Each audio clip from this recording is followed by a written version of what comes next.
The Committee of Education and Workforce Development is hereby called to order. Madam Clerk, may I have a roll call, please? Yes, Mr. Chair. Senator Dwayne M. DeGraff. Senator DeGraff, absent. Senator Kenneth L. Gittins. Senator Gittins, absent. Senator Maurice C. James. Senator James, absent. Senator Franklin D. Johnson. Senator Johnson, absent. Senator Carla J. Joseph. Senator Joseph, present. Senator Avery L. Lewis. Senator Lewis, present. Senator Kurt A. Viale. Here. Senator Viale, present. Mr. Chair, you have 3 present, 4 absent. Thank you, Madam Clerk. Do you have any correspondence? Yes, Mr. Chair. You may proceed.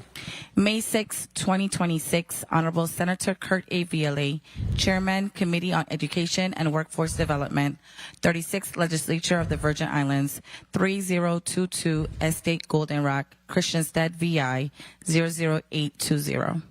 Dear Senator Viale, I am unable to attend the Committee on Education and Workforce Development meeting scheduled for today, Wednesday, May 6, 2026, at the Fritz E. Lowitz Legislative Conference Room on St. Croix. Kindly excuse my absence. I regret any inconvenience this may cause, and I appreciate your understanding and kind consideration. Respectfully, Maurice C. James, Esquire, Senator, 36th Legislature of the Virgin Islands. Please mark Senator Maurice James as excused. Yes, Mr. Chair. You may proceed. May 6, 2026, the Honorable Senator Kurt Viale, Chairman, Committee on Education and Workforce Development, 36th Legislature of the Virgin Islands, 3022 Estate Golden Rock, Christiansted, Virgin Islands, 00820. Dear Senator Kurt Viale, please be advised that I will be tardy in attending today's Wednesday, May 6, 2026, Committee on Education and Workforce Development hearing scheduled for 10 a.m. at the Fritz E. Lewis Legislative Conference Room on St. Croix. I apologize for my late arrival and any resulting inconvenience. In the interim, I kindly request that my office be provided with copies of all circulating documents and testimony distributed prior to my arrival. Thank you for your consideration and understanding. Sincerely, Franklin D. Johnson, Senator, 36th Legislature of the Virgin Islands. Please mark Senator Johnson as tardy.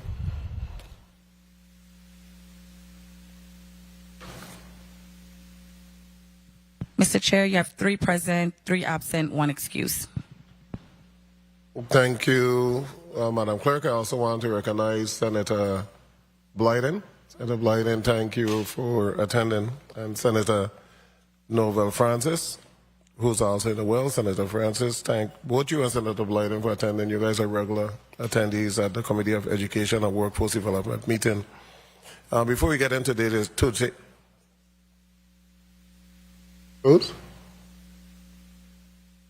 President, I also want to recognize President Potter, who has a bill on today's agenda. Thank you for coming. Before we get into today's discussion, I want to take a moment to recognize a few important observances. This month is Old American Month. So if you look at the calendar, they're going to be celebrating all month. I think there was a church service yesterday, and they have a number of activities from bowling alley to party to government house to DV Arena. So I wish them the best, and I hope that each and every one of them truly enjoy Older American Month. This week, we also recognize our nurses and healthcare professionals during Nurse Week and Hospital Week. Individuals who show up every day to care for others, often when it matters most. We also observe Mental Health Awareness Month, a reminder that caring for ourselves is just as important as caring for others. Even small step, taking a moment to pause, checking in with a loved one, or simply allowing yourself time to rest can make a meaningful difference. Take care of your mental health. This is also Teacher Appreciation Week. May has a lot of very important week, nurses, teacher appreciation. And we want to thank our educators for the role they play in shaping the future of our Virgin Islands. This is also the month where we'll have all the graduations to include the University of the Virgin Islands graduation ceremony, which will be held on May 17th in St. Croix, May 14th and 15th, May 14th on St. Thomas, am I correct? And May 15th and St. Croix. So congratulations to those students And also congratulations to all the students across the Virgin Islands who will be walking across the stage to collect their high school diploma. Congratulate to each and every one. And I pray that they have a plan moving forward as to what they're going to do after high school. At this time, I will allow the clerk to read the agenda into the record, and we'll just go with block number 1. Madam Clerk, you recognize. Agenda, Wednesday, May 6, 2026, 10 a.m., Fritz E. Lowitz, Legislative Conference Room, St. Croix. The committee will consider proposed legislation as well as receive a status update from the University of the Virgin Islands. Block 1, status update from the University of the Virgin Islands. Invited testifier, Dr. Sophia George, President, University of the Virgin Islands. This concludes the reading of Block 1, Mr. Chair. Thank you, Madam Clerk. At this point, we're going to allow you to put your name and title onto the record, and then the individuals on your team who will also aid you in answering questions. So I'll begin with you, Dr. George. Good morning, Senator VLA. My name is Dr. Sophia George, President of the University of the Virgin Islands, and here with me is... Good morning. I'm Dr. Pamela Molinar-Worsey. I'm the Vice President for Student Success and Innovation at the University of the Virgin Islands. And online, we have a number of folks. 1 second, let me just repeat because the mic was on at the beginning. So repeat your name, please. Yes, good morning. Dr. Pamela Molinar-Worsey, Vice President for Student Success and Innovation at UVI. Yeah, thank you so much. And we have some individuals who are also online. I'll give you an opportunity to introduce yourself, beginning with Dr. Hall.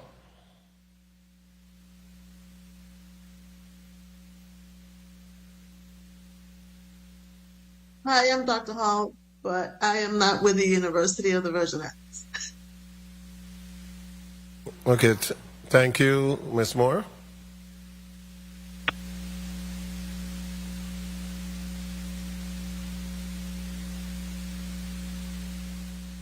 Good morning, Office of President Andrea Moore. Ms. Francis. Hi, good morning. My name is Janine Francis Brown. I'm the Director of Presidential Communications for the Office of the President. Okay, thank you so much. That's it for online. Provost Bailey. There's No, there's one. more. It's Provost Bailey. Okay, the provost. Yes. Good morning. So I am Laura Bailey, Vice President for Citizen Affairs and Provost. Okay, can you say it again? You were coming in a bit broken up. Please repeat. Yeah. My name is Laura Battle Bailey. I am Vice President for Academic Affairs and Provost. Okay, thank you so much. President George, you may proceed with your testimony. Thank you, sir. Good morning again, Senator VLA, honorable members of the Committee on Education and Workforce Development, members of the legislature, and members of the public. My name is Dr. Sophia George, President of the University of the Virgin Islands. Thank you very much for the opportunity to provide an update on the status of the University of the Virgin Islands. I sincerely appreciate the committee's continued partnership and its commitment to strengthen education and workforce development across our territory. The University of the Virgin Islands stands at a critical moment, one defined by both forward momentum and real operational constraints. As the territory's only public university, our responsibility is not only to educate, but to serve as a driver of workforce readiness, economic mobility, and long-term sustainability for the Virgin Islands. At the center of this work is our Grand Momentum Strategic Plan, 2025 to 2030. It's a 5-year metrics-driven roadmap designed to position UVI as a leading student-centered and financially sustainable institution. The plan is anchored in 5 core priorities: giving, growth and financial transformation, resource management, recruitment and retention, academic achievement and excellence, nimbleness through operational excellence, and data science distinction, and becoming a destination education university, each supported by defined initiatives, measurable outcomes, and clear performance indicators. Through this framework, we're aligning enrollment growth, student retention, operational efficiency, and revenue diversification efforts to ensure that progress is not only strategic, but measurable and accountable. Guided by our Grand Momentum Strategic Plan, we're advancing a focused transformation of the institution, We're strengthening academic delivery, we're improving operational efficiency, and we're expanding access. At the same time, our ability to sustain and scale this progress is increasingly tied to the reliability and timing of our funding. This work is especially important as we respond to current enrollment pressures so that we can position the university for sustainable growth. Overall, the status of the university remains committed, focused, and actively driving key institutional priorities. We're strengthening alignment across campuses and entities under a one UVI approach. We're improving student experience and building systems that support long-term success.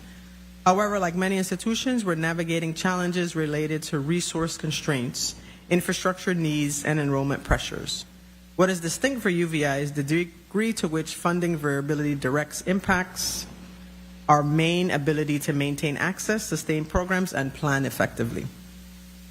Based on our current UVI enrollment levels, over the past 64 years, UVI's enrollment and retention strategies have resulted in over 11,000 graduates from both the College of the Virgin Islands, affectionately called CVI, and the University of the Virgin Islands. So today we have 84% of our graduates residing within the territory, with approximately 1,130 UVI alums working in the territory currently. Many of our graduates are actively still engaged in the workforce, and an impressive number of our UVI alum are leading within our local government and agencies and making significant impact to improve the economy of the Virgin Islands. Currently, UVI's fall enrollment continues to trend upward, increasing from 1,792 students in fall 2024 to 1,863 students in fall 2025, representing a 4% increase. This builds on steady year-over-year growth since fall 2021, when enrollment reached a low of 1,655 students, with increases of 1%, 4%, 3%, and 4% respectively, reflecting deliberate strategies to stabilize and rebuild enrollment. The university made targeted investments to support student persistence, including institutional scholarships and emergency financial assistance, ensuring that Virgin Islands students were able to remain enrolled and continue their academic progress. At the same time, UVI has successfully returned to pre-pandemic enrollment levels, although enrollment has not yet fully recovered to pre-hurricane benchmarks, underscoring the long-term impact of external disruptions on the institution as well as the territory. These gains have been achieved through a combination of targeted recruitment, expanded access, and strengthened retention strategies. They also reflect UVI's continued commitment to educating Virgin Islands students and addressing the territory's workforce needs, particularly in the context of ongoing population shifts and brain drain. Our current strategies to increase enrollment are a myriad. While these trends are encouraging, they also reinforce the importance of sustaining enrollment growth through strategic, data-informed initiatives. The university continues to implement focused strategies to stabilize and grow enrollment, including expansion of UVI Online, increasing access for working adults and non-traditional students. UVI Online enrollment, for example, increased from 169 students in spring 2025 to 181 students in spring 2026, an increase of approximately 7.1%, demonstrating growing demand for flexible and accessible learning options. We're also strengthening local and regional recruitment pipelines across the territory and Caribbean. We have visited high schools once a week during the fall semester, approximately once a month during this spring semester. We've also attended 2 parent retreats in collaboration with the Virgin Islands Department of Education, one on St. Croix, of course, and one on St. Thomas in March 2026. We also attend events with the Army National Guard, Yellow Ribbon event on St. Thomas, National Guard on St. Croix, drill weekend event. So we continue to be out and about in the community, ensuring that everyone knows about what UVI has to offer. Improving student retention and progression through proactive advising, early alert interventions, and targeted financial support. This effort has enabled more than 50 students to remain enrolled and on track for graduation. Retention has increased from 68% to 70%. Aligning academic programs with workforce demand in critical sectors is also what we've been focusing on. We're building structured workforce pathways, including internships, certifications, and employer partnerships. Our focus is not only on enrollment, but on ensuring that students who enter UVI are supported to completion and positioned for success in the workforce. Additional student success initiatives include expanded advisement support, experiential learning opportunities, and workforce-aligned academic programs. We continue to strengthen student persistence, academic achievement, and workforce readiness. These efforts are translating into tangible student success outcomes. For the upcoming commencement cycle, the university anticipates graduating approximately 269 students across its campuses, including 60 students from fall 2025 on the Orville Kent campus, 147 students from spring 2026 in St. Thomas, 62 students from spring 2026 in St. Croix. These figures include graduates from online programs and reflect the continued progress of students toward degree completion and entry into the workforce. The University of the Virgin Islands is also strengthening workforce readiness through targeted high-impact partnerships. In collaboration with the Pierce and Hill Harper Foundation, we launched the Active Architect Masterclass series, engaging a competitive cohort of 20 to 25 upper-level students from November 2025 through April 2026, led by Dr. Hill Harper. The program delivers hands-on workshops, one-on-one mentoring, and team-based innovation projects that build leadership, critical thinking, and real-world problem-solving skills aligned with today's workforce demands. The Free Tuition Fund has been a critical point for Virgin Islands students, significantly reducing financial barriers to higher education. In 2019, the government of the Virgin Islands enacted the USVI Free Tuition Scholarship Subsidy Program to make attendance at the University of the Virgin Islands more affordable for residents. The program covers tuition costs for eligible students pursuing their first undergraduate degree and has served as a meaningful driver of social mobility across the territory, and we are very grateful for that support. Originally designed for full-time on-campus students, the program was expanded in 2024 to include part-time and online students.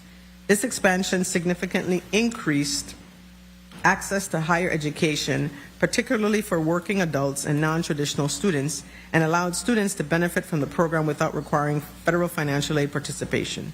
Since its inception, the free tuition program has expanded significantly in both reach and impact, serving a growing number of Virgin Islands students each year. The number of students receiving the free tuition support has increased steadily over time. For example, in 2019 to 2020, there were 180 students. In academic year 2021, there were 170 students. Academic year 2022, 153 students. Academic year 2023, 291 students. Academic year 24, 401 students. Academic year 25, 548 students. And this past fall alone, there were 445 students, with an additional number of students this spring. This growth reflects the program's expanding role as a primary access point to higher education in the territory. Correspondingly, the total financial investment in the program has increased substantially. When it began in academic year 2019 to 2020, we invested $636,739 in students. Academic year 21, we invested $573,719 in students. Academic year 2022, $483,700 to students. Academic year 2023, we invested and awarded $1.23 million to students.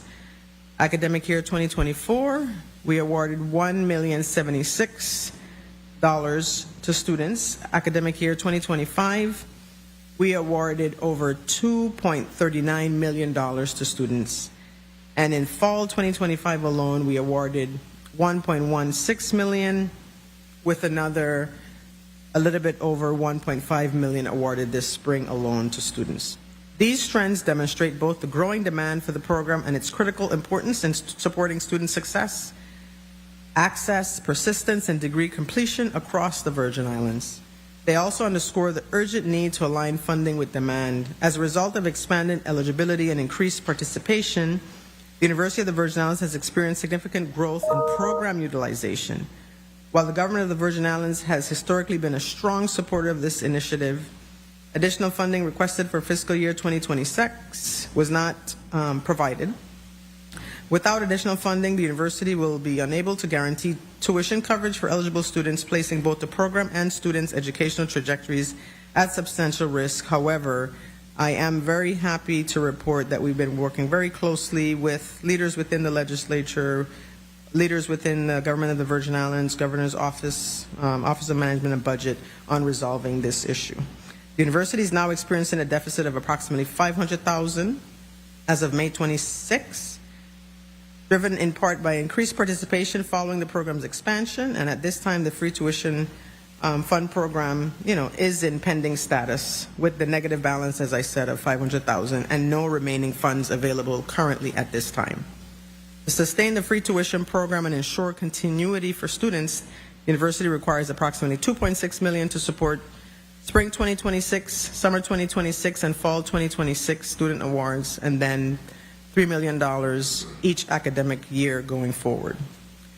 Due to the absence of appropriated funding for the Virgin Islands Higher Education Scholarship Program since 2022, of course, based on demand at the time and available funds at the time, and outstanding appropriations owed to the university since the fall, UVI is honestly operating under increasing financial strain and is closely evaluating the sustainability of the program in its current form. And while we remain deeply committed to preserving access, there is a strong possibility that new awards may need to be temporarily suspended if funding is not received. This is not a step we take lightly. The Free Tuition Fund represents an investment in the territory's future workforce. However, without consistent and reliable funding, the university cannot responsibly extend any new financial commitments under the program until funding is received. The university, of course, has met with Senator Francis and the post-audit team regarding the tuition deficit, and we've provided detailed information. We're very grateful for their engagement and support, remain hopeful that the Virgin Islands Higher Education Scholarship Program will be funded. We have been given verbal commitments that will happen, so we're very grateful and looking forward to that, so that we can avoid interruption in students' current and future studies as they prepare to enter the Virgin Islands workforce. We respectfully seek continued partnership with the legislature to identify the path forward that sustain this critical program while ensuring the university's financial stability. Stabilizing enrollment and expanding access, particularly for Virgin Islands residents, will require continued alignment between institutional strategy and sustained financial support. You also asked us to provide a status of GVI allotments and impacts. The university is grateful for the government's ongoing support and recognizes the importance of these appropriations in sustaining operations. However, the timing, consistency, and fulfillment of these allotments remain a significant concern, to be honest. At present, UVI has not yet received the following appropriated funds. So for fiscal year 2025, September 2025 allotment remains outstanding. For fiscal year 2026, allotments for March and April 2026 also remain outstanding. These outstanding allotments currently total approximately $8.5 million, including the $2.9 million from September 2025 and the $2.9 million each for March and April 2026. These delays are creating immediate and material operational challenges. It's what keeps me up at night. The university continues to incur expenses related to payroll, academic operations, and student services in advance of receiving these funds, placing significant financial and operational strain on our institutional liquidity. As a result of these funding gaps, the university is facing increased difficulty in meeting payroll obligations, sustaining academic programs and operations, and providing essential student services. Looking ahead, the university will require approximately $3 million annually to sustainably support this free tuition program and maintain access for students.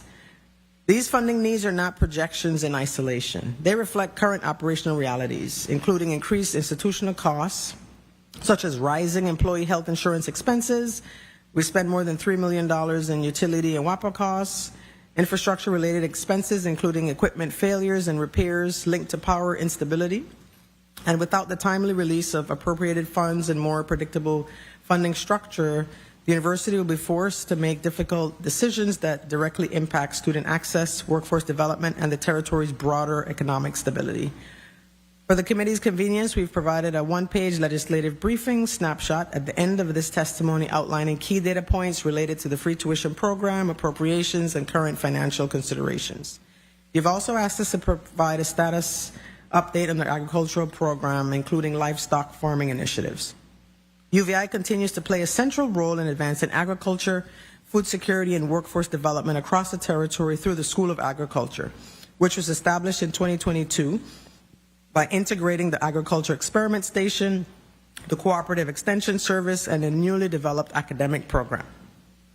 This integrated model strengthens the university's land grant mission by aligning research, extension, and teaching to directly support agriculture production, including livestock farming in the Virgin Islands, and I would also say to help advance the Virgin Islands Agriculture Plan. Livestock development remains a key focus area. Current research efforts at the Agriculture Experiment Station are addressing critical issues such as heat stress, fetal programming, parasite management, and pasture rotation, with a focus on the St. Croix white sheep and Dorper cross breeds, both of which are well suited to the territory's climate. In addition to research, UVI is actively expanding workforce capacity in agriculture. The Cooperative Extension Service continues to deliver research-based training and workshops for farmers, including a recent poultry production workshop that engaged more than 20 participants, as well as broader livestock production and sustainable agriculture training programs. UVI is also strengthening industry pathways through regional collaboration. In partnership with the University of Puerto Rico, Mayagüez, UVI has implemented a workforce development initiative in meat and poultry processing, including the development of a potential certification pathway to support industry needs. Student interest in agriculture, particularly in livestock, is growing. Of the approximately 40 students enrolled in the School of Agriculture, 17 are majoring in animal science, reflecting increasing demand for training this critical sector. Together, these efforts position UVI as a key driver for agriculture innovation, workforce development, and food system resilience in the Virgin Islands. These efforts are particularly important as the territory continues to prioritize food security and local production capacity. The impact of anticipated loss of federal funding is also an important factor. Federal funding remains a critical component of the University of the Virgin Islands research, student support, and institutional development efforts. We're actively monitoring potential changes, including expirations and reductions, and assessing their impact across the university and the broader territory. To date, we've already lost more than $3.5 million in federal funding and have had to lay off a number of employees, approximately 4 to 5 employees. I'd also like to provide another example, which is the Virgin Islands Small Business Development Center, the VI SBDC, which is supported through federal funding and serves as a vital resource for small business development across the territory. Over the past 3 years, the VI SBDC has demonstrated measurable impact, supporting 17 to 26 new businesses that start annually, providing advising to nearly 500 to over 600 clients each year, and facilitating more than $3 million in capital infusion in 2025 alone. The program also delivers dozens of training opportunities annually, equipping entrepreneurs with the tools needed to start, grow, and sustain their businesses. These services directly contribute to job creation, business resilience, and overall economic growth in the Virgin Islands. If federal funding for the VI SBDC is not continued for fiscal year 2026, and it is at risk, the territory could experience a significant gap in support services for small businesses. Entrepreneurs would lose access to critical guidance, training, and capital support, potentially resulting in fewer new businesses, reduced job opportunities, and slower economic growth. Another important example is the Virgin Islands' established program to stimulate competitive research, affectionately known as VI EPSCoR, funded primarily through the National Science Foundation to strengthen research capacity, STEM education, and workforce development across the territory. UVI recently submitted a proposal under the NSF EPSCoR Research Infrastructure Improvement Program requesting $10 million over 4 years to expand STEM teacher preparation, strengthen K through 16 alignment with the Virgin Islands Department of Education, support educator professional development, enhance workforce pipelines, and improve research administration infrastructure. However, the proposal was not selected for funding, but the anticipated resources were intended to sustain and expand critical components of the territory's STEM ecosystem. As a result, the funding and approximately 6 VI EPSCoR staff positions, which are solely supported by this federal funding, are now at risk and will end on June 30th, 2026. This will create both personnel and operational challenges for STEM education and research support efforts unless alternative funding is identified. These impacts extend beyond the university and directly affect the territory's ability to build and sustain a competitive STEM workforce. More broadly, reductions in federal funding across programs would have implications for research initiatives, student support services, and institutional capacity. In response, UVI is actively pursuing diversified funding strategies and strengthening partnerships to mitigate potential risk. You also asked for status of our update on accreditation. The University of the Virgin Islands has recently completed its 2-year self-study as part of its accreditation process with the Middle States Commission on Higher Education. Accreditation is essential to the university's operation. It ensures that our students remain eligible for federal financial aid and that UVI degrees are recognized and transferable, and that the institution remains eligible for federal research funding. We recently hosted a site visit from the Middle States Review team, which affirmed our continued progress in strengthening governance, assessment, and institutional effectiveness. And the university is actively addressing a financial sustainability observation identified under Middle States Commission on Higher Education standards and is working within a defined timeline to demonstrate continued financial sustainability. As we await the Commission's decision this June, the university remains in good standing and fully committed to maintaining accreditation standards while using this process to drive continuous improvement. As we move forward, UVI's approach is focused on financial transformation and sustainability, operational excellence and process improvement, digital modernization to enhance student and employee experience, workforce alignment with territorial needs, and student-centered success and outcomes. Recent examples of this approach include targeted academic scheduling adjustments to support student progression, such as the addition of high-demand courses to ensure students remain on track for timely graduation.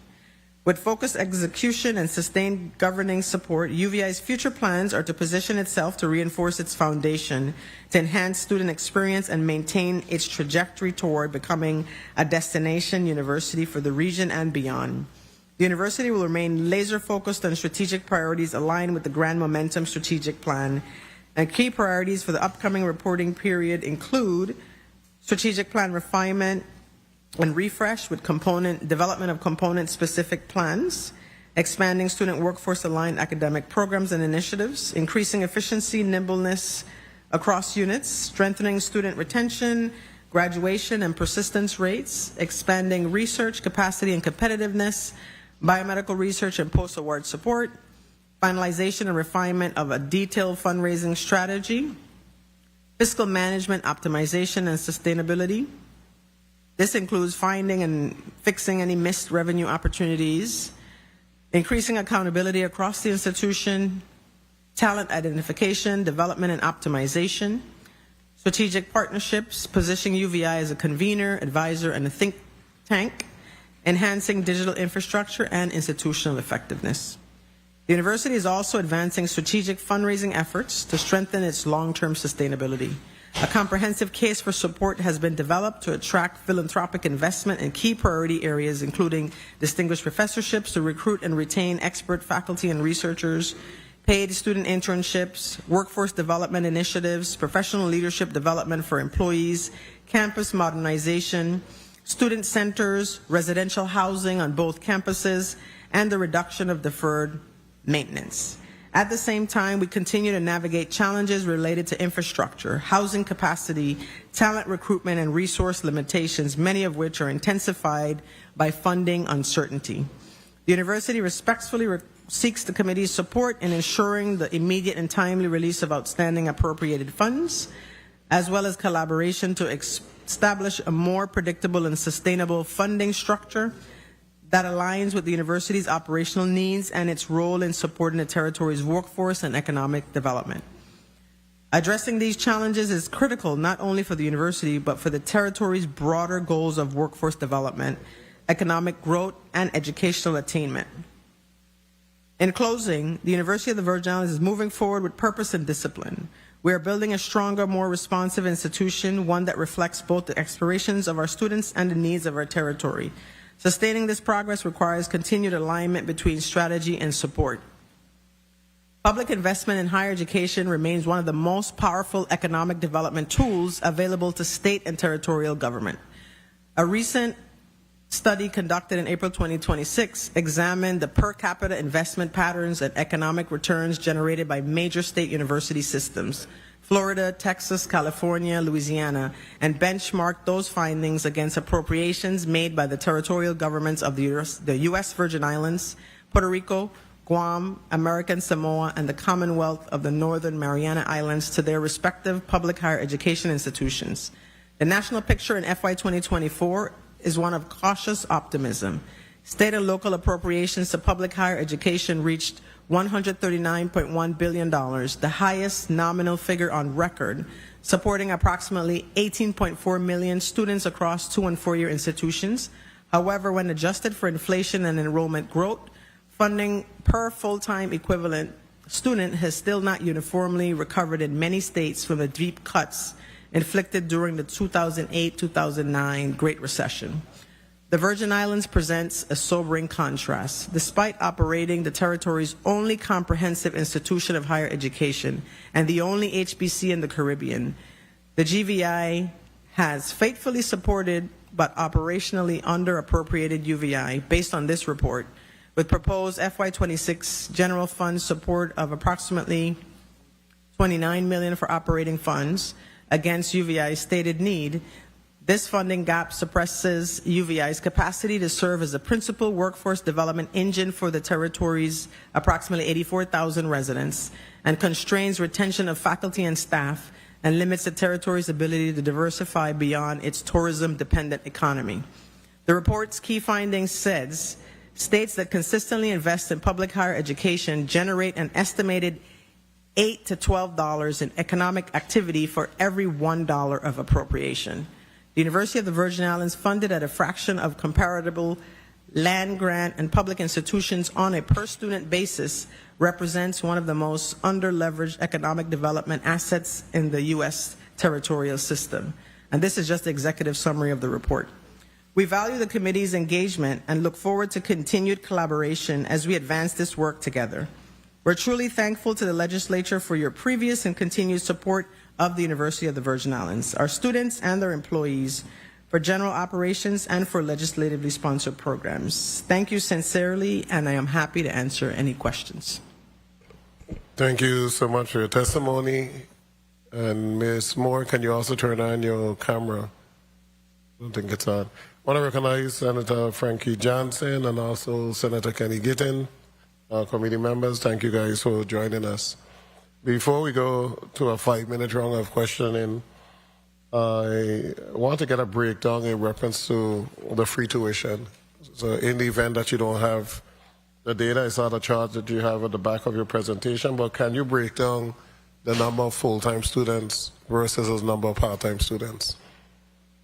I'd have to ask my team to pull up the breakdown between full-time and part-time. I have the total number of students, but not the difference. I saw the total number, but since the change was made in 2024, I'd like to see how that was impacted. And you also have the retention for those part-time students, so the conversion of the number of part-time students that were receiving free tuition that then became full-time students. If you could get that data, I'll come back to you after. Okay. I'll give you a few minutes to get it. So, colleagues, we're going to begin with a 5-minute round, or we're going to begin with point of personal privilege, Senator Kenneth Gittins. I do have. Thank you. Thank you, Mr. Chair, and good morning to all.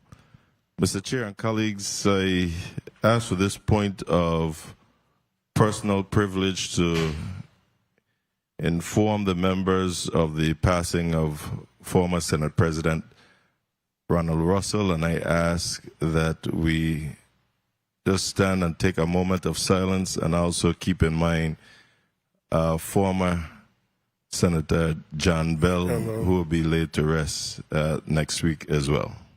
Thank you. Excellent moment of silence, colleagues. Testifiers, everyone in the well.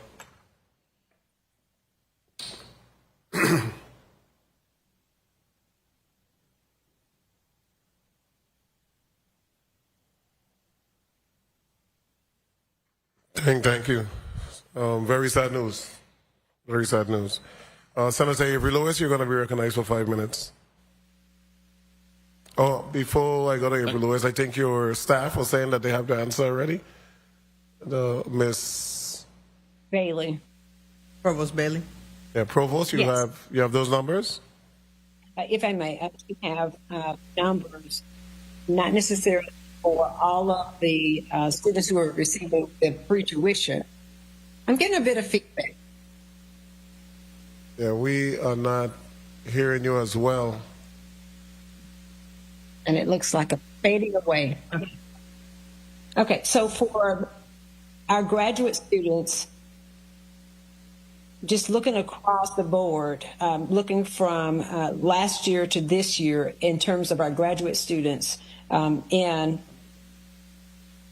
just across CLIC, we had 7 students who were part-time compared to our students who were full-time. And then with undergraduate students, we had a fairly large number, 243 students who were part-time. And so getting a breakdown is what we need to do to determine how many of those students who are undergraduates received the IHESP funding. So we'll get that to you. Okay, as soon as you have the numbers, let me know. That's good data so far. 243 part-time possible students that receive free tuition. Graduate. 243 undergraduate and then 7 graduate who are part-time. And so of that number, we need to specifically figure out how many received VIHESP funding. And I'll let you know for the undergraduate numbers. Okay, thank you so much. Senator Lewis, you're recognized. Thank you, Mr. Chairman. Good morning, colleagues. Good morning to the people of the Virgin Islands. Good morning to all the testifiers.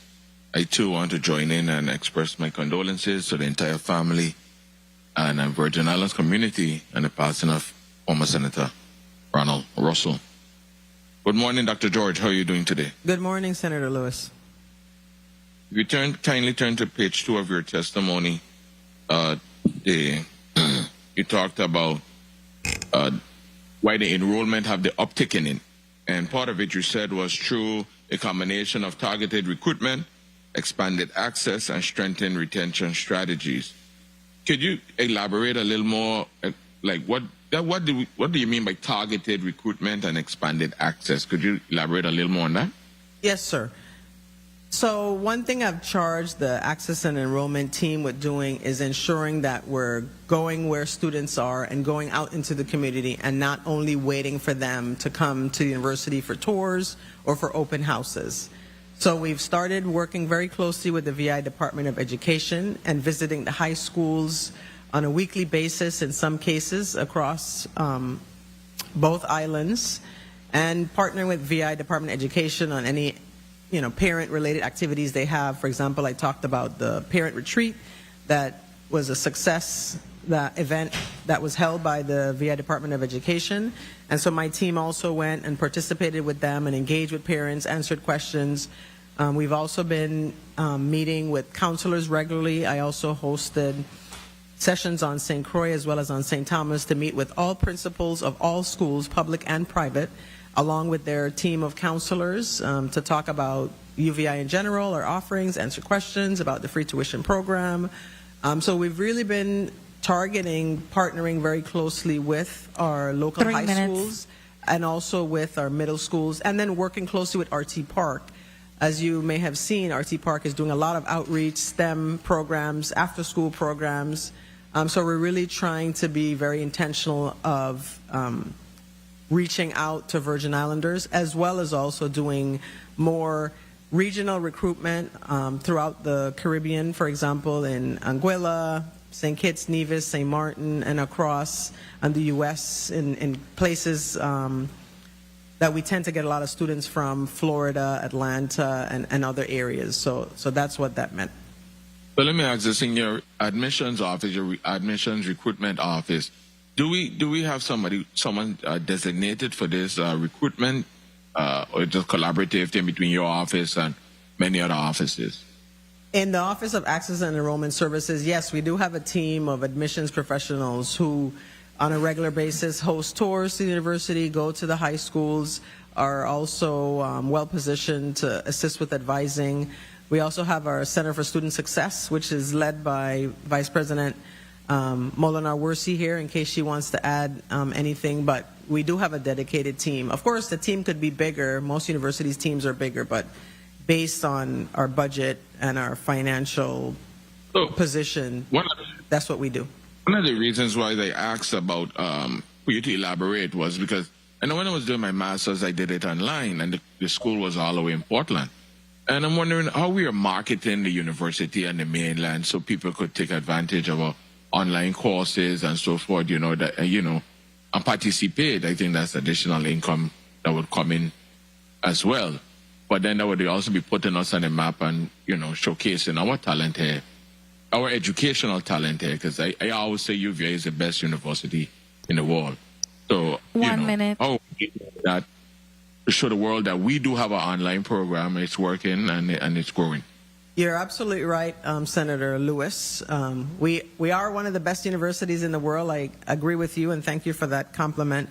Now, in terms of UVA Online, we do market UVA Online. We do online campaigns using Google campaigns and some social media campaigns. Honestly, our marketing could be better, and that is well noted and part of our 30 seconds. strategy going forward to ramp up marketing, our online marketing in particular, as well as physical marketing. We of course we have some ads in the airports, for example, but we do online marketing, and we're developing a strategy to see how we can expand marketing and also work with partners in the territory who could help us with really ramping up our better marketing strategies, despite our funding constraints. Time.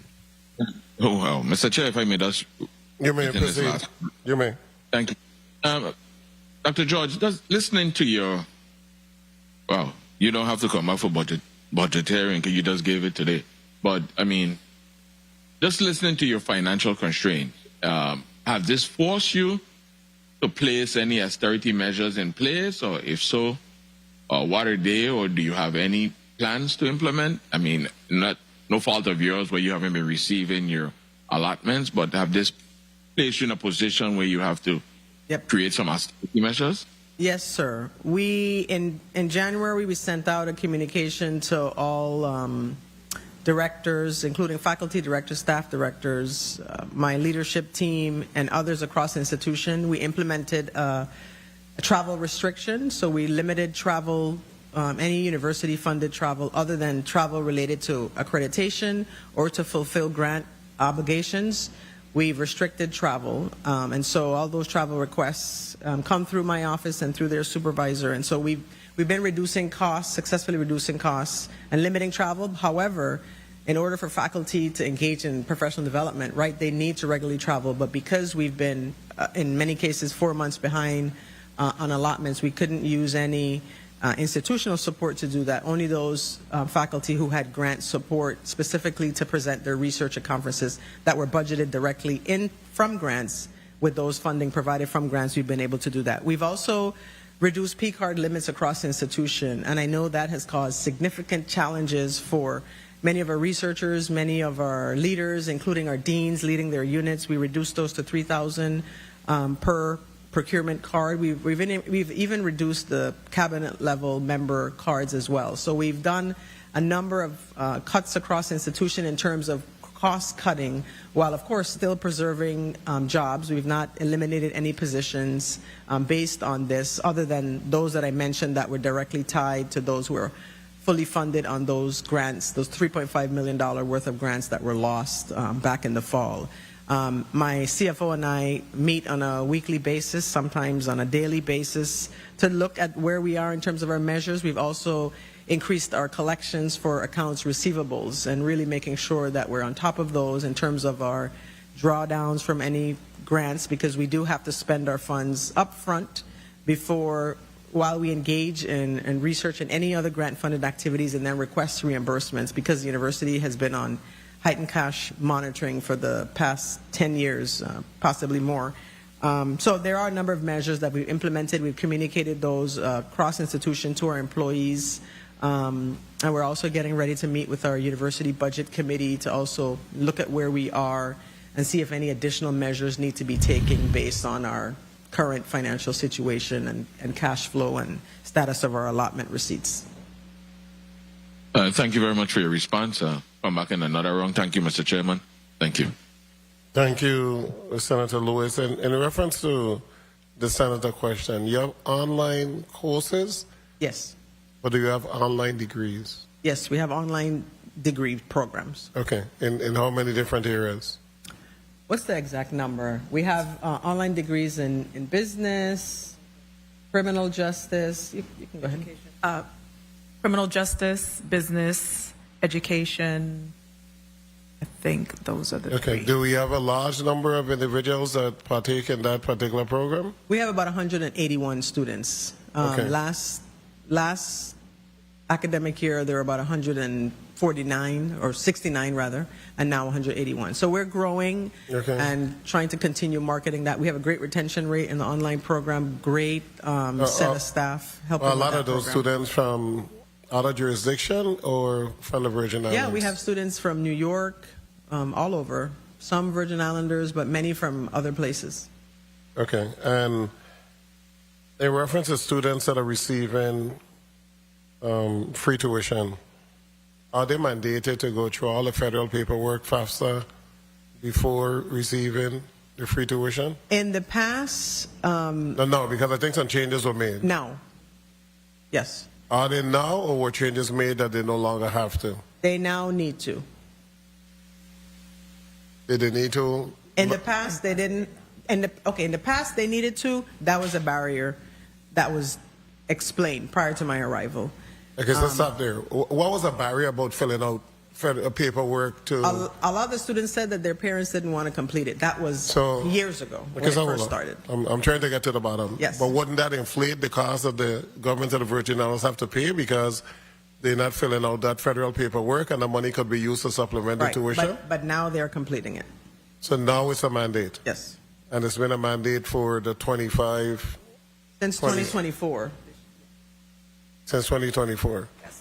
Okay. And failure to fill that paperwork out means that the student Not does not eligible. qualify for free tuition. Correct. Okay. Thank you so much. And that has helped. Yep. Okay. Senator Carla Joseph, do you recognize? Thank you so much, Mr. Chairman. Mr. Chairman, I want to add to the condolences expressed to the family of the Honorable Ronald Russell, former Senate President, on his passing. I remember vividly my first term chairing the Committee on Government Operations, Veteran Affairs, Consumer Protection. We honored his daughter, Ranakwa Russell, for her outstanding performance in the U.S. Coast Guard. I really and deeply am sorry to hear that. And of course, to Mr. John Bell and his family. I knew both of these strong Democrats, and my heart goes out to them.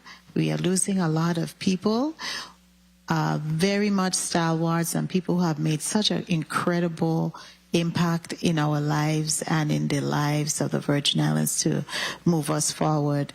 So I definitely I'm very sorry to hear that, and my heart goes out to them, and I ask God covering over them and their families. I wanted to talk to you, Dr. George, and I want to commend you for your presentation today. And it was very detailed. And I also want to thank you for your ability to be at the Black Legislative Leaders Network HBU Summit a couple months ago, and I know you had to do some changes because we are looking for money, and we just can't look for money here. We have to go abroad. And so I know you are looking forward to some follow-up on that. And so I know you are already 3 minutes. doing your due diligence to find that funding. So I want to go to a question I had, and it's relative to the act that I passed, that was passed by my colleagues and I, Bill number 36-0061, which is now Act 9049. Relative to having retirees come back and become participating in the university. Are you seeing many retirees? How is this act working for the university to meet your goal to be able to have a number of students graduating? Are you seeing any of our retirees are being able to take advantage of this piece of legislation? I know thank you, Senator Joseph, and thank you for the invitation to the Black Leaders Legislative Network HBCU caucus. It was definitely a very fruitful conference, affirming the importance of HBCUs and us being the only HBCU in the Caribbean.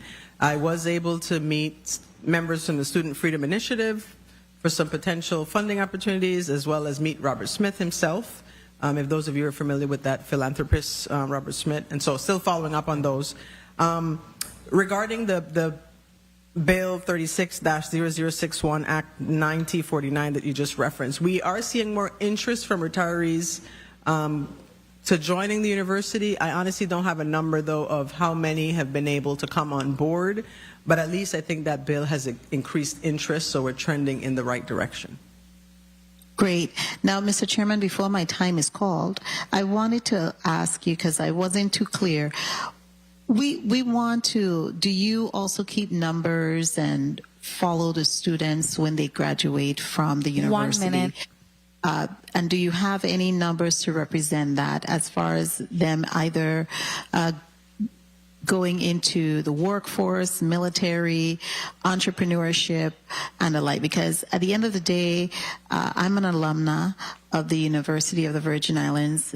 The chairman is also a graduate of the University of the Virgin Islands. And so we want to, and our secretary, Mr. Senator Lewis, is also a graduate. We want to be able to track. I know you said 84% of the university graduates are residing in our territories. Do we have any data to show how many, when they graduate, how quickly they are able to get employment and the like? So, great question. So, yes, as part of our accreditation, we are required to track and do post-graduation surveys. And so we do that. In some cases, the response rates to those surveys are low, and that's not unique to UVI. That's systemic across higher education on the mainland as well. But based on our data, as you heard, yes, we have 84% of our graduates here still in the territory, with nearly 1,200 of them currently working in the territory. But I'd have to look at our actual numbers for, the breakdown of potentially where they're working. You asked about how long it takes for them to gain employment, whether they're entrepreneurs. So that level of detailed data I don't have with me, but we can research and see what we can obtain. I don't know if VP Wersey wants to add anything.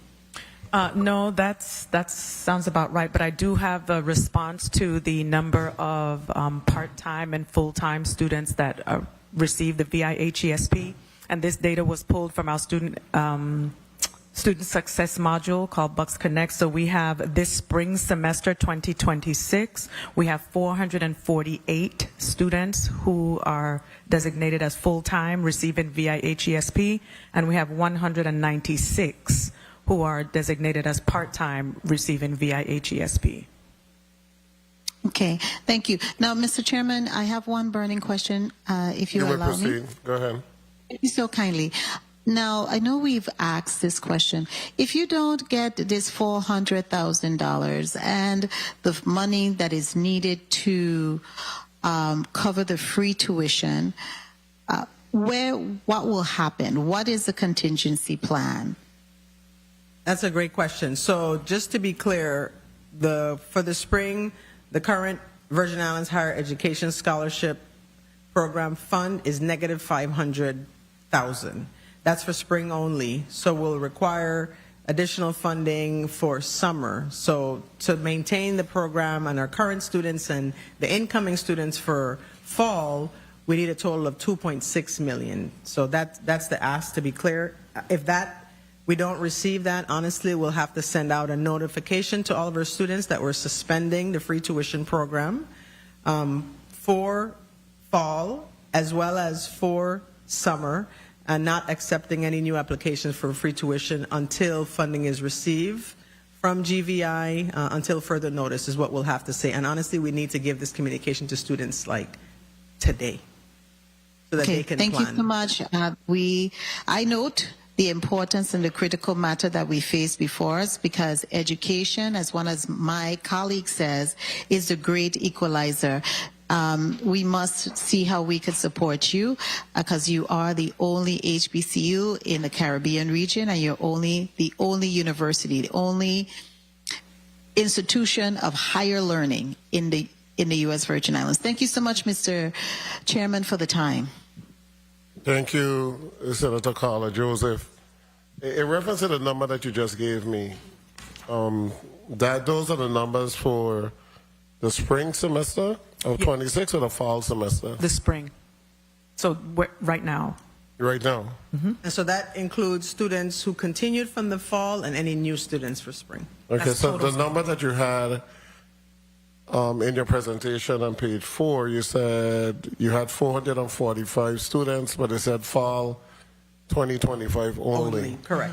So now you're up to 644 students for the spring? That's correct. So you had 200 student increase? We've Yeah, been able to 196. better retain students and get new students to come in. Okay. And did you have the breakdown for the total cost? How much did the 196 part-time students cost, and what was the cost of the 448 full-time students? I can get that. Okay, and the $400,000 shortfall is for the spring semester, or that came from the fall It's semester? $500,000 for spring. Yeah, a negative $500,000 for spring. So we've awarded some for spring, and we've awarded all of the spring students. So now we awarded all the funds that were remaining, and so now it's negative 500. Okay, yeah, so negative 500. However, you were able to cover everything for the fall. Last fall, yes, we covered everything for last Okay, fall. so it's just now this semester that you're having the issues. Right. Okay. And the enrollment for the summer usually drops off to what? Maybe We could tell you exactly what less we than have. 50%? He'll pull it up right now. Okay. Now, the early tuition is not applicable to students in graduate programs, correct? The The free tuition, I'm saying early, free tuition. undergraduate. Undergraduate only. Per the legislation, yeah. Okay. Senator Marvin Blyden, you're recognized. Okay, let me go on to... Senator Blyden stepped out. Not a problem, not a problem. We'll move on to Senator Noble Francis. You're recognized. Thank you very much, Mr. Chair. Good morning to you, my colleagues. Good morning to our testifier from the University of the Virgin Islands. Good morning to the people of the Virgin Islands. I, too, want to express my condolences to the family of former Senate President Ronald Russell.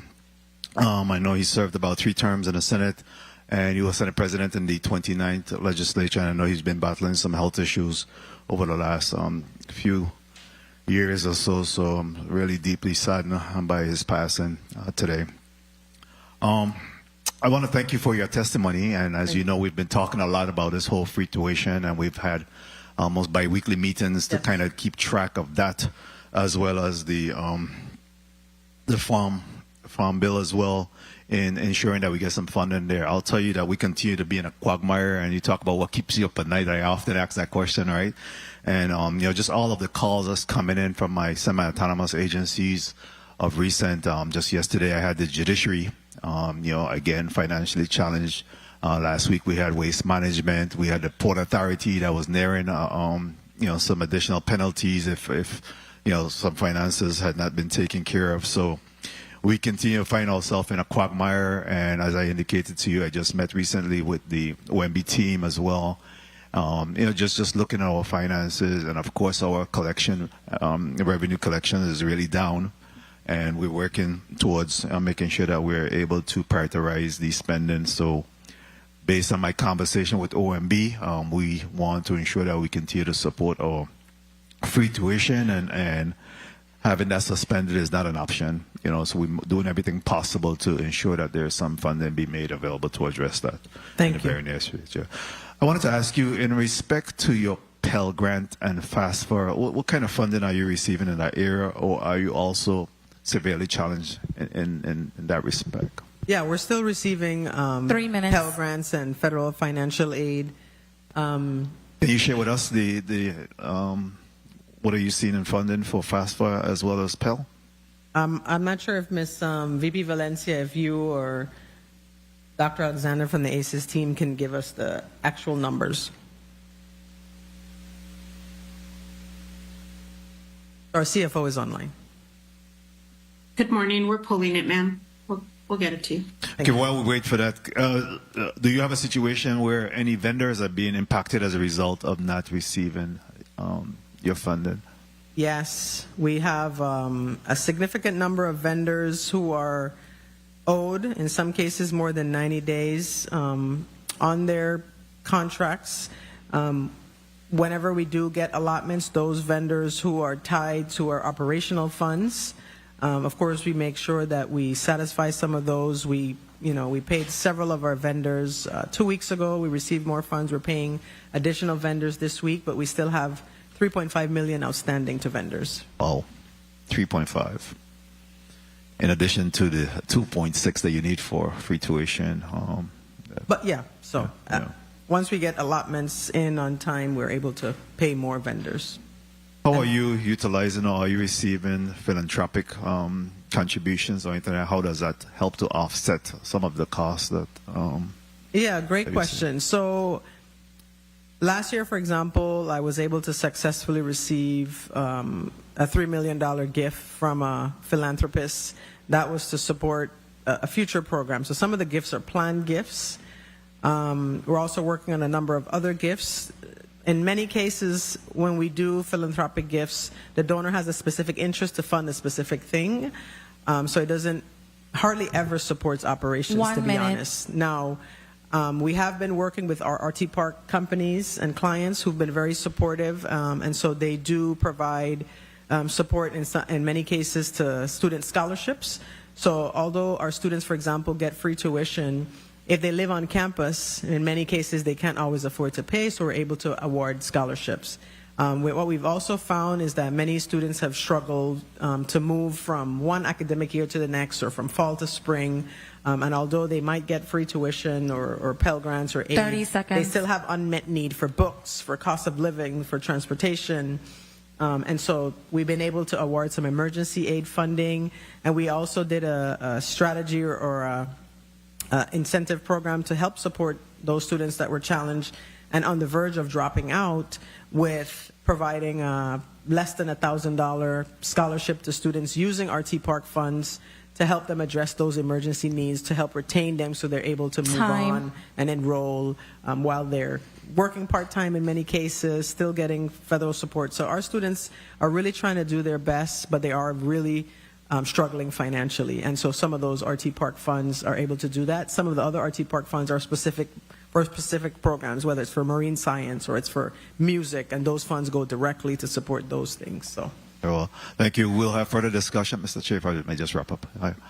We'll have further discussion during our budget presentation and, of course, in terms of our biweekly meetings to address this financial issue. We didn't talk anything about our medical school today. But I wanted to ask you, in terms of the nursing school that's being built out right now, where are we with that?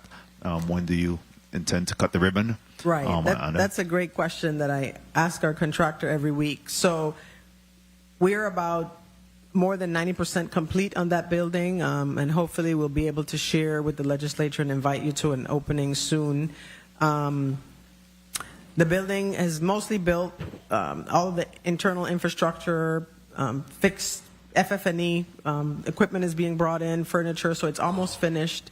And we've also had to also give some additional payments to that contractor to make sure that they can meet their obligations. But we're almost finished. It should be finished within the next 2 months or so.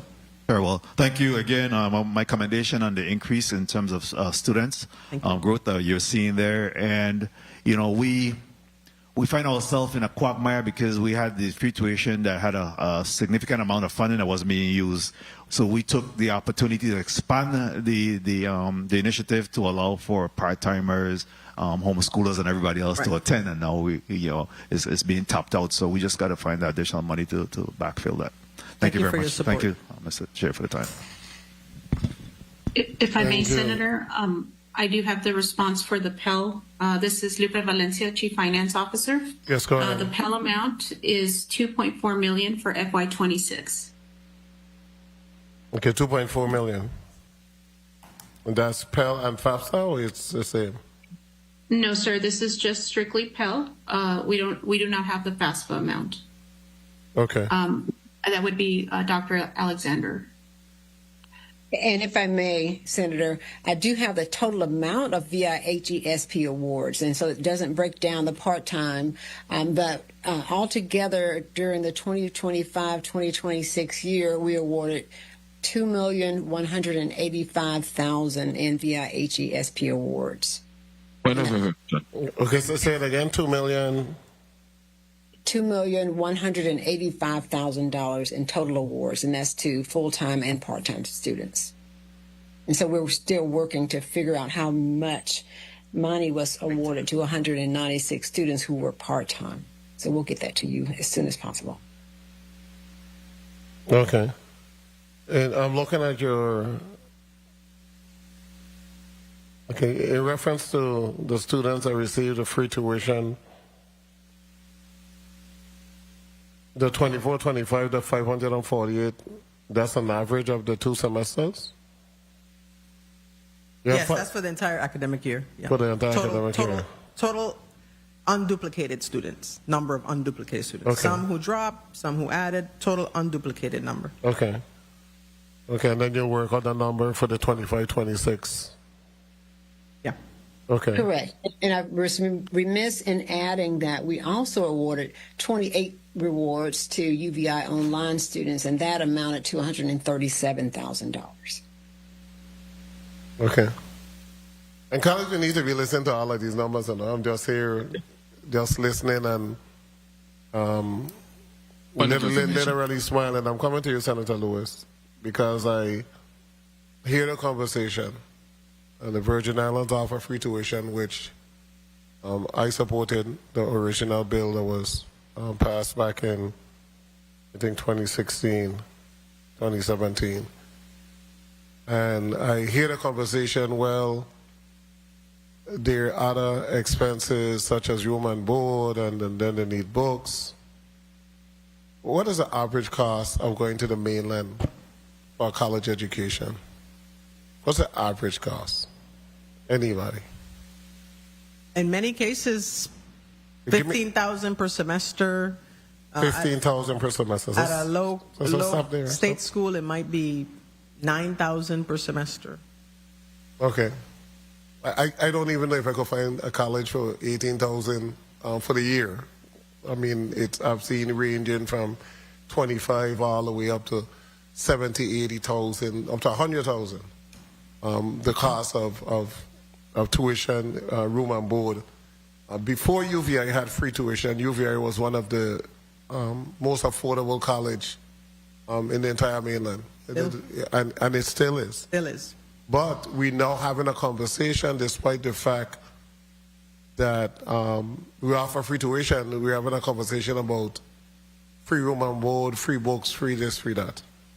And we got to be careful, because individuals leave the Virgin Islands and go to the state, and a lot of the attorneys and nurses and doctors, etc., they're here with $100,000 in student loans that they have to pay back.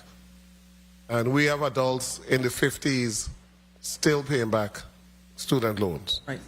So we got to be careful when we are developing this literal mentality that every single aspect is going to be free. It's unaffordable. It's going to, eventually, it's going to explode. If this body don't exactly regulate, free tuition should be for the undergraduate students. It should be for full-time students. Everything else is a discussion. But eventually, you'll get to the point where, with the collections of this government, etc., that you can't make the payment, and then the letter is going to have to go to everybody saying, well, we can't award to anybody. So we're going to need to make a decision as to free tuition, honestly, should be for full-time students. Where are we going to find additional $2.something million? when we owe everybody. We manage everybody, literally. And everybody's asking for more monies. And the hospitals are in a bad place, still. And also, I mean, just putting that on the record, because the money from the RT Park should have been going to offset the free tuition if we don't have it, not to offset books and everything else. I mean, when you have skin in the game, you study harder or you do better. You need a little skin. Just a little skin in the game. And that skin in the game really motivates the entire family to make sure that the person does better. It's not a popular conversation, but it's a realistic conversation. Senator, I Yes. do have an answer to your summer enrollment question. Yes. Summer enrollment in summer 2024 was 789, and in summer 25 it's 839. So it's a little more than half of our annual academic year. Okay. And if I may, sir, going back to the question about RT Park, one thing that we also did is we offer on-campus employment and give students stipends so that they're working for the additional amounts, so that to help them with whatever additional costs of living and their education, room and board or whatever. So also giving them hands-on experience and developing a student workforce development initiative to teach them soft skills as well as some practical skills. So to ensure that they have some skin in the game while providing them with some resources, not just free dollars. So. How much money is overall are we receiving as a result of the RT Park annually? Approximately $3 million. And that's how many companies? 40-something? 70, a little bit over 70. Are we receiving a fair share? You got some big players. You got a lot of the telecom. You have One Communication. You have literally all of them, right? The telecommunications company. Are we receiving a fair share? And I'm just putting that out there because you have 70 companies. Each with varying levels of revenue, Right, and profit. but you have some major ones, and then you have some real small companies that can. But the major ones are receiving significant tax breaks. So I just have to. I was looking for my calculator, but I can't find it. I'll go to Senator Avery Lewis. You had yes. If I may, Laura Bailey, I wanted to just add to the summer enrollment for 2025. Dr. Mulliner-Worsey quoted around 732, I believe, but we have an additional 102 who were enrolled over the summer in UVI online. So that brings us to about 834. Okay, and just one more thing to look up. How many students we had that graduated from the St. Croix campus last year? Senator Lewis, you had a point? Yes, Mr. Chair, you kind of started to ask it. I was asking Dr. George. Yes, sir. When a student comes brand new to your campus, what does free means to them in terms of what do they actually have to come out of pocket to pay for? That's why I wanted to get that breakdown. Well, you asked about free. What free means to them? Yeah. In terms of what do they have to pay for? What besides, we know the education is free, but yeah, we was talking about room and board. Yeah, they have to pay fees, books, lab fees. Right. Books, fees, any laptops they need. If they live on campus, room and board. And of course, board is the meal program. Okay. So let me ask you this. When they get the FAFSA, if they are approved for FAFSA, that money goes to the student or it comes directly to the university? It comes to university and gets applied to their account, their student account. Okay. So then that would be an ease and the funding for free tuition, in a sense. In a sense. Thank you. Thank you, Mr. Chair. Is it? Or do they receive a rebate check? Some students get a rebate check. After getting the entire free tuition? If they qualify for whether it's Pell or federal student aid and free tuition, some students might get a check, unless if they have balances or If So they live on campus, etc., then they may not. Hold on. If suppose your tuition is $3,000, you get FAFSA in the amount of $1,500. So you apply that to the tuition, and then the next $1,500 will come from the free tuition money in the general fund. We don't over award. In other words, VIHESP cannot be the excess for the student to first applied. receive. Yeah. Now, I know it can be the excess. Okay. But you do have rebate checks that go out. Sure. So how do you come up with that formula in which rebate checks go out? Financial aid actually has a very complex calculation, and there is an amount of financial aid for which any one student cannot be awarded over that amount no matter what. So if their tuition bill is $3,000 and they get a $1,500 in Pell and $1,500 in VIHESP, that's all they get. But if they get $2,000 in Pell, but $3,000 is still, the tuition bill, only the amount that Pell doesn't cover does VIHESP cover. So they won't get a rebate. Now, if they get $10,000 in Pell, I'm making it up, Right. they will get a They will rebate get a check. rebate. Yes. Okay, and that's fair. Okay, thank you so much. Senator Johnson, you recognize.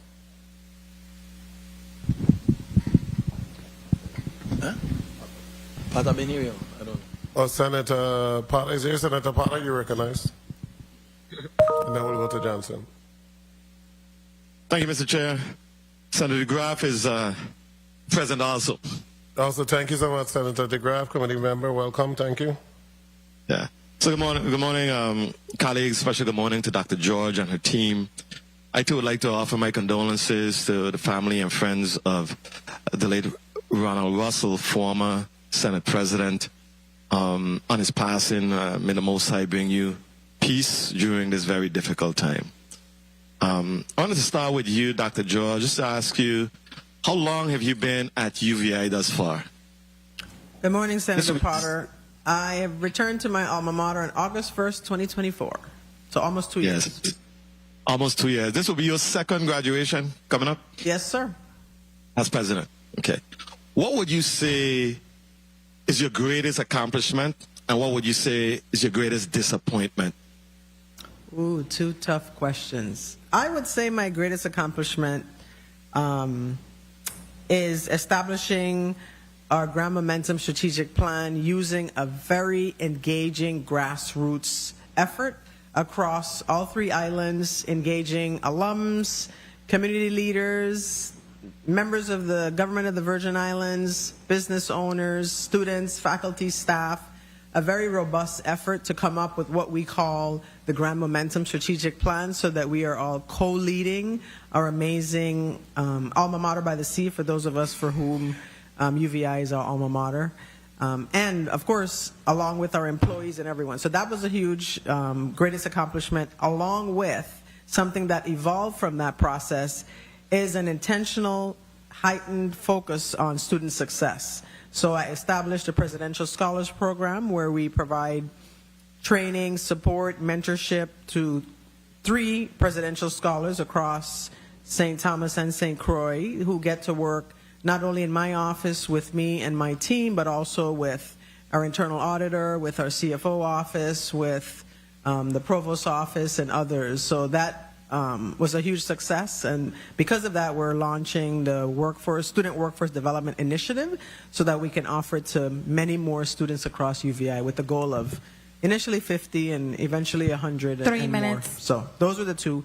And honestly, my biggest disappointment has been the sacrifices we've had to make because of our financial instability as a result of lack of consistent receipt of funding and appropriations and our allotments, to be honest. So, when we're without 4 months worth of allotments, it really ties your hands, and we're not able to adequately support students as we would have been able to if those funds were available. So that has been my biggest disappointment. Understood. Thank you very much for that response.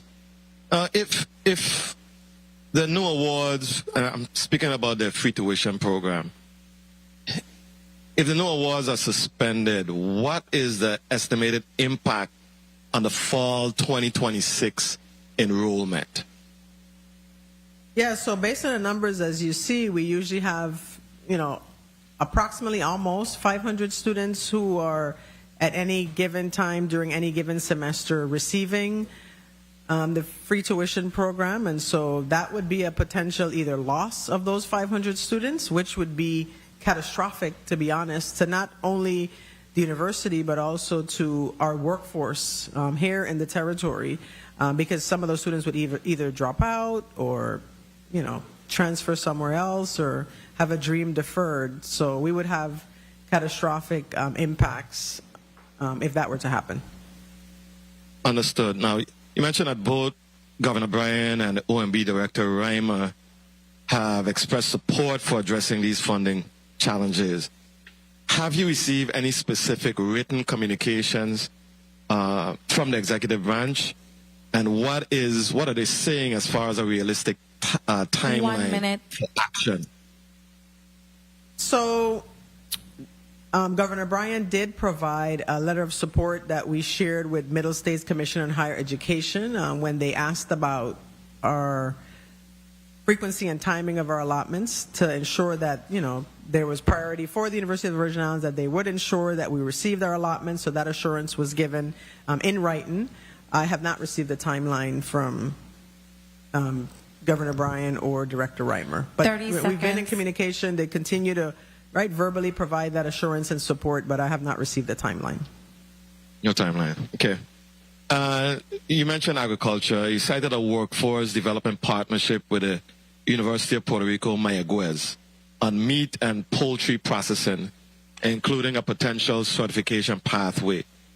What is the current status of that certification?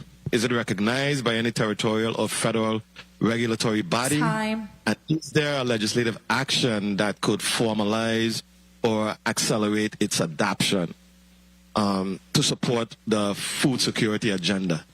That's a great question, Senator Potter. So one of our faculty hires in the School of Agriculture is Dr. Rios, who is leading that effort in collaboration with the University of Puerto Rico at Mayagüez. I honestly don't have in front of me all the details in terms of where they are in the exact process or where they are with accreditation. I can definitely provide you with an update.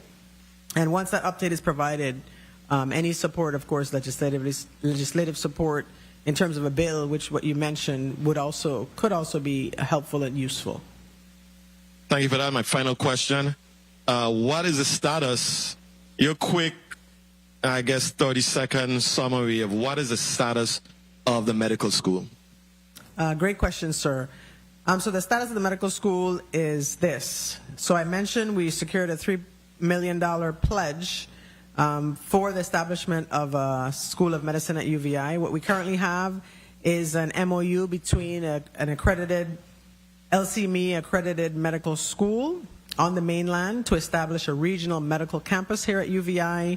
We're currently working on another MOU with that partner on fundraising, and we have a fundraising goal, and if we're able to achieve progress in that fundraising goal, then the next step would be sending a letter to LCME for permission to become a regional medical campus. After submitting such letter, we could have a medical school or begin advertising the establishment of a regional medical campus within 6 months after receiving word back from LCME.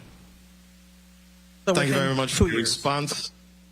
Thank you for your response. I won't abuse my time any longer. I have a couple more questions, but I'll save them for another time. Thank you, Mr. Chair. You may proceed. Ask the question, Senator Potter, because we don't have the president here on a regular basis. So go ahead and ask the question, please. Okay, I'll just ask one more. Thank you very much for your generosity, Mr. Chair. Dr. George, you mentioned digital modernization, expanded online enrollment, and revenue diversification as your strategic priorities. Yes.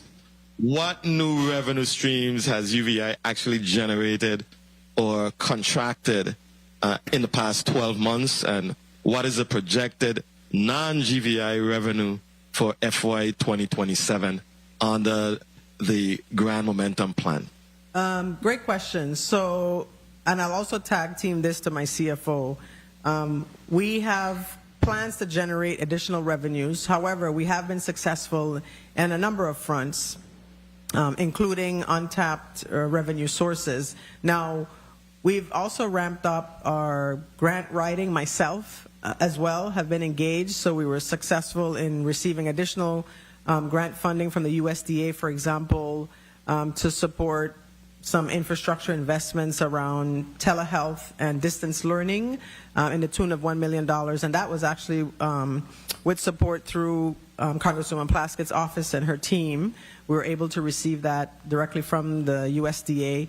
My CFO has also been very diligent with her team in identifying additional revenue sources. For example, we've streamlined and improved our space utilization opportunities. So as you know, several, whether companies, individuals, groups in the community use our spaces across both campuses for events.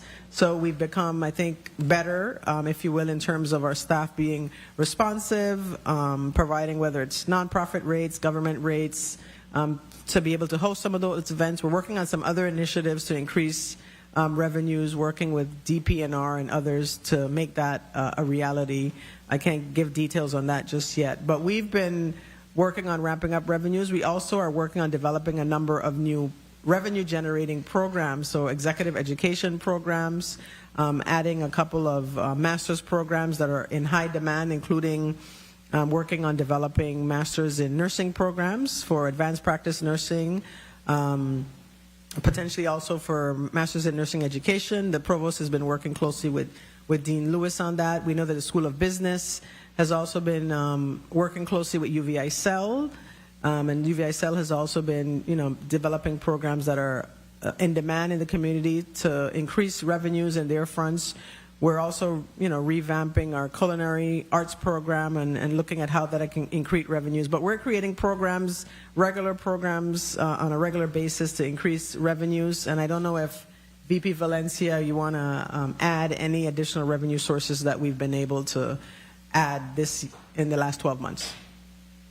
Yes, ma'am. I think the biggest opportunity for us has been just the space capacity where there is any, and then potentially looking at partnerships where we could expand potentially auxiliary enterprises and looking for opportunities where we can engage the community also. Thank you very much for your responses. Thank you very much for your flexibility, Mr. Chair. Thank you, Senator Potter. In reference to your answer for the medical school, so is UVI still pursuing the medical school as a part of the university, or have you changed and doing it in conjunction with an established medical school at another university, which I think is the smarter route? Right. So we're instead of a standalone UVI School of Medicine, we are pursuing the path of becoming UVI other school regional medical campus. Okay. Which will also be accredited by LCME.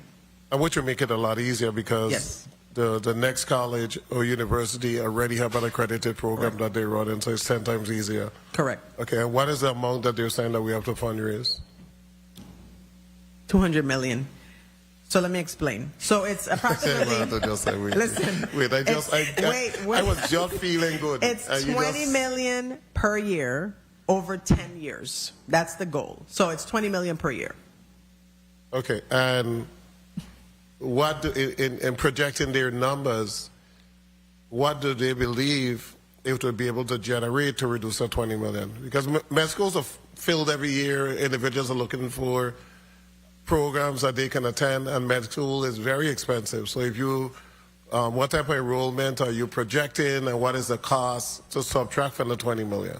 So we're initially projecting about 40 students per year initially, and then, based on capacity building here as the regional medical campus, we could potentially increase that. And the cost of medical schools, you can Google any medical schools on the main line, as you just said, is very expensive. So times those 40 students per cohort would generate that amount. But in order to be able to support those students, provide some scholarship, right? Not full scholarships, but that's what it would So take. 40 students will generate how much? I think our tuition, we put it at, I can give you or share a full report with you, but I can't remember if we put it at Because 30, are we then 30,000 per saying year. that you're projecting a loss every single year? Then it doesn't correlate with. No, so in the first, based on our financial model, within the first 3-4 years, there won't be significant profit, but by years 5, 6, 7, 8, we will be generating profit. Because of That course, if it's because you have 40 students only in year one, the next year you have 80 students. Right, because- So exactly. So by year 4 and 5, then we will be generating profit. Okay, so does the model that you have then decrease the amount that we are going to need to generate? And we shouldn't need to generate $20 million every year when we get it up to 80, 100, and Well, 20, the more students we 160. have, if we give, for example, if there is some scholarship support given to students, whatever, I'm not sure what percent in year one, by year 4, that amount is quadrupled. And so that's why you still need to sustain that 20 million per year in terms of having some operational reserves.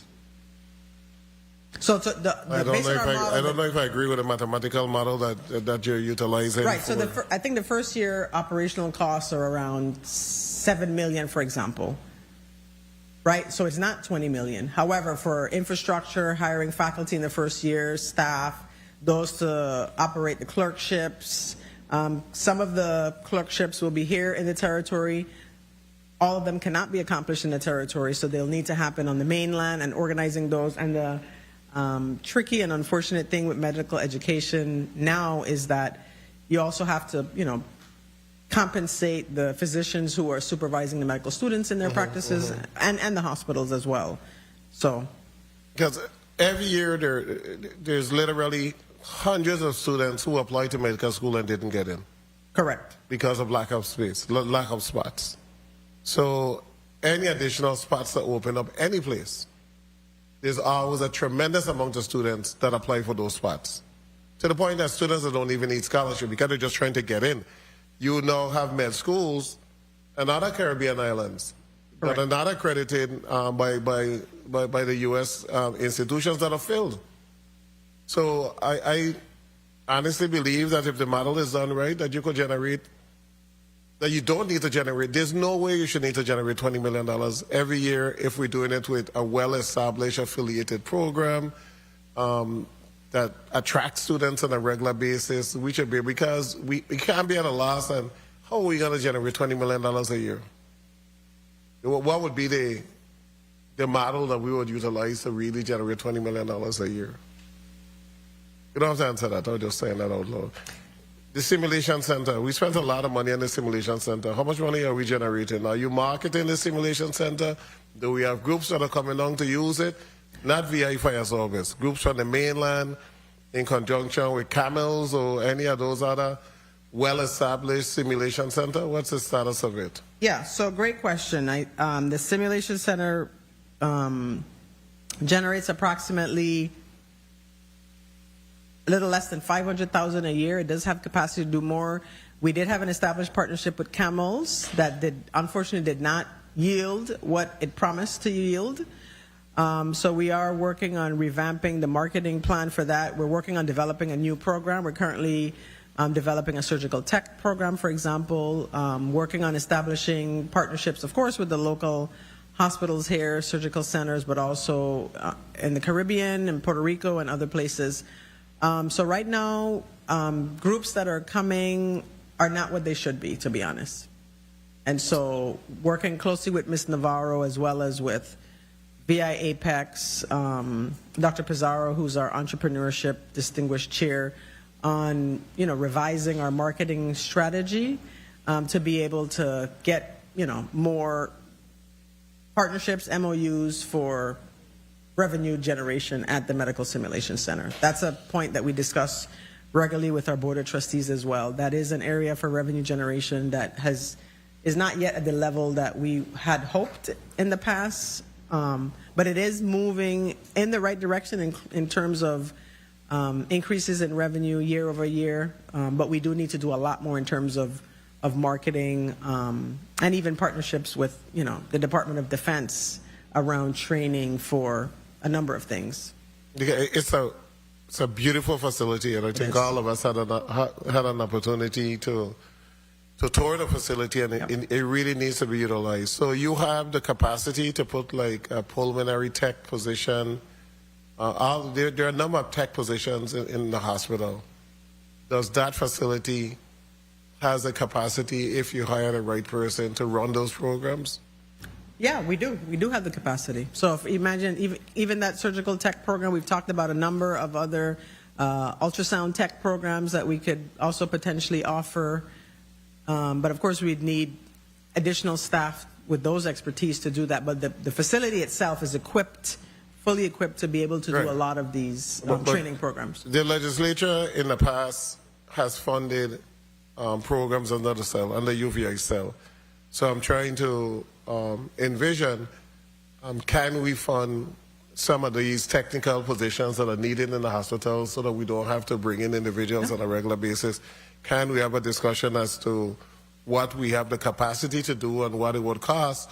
And it's not something that you're going to do every single year, but it's something that you could do 1 year to get some pulmonary techs certified, and then next year you move to the next one until we have a cohort of local individuals in all of these different areas that could provide this service. I think we need to have a further discussion about that. Yeah, we'd be open to it. We have the facilities and capabilities to do it. So but then just I'm not going staffing. to follow up and meet with you so we could get some numbers as to what it would cost.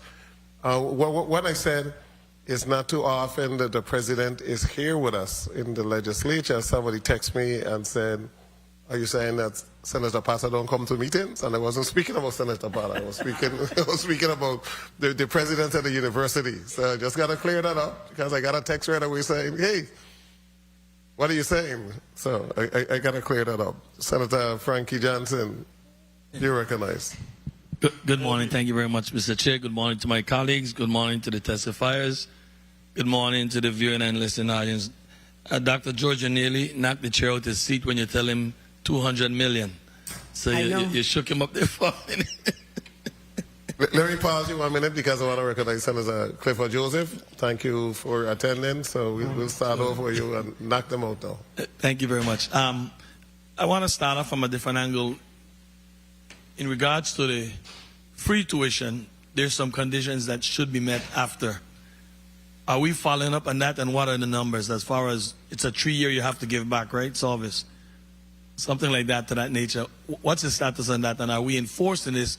Because we're spending some money and we can't be giving out this money, and all the people that we train just walk away from us. So what's the status on that, if you may? So if you recall, there are eligibility requirements to be awarded the free tuition, and then there's a prorated work requirement after, and they have up to 7 years. So if you look at the timing of when we implemented this and where we are, those students are not out of their time limits yet of the requirement.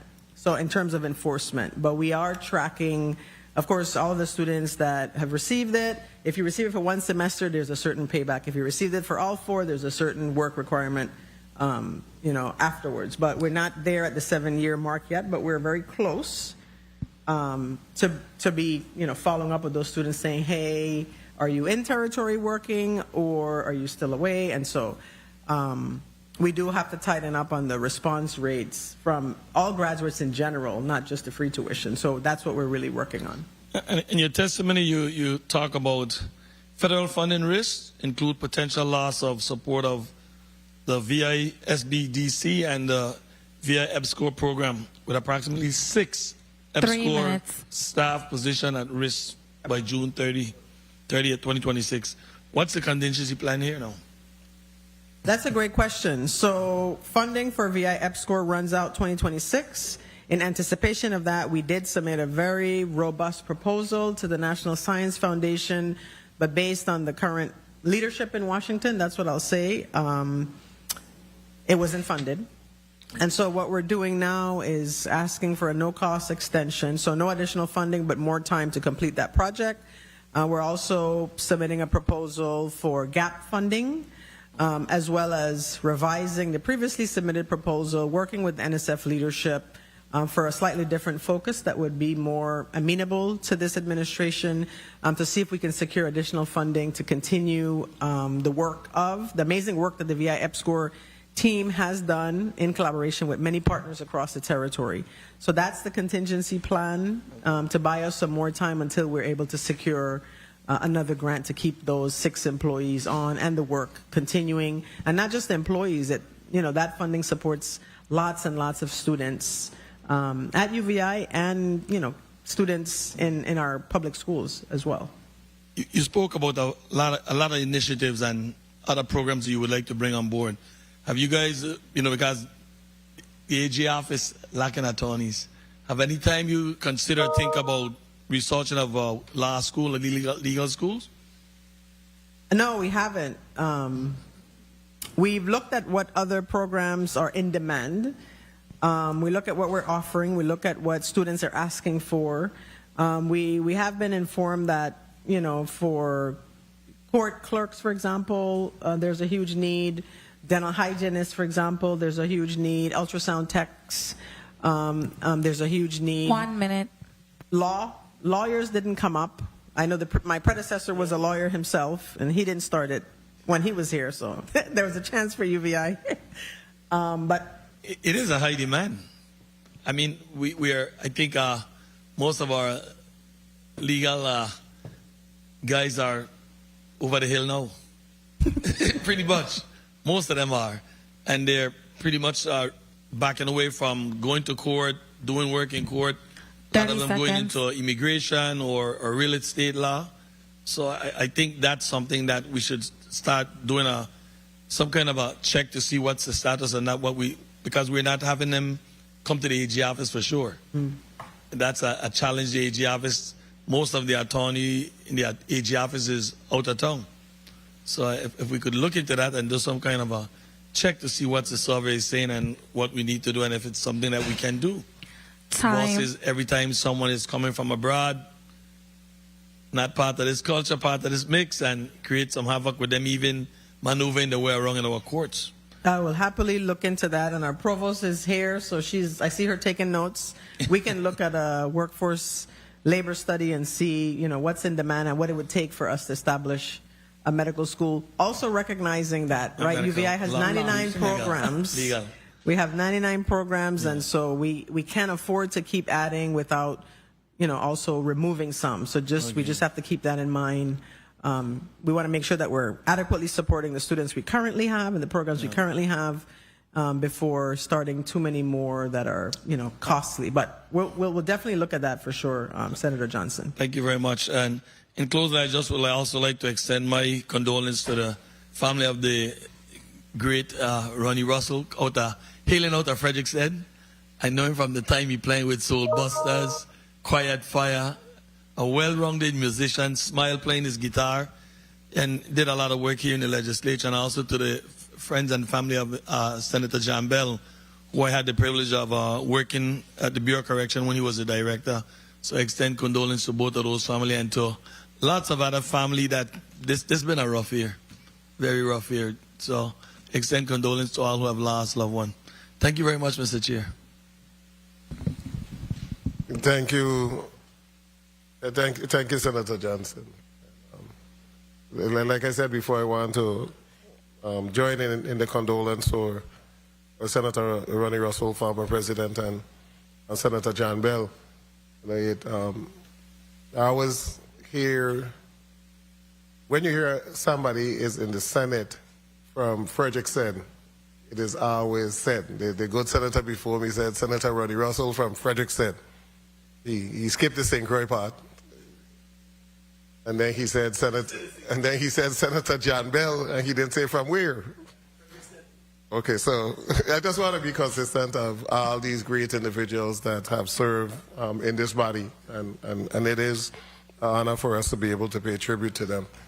I'm looking at those tech positions, because we do have issues with tech position. We have issues at the hospitals or individuals to do echocardiogram and that type of stuff, where you can't find somebody retire, and then I think there's one person that goes around to a number of different offices and provide that particular service. So we need to look at all of those areas: surgical technician, PCT, the patient care technician, the dental hygienist. We have a number of local young ladies who are doing dental hygienist work, but they're not certified, but they're working on the dentist. They're trying. So if we can get that going, I mean, it would be really so good for the island to get some permanent jobs for individuals. And like I said, it's not you're going to offer it every year. Because if we could get 10 dental hygienists, we're good. We don't need to offer the course again for the next 4 or 5 years. If you could get some echocardiogram or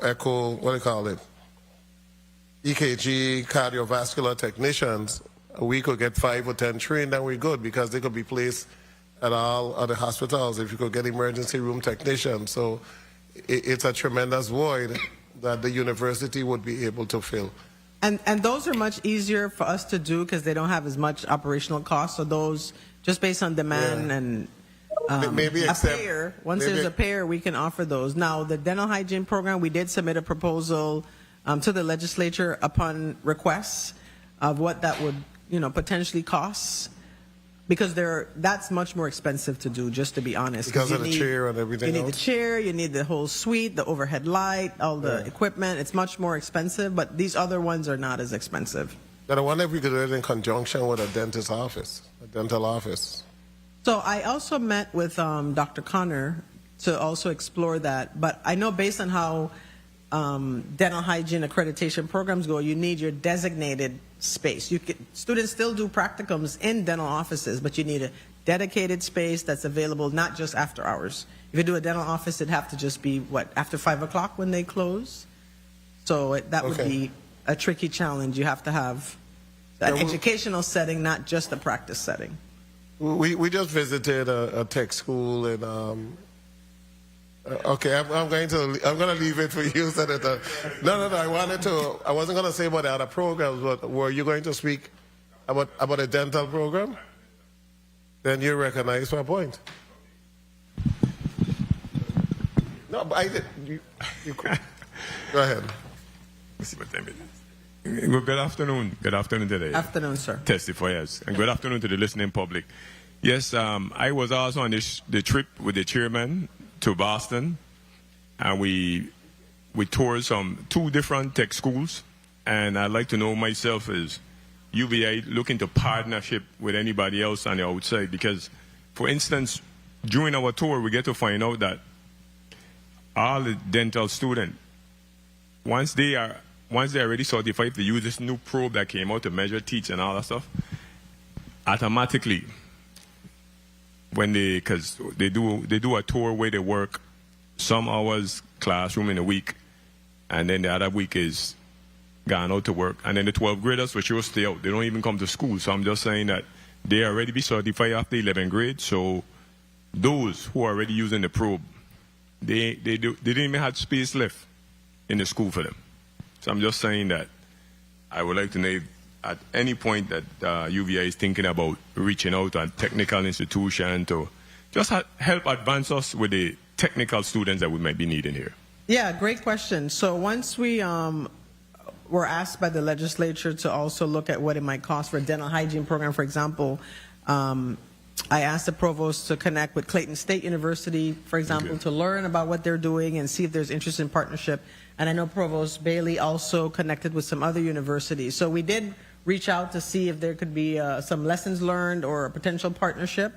Now, I think we have an opportunity here in the Virgin Islands to also establish career academies in the high schools. I haven't discussed this yet with Commissioner Dion Wells-Hendrington, but just in conversations with my team members, for example, at other high schools on the mainland, Georgia, for example, they have career pathways like a health occupation students of America, so that by the time you graduate from high school, you're a certified nursing assistant or some other path that you choose. And in other academies, you also graduate with other technical certifications. So I think that's a great model that we could potentially adopt here in the Virgin Islands that would then make it a seamless transition to the university so that we can then help them achieve an associate's degree and then eventually a bachelor's degree while they're building on those certifications and credentials. And we're also committed to micro-credentialing as well to ensure that people have workforce credentials. But great point, Senator Joseph. It's very important because, I mean, with us,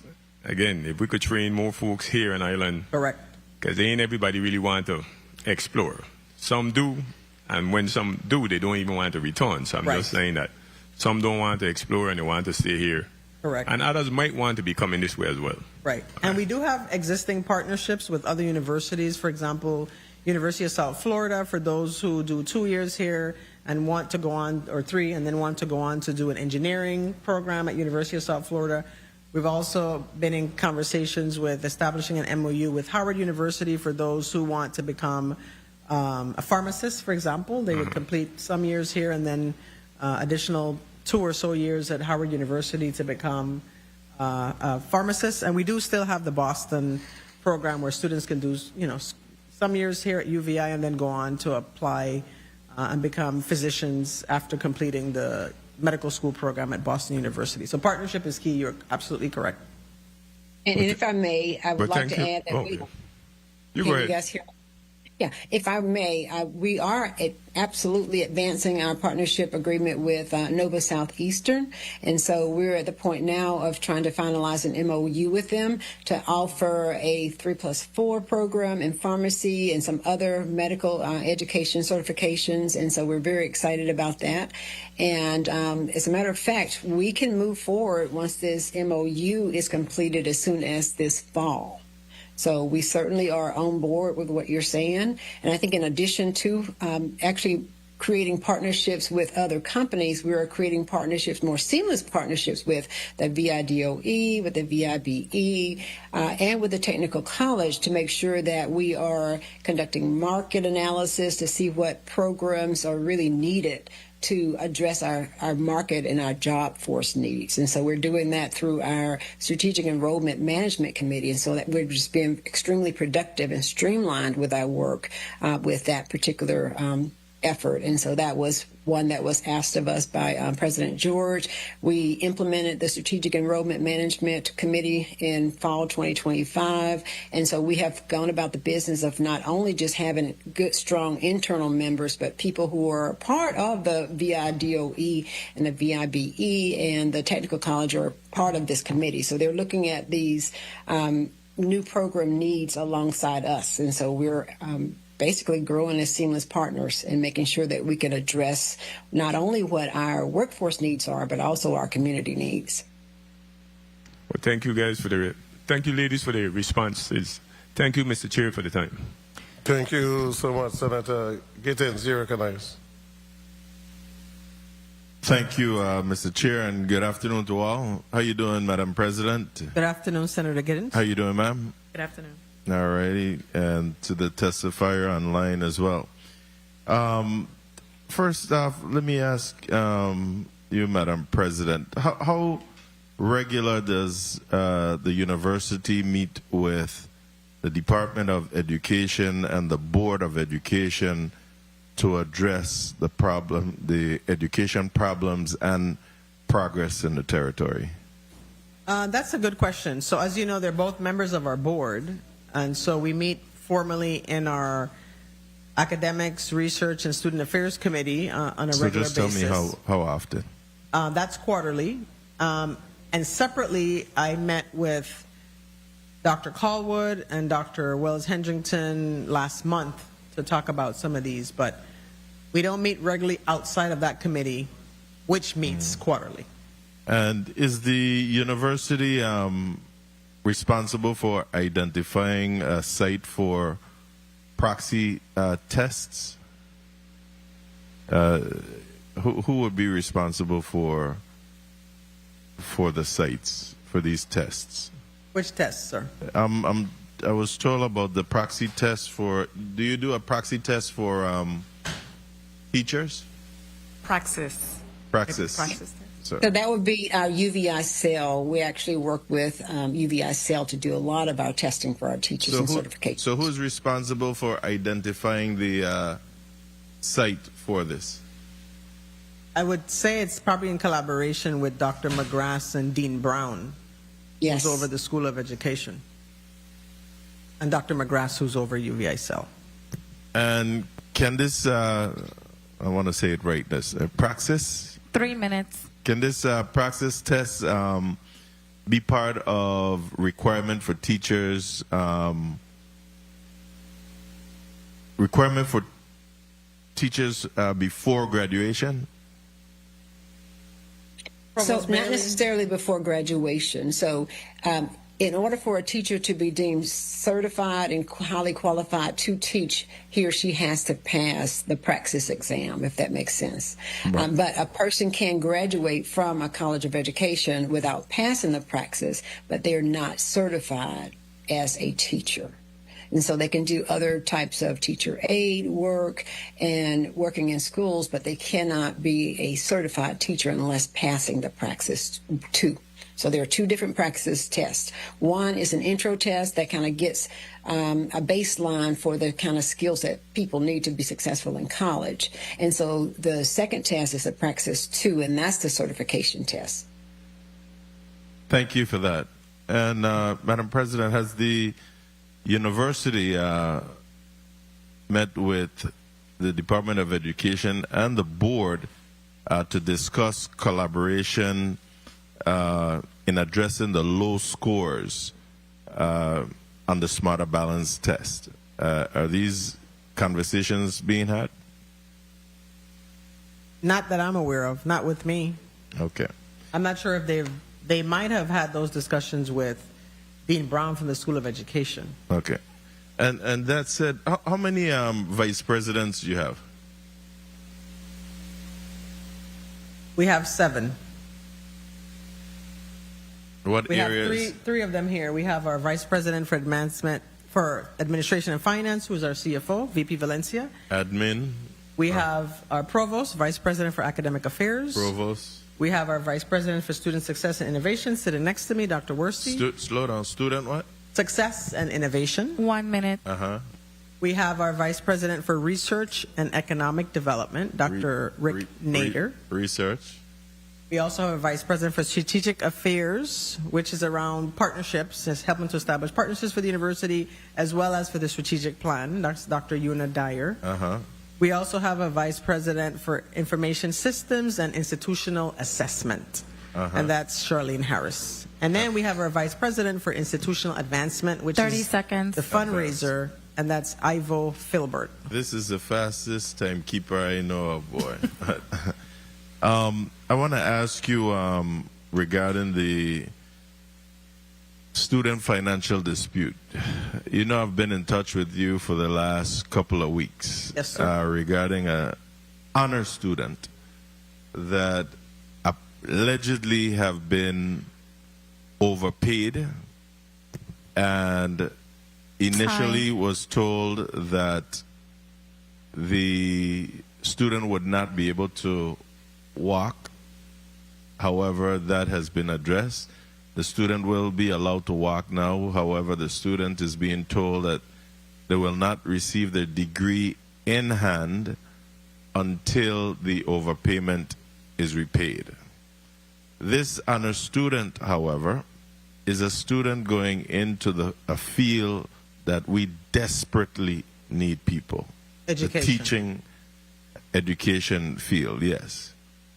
And we are all aware that they would not be able to be certified without having their diploma in hand. So given that this directly affects her ability to be certified by the Board of Education and begin her first employment, I am wondering what policies are in place to resolve institutional financial errors without disproportionately harming students. So policies do exist. And so I know you said allegedly, And of course, because of FERPA regulations, I won't mention the student or go into much detail. No, we wouldn't do that. Right, and correct. I specifically said allegedly, yes. Correct. But there are policies existing. And what I shared also is that students sign obligations and regarding their commitment to, fulfilling, paying for their product, if you will. So as you said, the student will participate in commencement. When students enroll, part of the registration process, there are a lot of attestations that are done. There are a lot of policies that they acknowledge and sign. So policies do exist.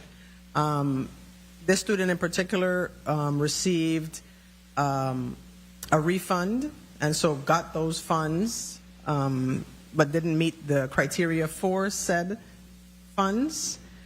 So there are policies that exist. We have been working very closely with this student as well as other students. So not to cut you off, the policies do exist, but you're not telling me what's in place to resolve the institutional financial errors.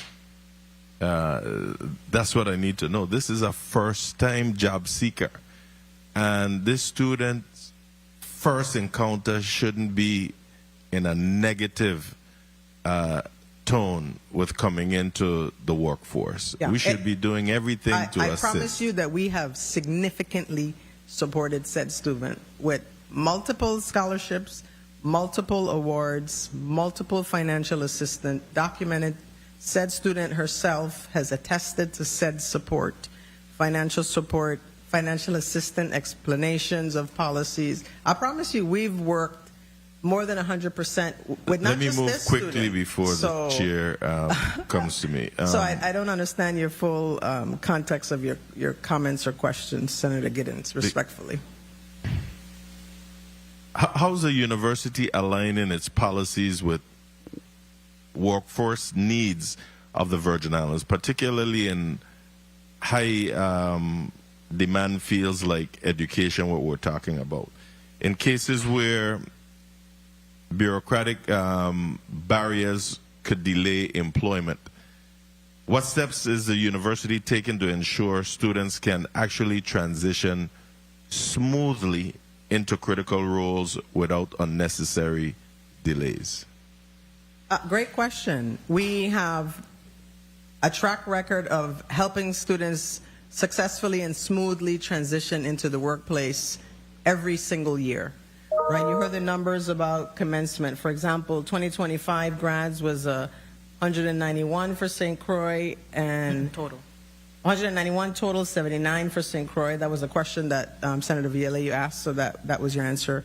This year, nearly 300 graduates. So we do have systematic policies, not a lot of bureaucracy, to be honest. We are not perfect, I will admit, but there are policies and systems in place to support the seamless transition. Now, the reality that we also face is we have a lot of unpaid tuition balances that contributes to our financial strain.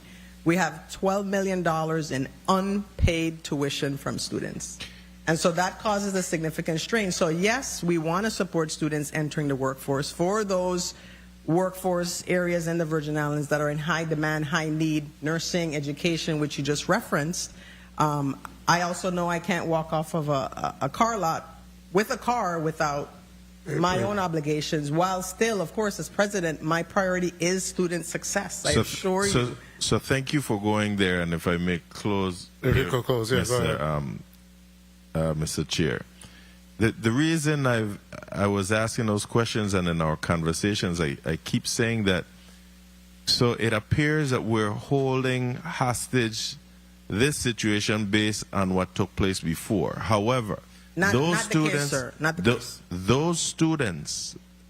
as I've advised before, if you have promissory notes signed by individuals promising to pay and they don't pay, then there's a next step that you should be taking. When I say you, I mean the university.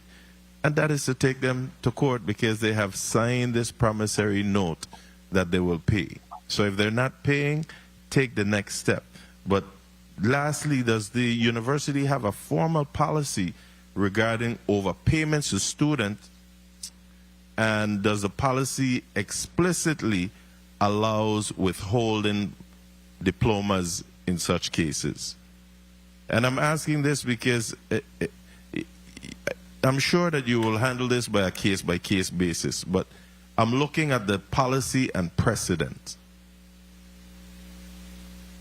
Yeah, we have existing SOPs, standard operating procedures, and policies that document this that students are informed about. We do. So, and it does explicitly allows for the withholding of diplomas. At many institutions as well. No, I'm If I not may, asking about the other institutions. I'm asking about the University of the Virgin Islands that I am concerned of right now.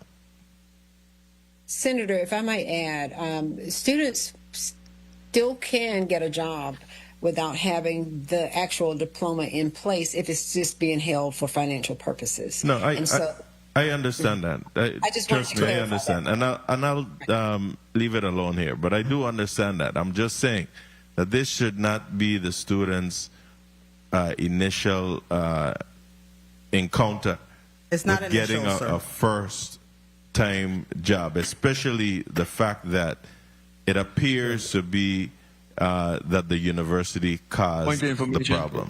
But Okay. thank you, Mr. Chair. In our case, Thank you. Well, thank you so much. Point of information. Point of information, Senator De Graaf.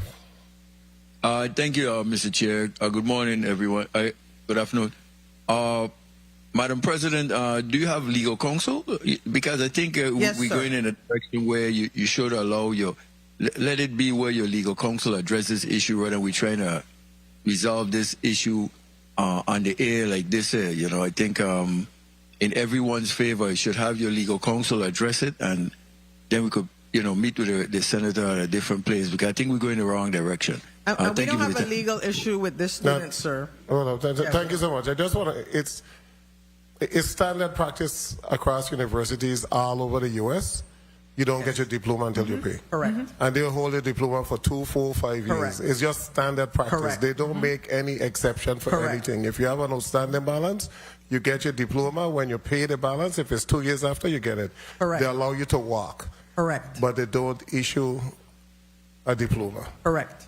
Okay. I'll go on to Senator De Graaf. I wanted to say that the question with the praxis, I think it's similar to NCLEX, where the senator was going. You have the nurses go through the program, and then you have an NCLEX preparation course, which became very, very successful at UVI in preparing the students to pass NCLEX. So the question was more along, do you have a praxis preparation course? Because we didn't get that. I didn't really but get that part. it was going in that direction in terms of teachers after they graduate, the success rate in pass and praxis, if there's that possibility of having a preparation course similar to what you do an intense NCLEX, and your NCLEX passage rate was 90-something% last year, right? Correct.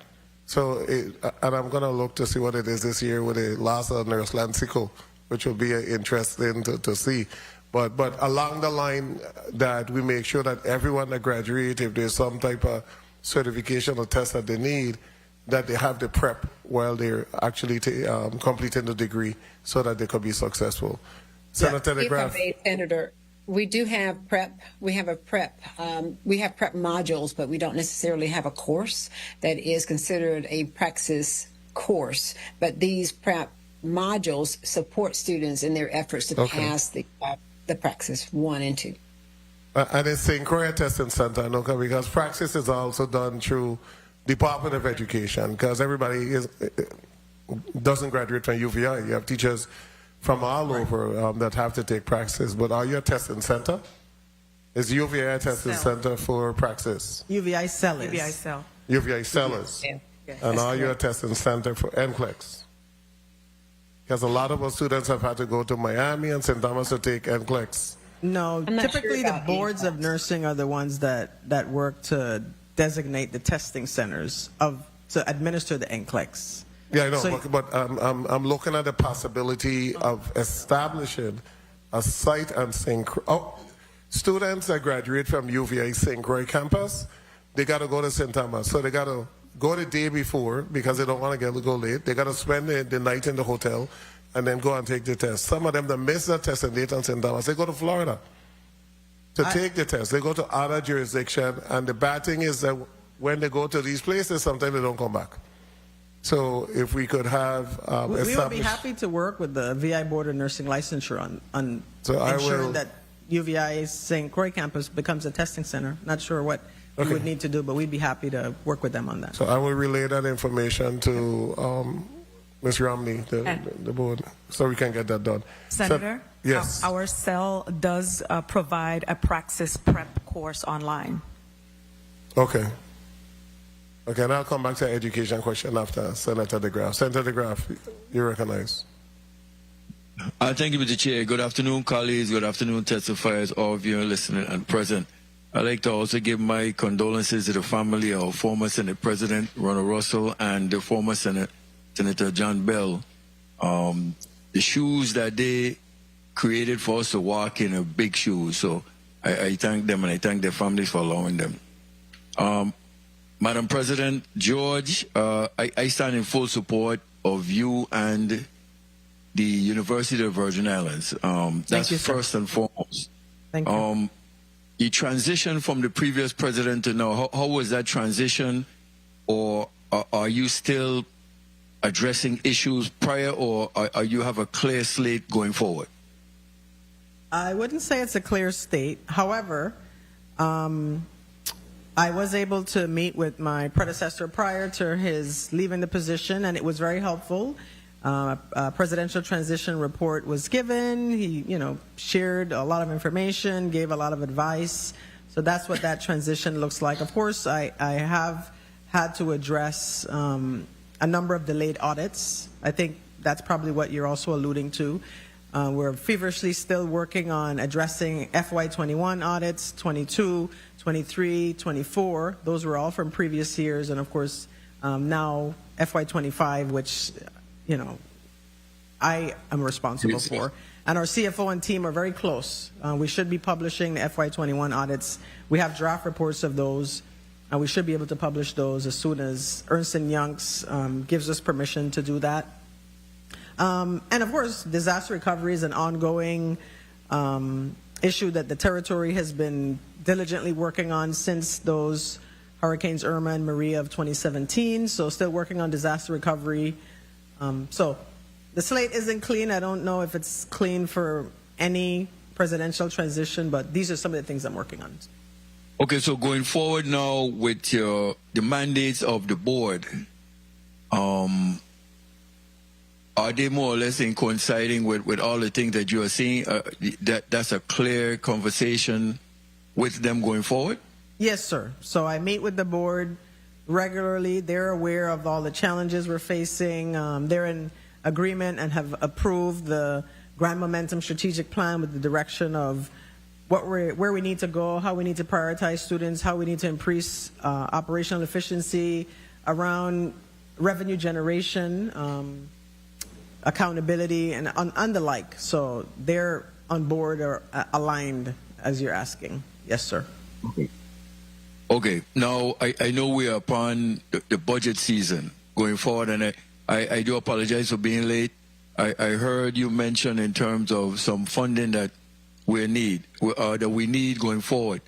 Have they been submitted in the budget process? Because I know we are well on the way into that before, or these acts that you mentioned something additional?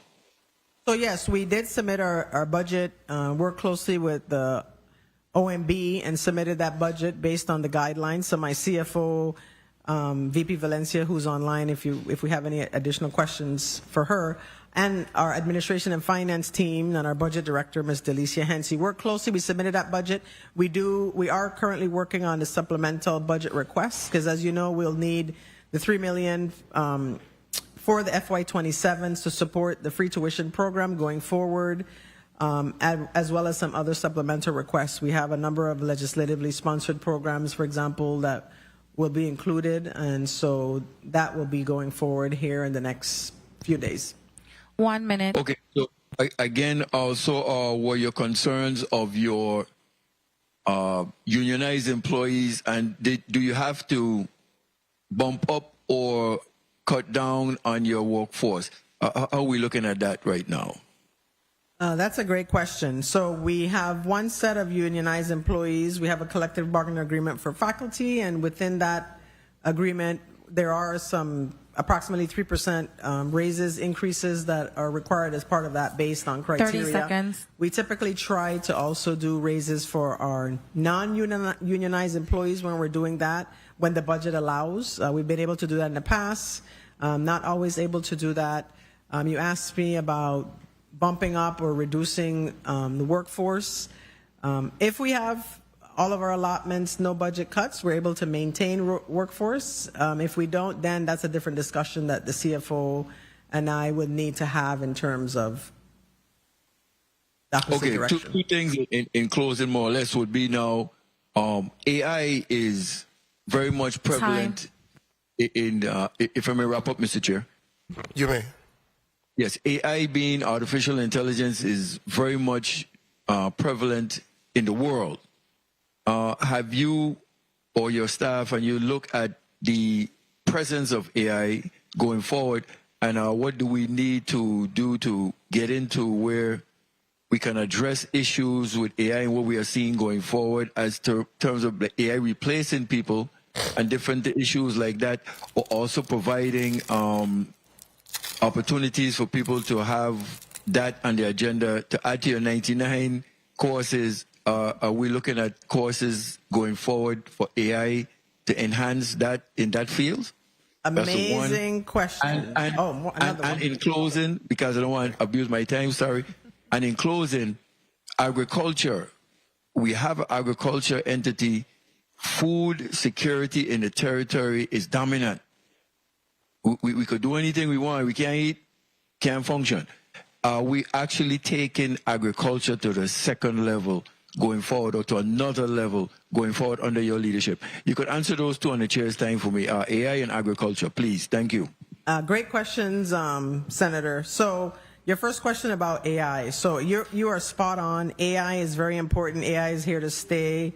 We either embrace it or get left behind. That's the reality that we face. So at UVI, we are using AI. We do have courses in AI. We have a minor in data science, which also integrates AI as well as a certificate.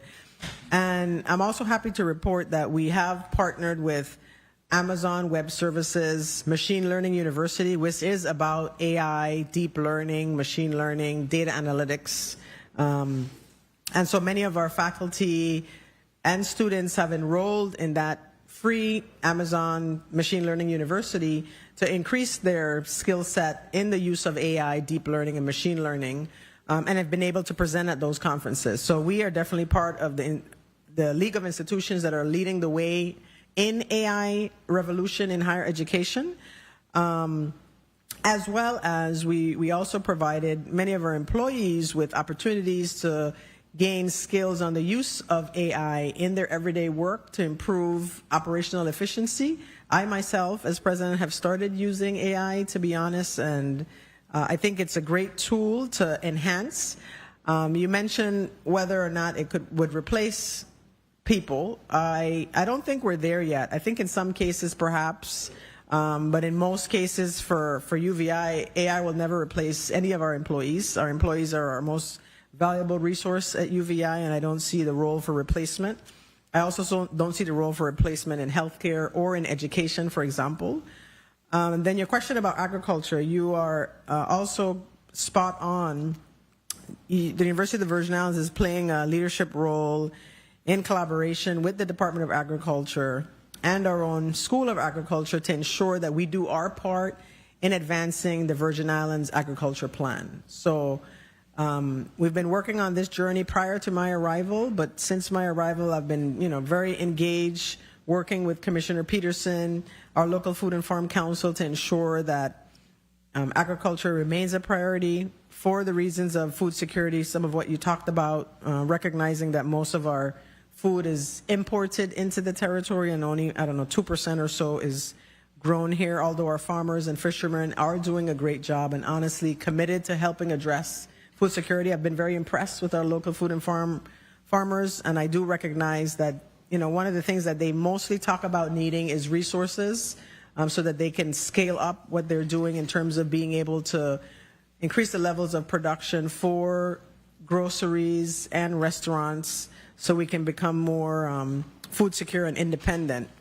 And funding is also needed to help continue to support that, especially for the Triple P program, where we invest in farmers and fishermen with pilot projects so they can buy equipment and so on. I know the Department of Agriculture is doing their part. We're happy that we're graduating more students in agriculture each year. We have some graduates that will be walking across the stage, joining the League of Agriculture Professionals. We're also working closely with the VI Department of Education to ensure that we're in the schools, integrating and teaching students about careers in agriculture. Also, trying to revamp the Future Farmers of America program, making sure that, students have opportunity to engage in the 4-H program, for example. So we're definitely trying to do our part in partnership, like I said, and have more students walk across the stage with agriculture degrees, whether in animal science or actual agriculture, aquaponics, aquaculture, a lot of innovation, and trying to find ways to integrate AI in agriculture as well, and agri-tech. That was the theme of this year's AgriFest, but we're definitely trying to do our part, Senator, so thank you. Is the agriculture program degree, and thank you, Senator Graff, in terms of students, is enrollment increasing? It is increasing. We're now at 40 students, so I think in previous years we were 18, then 32. 40 is a good number. Yeah, so we're increasing. We have a lot of students interested in agriculture. How many different programs in agriculture do you have now? I think it's 6. How many? 6? Do you know, Provost Bailey, exactly how much? We have horticulture, we have... So in agriculture, we have 6 programs. We have 3 undergraduate programs and then 3 AAS, so associate programs. And then we also have a certification in ag. And then we also have more MOUs. We have an MOU with H. Lavity Stout in the British Virgin Islands to come here, for example. The certification is in what? The certification program for agriculture. Okay, let me pull that up for you. And while she's pulling that up, you're the custodian of a herd of Senipole cattle? Correct. Are you maintaining the herd? We are. The Dean of Agriculture did share that at one point the herd had some ticks or something that we were addressing, but yeah, other than that, making sure they have nice green that herd pastures. was donated to the University of the Virgin Islands, is a native cattle, bred in the Virgin Islands, originate on the island of St. Croix. I think that you could utilize both the Senipole cattle and the white-haired sheep for a lot of research and being able to bring individuals in. It's heat resistant. I mean, there's so much work that could be done there if we utilize those 2 assets that the university have to its full potential. Absolutely. I mean, the university did excellent tilapia research back in the 80s that we were leaders. All over the world, Taiwan and all those other countries came here, learned the technology, went back and expanded their industry tenfold with the research that was done at the University of the Virgin Islands. Correct, sir. It's just how we could connect it and move to the next level. Yes, and I think, after the hurricanes in 2017, our aquaponics and facilities on the Albert Einstein campus were significantly destroyed. And of course, we've been working with FEMA to get those replaced, and they're coming along, but that has taken quite a while. But we now have the Bethlehem facility, which... So what is the status of the facility that was donated, that UVI was able to get from, can't remember the name of the group, but Fresh Ministries. Fresh Ministries, yes. Right, so that facility, we have things growing there. We have 3 greenhouses, and we have our School of Agriculture is now manages that facility in partnership with, I don't remember the name of the agency that's right next to us in the same facility, but Farmers in Action, my apologies. And so, yeah, we're in process and also trying to work with to form sort of a co-op, if you will, that would help with agriculture in the territory production and then enable us to eventually move into agritourism. There is a teaching facility there, so also have had conversations with the Department of Labor, the Department of Education around what we can do jointly, and the Department of Tourism in that facility to help. You're producing enough commodity that you're in the market, that you're selling or providing to the university culinary program? So some of the produce we're using in the UVI cafeteria, Okay. and that has helped to reduce costs. The Fresh Ministries were producing quite a bit of I know lettuce and they everything were. else that was out in the supermarket. Correct. So One of the concerns that our agriculture faculty and dean has had is that they don't want to, form any constraints or unfavorable competition with our farmers that we work with. And so you're not. You don't. I mean, there's no supermarket that just has such an abundance of a product in St. Croix that they're not bringing it in from the mainland. So we do a lot of cucumbers. We still have cucumbers on the mainland. So UVI will just further supplement that and make some additional money for the program. Yep. Senator Joseph, you recognize. Thank you, Mr. Chair, for the time. Good afternoon again to the listening public. Good afternoon to my colleagues. I too will rise to give my condolences to the families and friends of the two St. Croix born senators that passed away. So I ain't sticking down in the corner. I ain't going west and I ain't going east. I just sticking on the island itself. Dr. George. Yes, sir.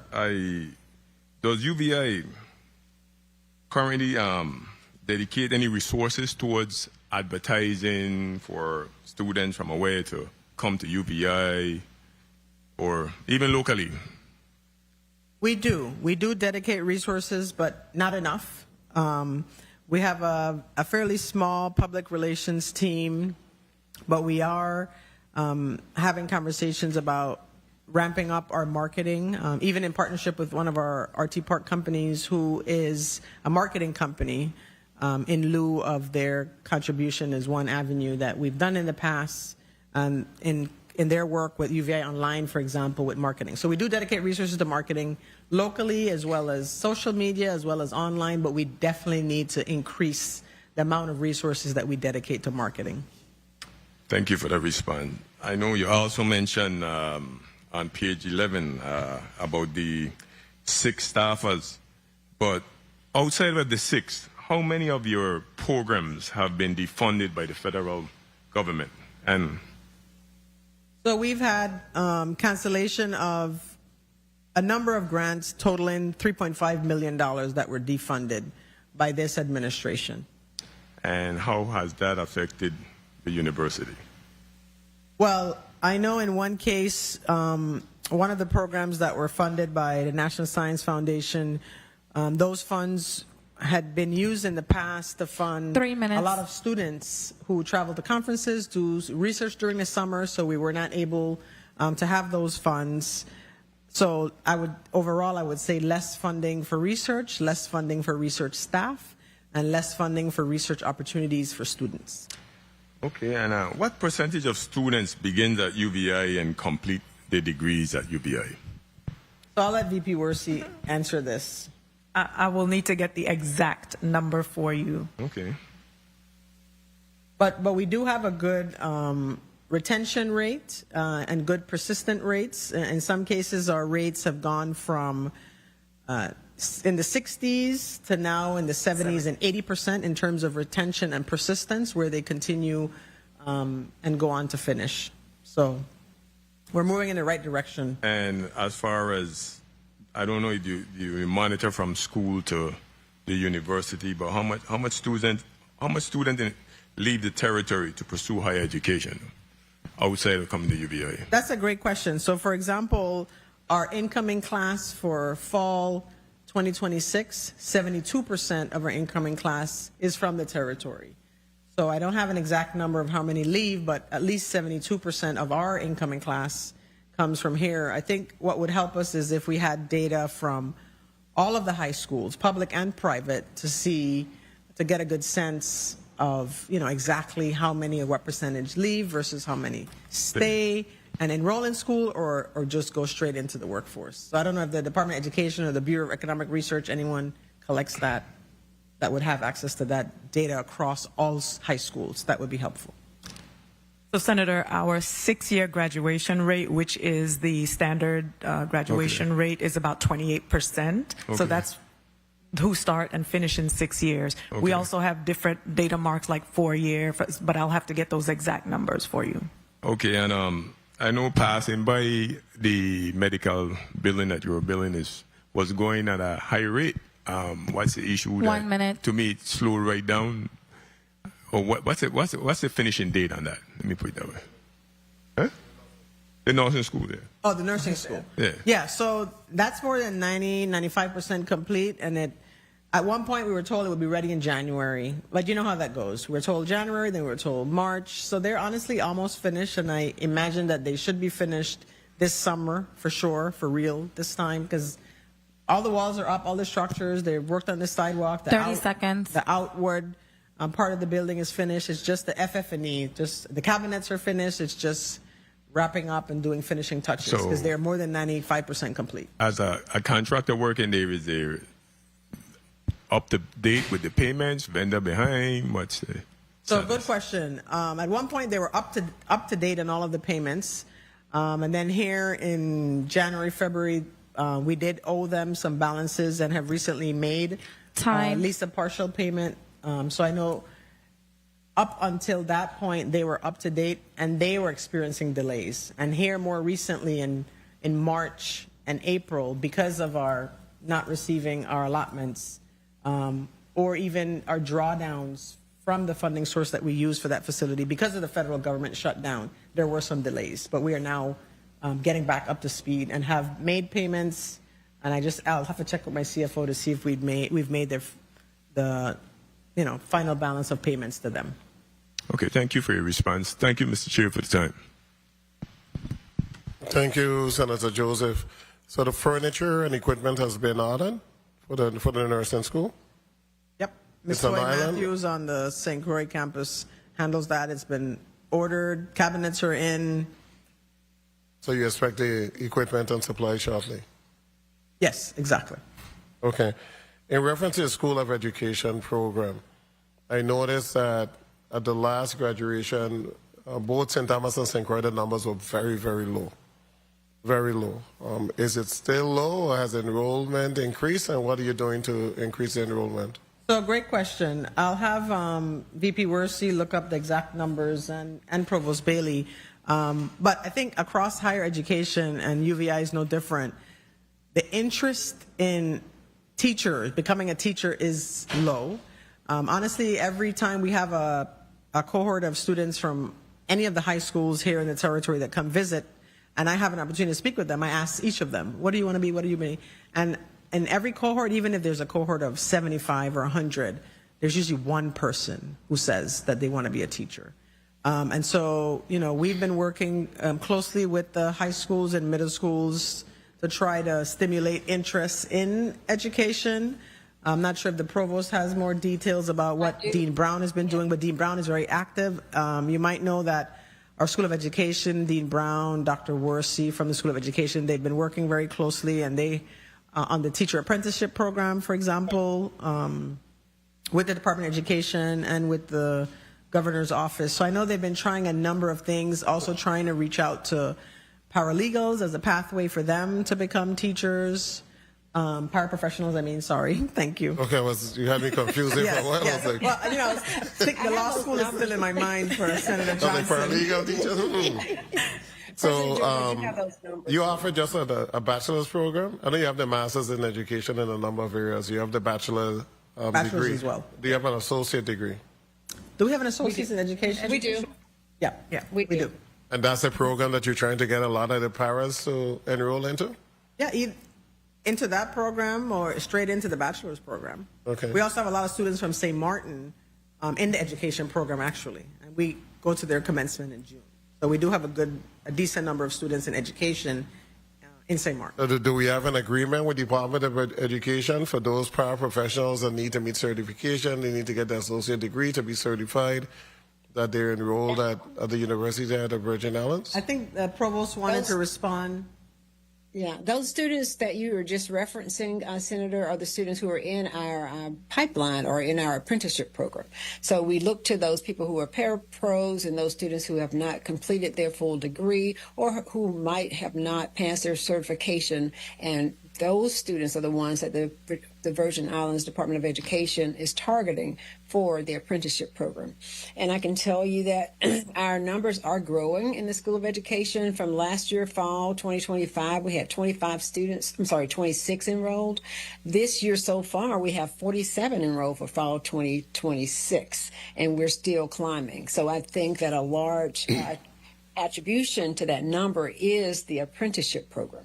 Okay. And so, and our partnership with H. Lavity Stout Community College Yes. as well, and some other community colleges. Okay, that's good information. We got to grow those numbers because we're importing a lot of teachers, and we're recycling them every 5 years because they can't stay longer than 5. So it's hard to really establish programs. So I hope I do that have the name of that ag program too, Senator, if you have time for that. You asked for the associate degree in ag. You wanted to know what it was.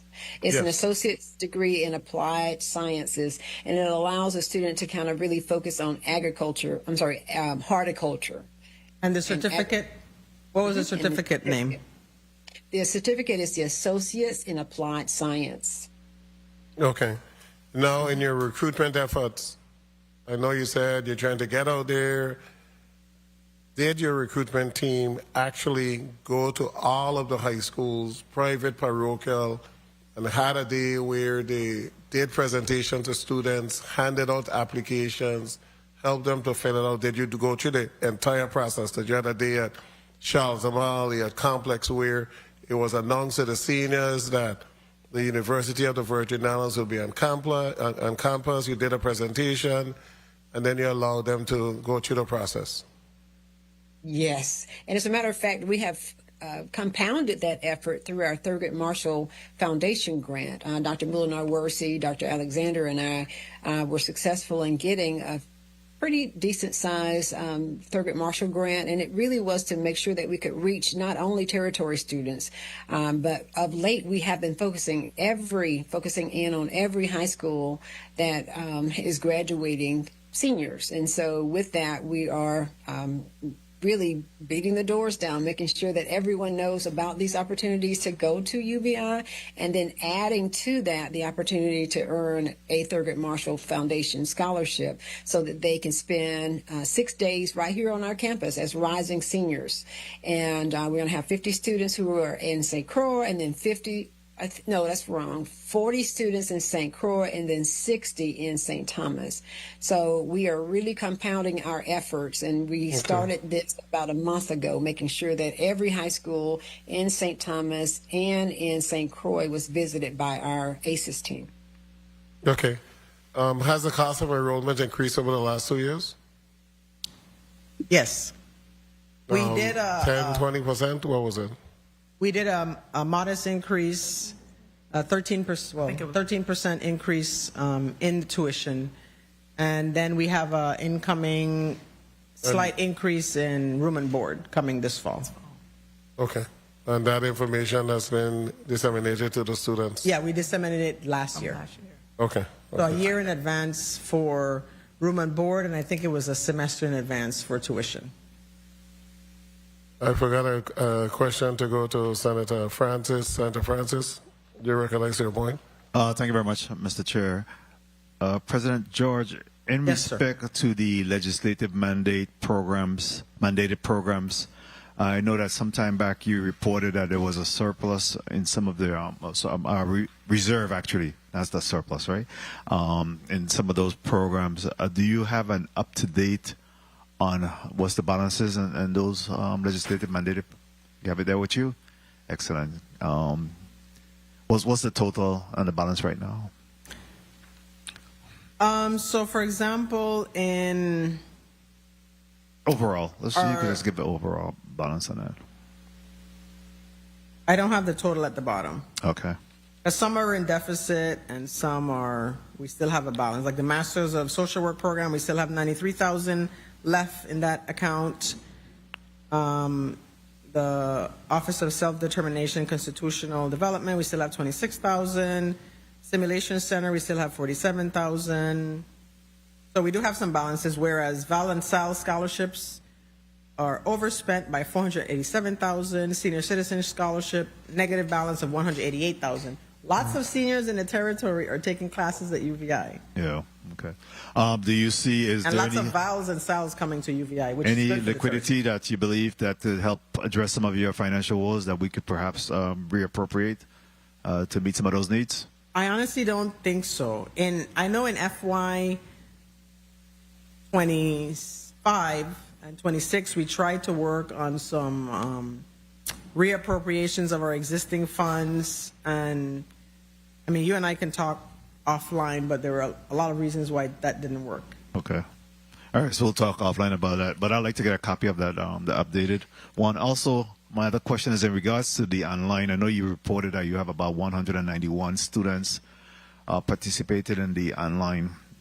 How many of those will be under the free tuition? I'll have to get that. VP Worsey is going to get you how many of those are free tuition. I'm not sure if that was one of the numbers. Provost Bailey, how many of, I think you mentioned that earlier, how many of those online students got free tuition? 150. No, I'm sorry, it's 28. 28 of those. Very well. Thank you. Thank you, Mr. Chair. That's 28, you said, right? Yes, sir. Yes. Okay, so going back to the special funds, and then we will wrap up with you so we could go on to block number 2. You said you had 93,000 or 90 something left for the masters in social work. Mm-hmm. How much you have the Bachelor of Science in Nursing? 221, 266 as of April 24th. F score.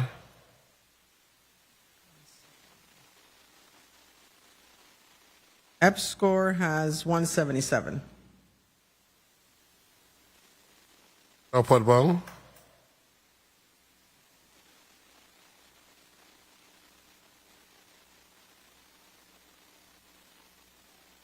I need to pull out my reading glasses. 1 second.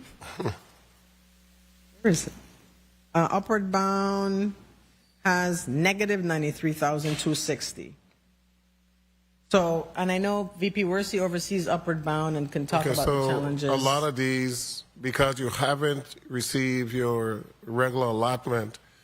We haven't received funding for any of these. So the all of only those- funding for special legislatively sponsored programs we've received for is $100,000 for the Youth Ocean Explorer. We have not received any funds for any of these programs. So all for of the other FY26. areas for fiscal year 26, you have not received anything. None. And I know some of these were zeroed out. So remember, But some were zeroed out, yeah, but upward bound and those. But we they haven't were received monies. any, even for the ones that we were supposed to receive. We haven't received any. Okay, so I'm sure well, for sure we're going to discuss that more during the budgetary process. So shortly, I'm sure that the finance chair, well, he's been meeting with you. Yes, he's that been very we'll be helpful. able to look at those numbers and see exactly what we need to do. Because we know Upward Bound is a program that we always want to take place in the summer. Right. Yeah, the summer bridge. And so this summer we don't have any, right? You see it's in the negative. So we're having to have discussions about whether or not we want to make sure we offer it. But they're in the stage now where we're getting ready to have students, make plans for students to come. And so we need to have VP Worsey is having to decide whether we do Okay. it non-residential or not. Because we need don't to have we some don't have the funds. emergency discussion in reference to summer bridge and those other programs that take place in the summer. So that we can know exactly what is going to take place. And we know that there's a lot of work that's going to be taking place in the public schools, and a number of public schools are not going to be open for the summer. St. Clair Educational Complex, Bertha Bush Shelter and St. Thomas, I think Charlotte Amali, a number of them won't be running programs because they're going to be going through construction. So we need to have a conversation as to exactly how we're going to make sure that a lot of this is funded. Especially those areas that a fund was in the budget. Some was zeroed out, but a number of areas of funding was there. And then we also need to find out those areas where you receive no allotment as to whether or not you have a positive or negative balance so that we can know what needs to be done as we move forward. But colleagues, we have exhausted the questions. Are we going to allow the president of the university to put a closing statement on the record? Are we going to then take a 5-minute break? Point of information, Senator Potter. I apologize, Mr. Chair. I was trying to get your attention. That's okay. Dr. George, I wanted to get a clarification because I just got a text from a student who got a letter indicating that they would not be able to participate in graduation because they had an outstanding balance. And I heard in your discussion that it was allowed. They just wouldn't be able to receive the actual degree until that obligation is met. Correct. Which seems fair and reasonable. So the letter that was sent out, is that, I guess, just can you clarify? I'm not sure who sent the letter. If you can ask your student who sent it. So I'm not sure. I can't respond to the letter if I don't know who sent that. Just in general, though, if you have an outstanding balance, you should be allowed to participate in graduation. Just you wouldn't receive the actual degree until the obligation is met. So I just wanted to understand. Correct. That is, thank you. That's good enough for me. Thank you, Dr. George. Thank you, Mr. Chair. Thank you. Thank you so much. And I'm sure you could sidebar with the president after, or I would really recommend that whoever sent you the text, ask them to send you the correspondence to see exactly what the correspondence says. Then you could get a true picture as to whether or not the previous discussion we had, if that is what is actually taking place. Because the standard practice is, if you meet all the requirements, you walk and you get your diploma, and you walk. You don't get your diploma, and then after you pay your obligation, you get your diploma. And that's standard practice at universities across the mainland. And I know because we have a number of Virgin Islanders who owe 10 and 15 and 20,000, and they got to wait. And it is what it is. But I will allow you to put a closing. Says, Kenneth Gittins, you have a point of information. Thank you, Mr. Chair. I just want for all to understand that my line of questioning during any course here in the legislature, it comes from my obligation to provide oversight and gain a full understanding of a situation. So I don't want for my line of questioning to be taken as if I am not in support of the president or the university. They don't even know our connection. But I am just saying that my line of questioning was indeed to gain a better understanding of a situation and to ensure that the university has the proper policies in place, and for me to fulfill my obligation of my oversight responsibility. Thank you. Thank you, sir. Thank you so much. Additionally, questions just provide clarity, because then you put the answer on the record. So somebody that had the same question didn't now have an answer. See, a text just went, so that was a result. The president getting a text was a result of the conversation that was had before. So then there's clarity on the record, and we could be able to move forward. But I'll allow you to put a short closing statement on the record, and then we are going to take a 5-minute break because the next bill is not a long bill, and we're going to go directly to that. Awesome. Well, I would like to sincerely thank this body for allowing me the opportunity to come before you to talk about the work that the University of the Virgin Islands has been doing to advance education in our territory and workforce development. I honestly welcome healthy debates. Senator Gittins, I am not offended by any of your comments or remarks. I welcome them, and anything we can do to improve operations is definitely welcomed. I also commend this body for your continued and steadfast support of the University of the Virgin Islands, for many of whom it's also your alma mater, or the alma mater of your constituents, and in many cases some of your employees. I think the work that we're doing together is very important for the economic development of the Virgin Islands and for retention of talent and to stop the bleed of the brain drain that's happening in our territory, and I can't do any of this work without you.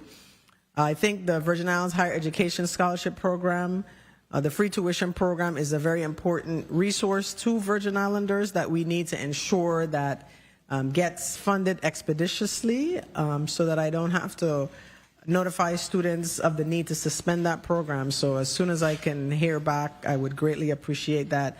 And I am very grateful to the government of the Virgin Islands for continuing to support us through your appropriations, and in working with us as we, ensure that we have timely receipt of those, because they do help us to address issues, to move forward, to continue to offer excellent support to our students. We can't do it without timely allotments. And I honestly just appreciate the opportunity to meet with you also, Senator Francis, and your team, to work through some of these on a regular basis and have these discussions in light of the other challenges that the government is facing, and the willingness of this body and GVI as a whole to prioritize UVI, recognizing that we are the lifeline to workforce and economic development in this community, especially as the only HBCU in the Caribbean, in the region, and the only higher education institution here in the Virgin Islands. So I'm committed to our Virgin Islanders and anyone else that come to UVI, and I appreciate the partnership. Thank you so much. The Committee of Education and Workforce Development will stand at recess for 5 minutes. Thank you.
The Committee of Education and Workforce Development is back on the record.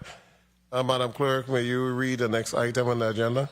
Yes, Mr. Chair. Block 2, proposed legislation, Bill number 36-0133, an act amending Title 17, Virgin Islands Code, Chapter 10, Section 111A1, providing mental health education and instruction, proposed by Milton E. Potter. Invited testifier, Honorable Deanne Wells Hendrickson, Ed D., Commissioner, Virgin Islands Department of Education. Kaiser A. Cowwood, PhD, Chairperson, Virgin Islands Board of Education.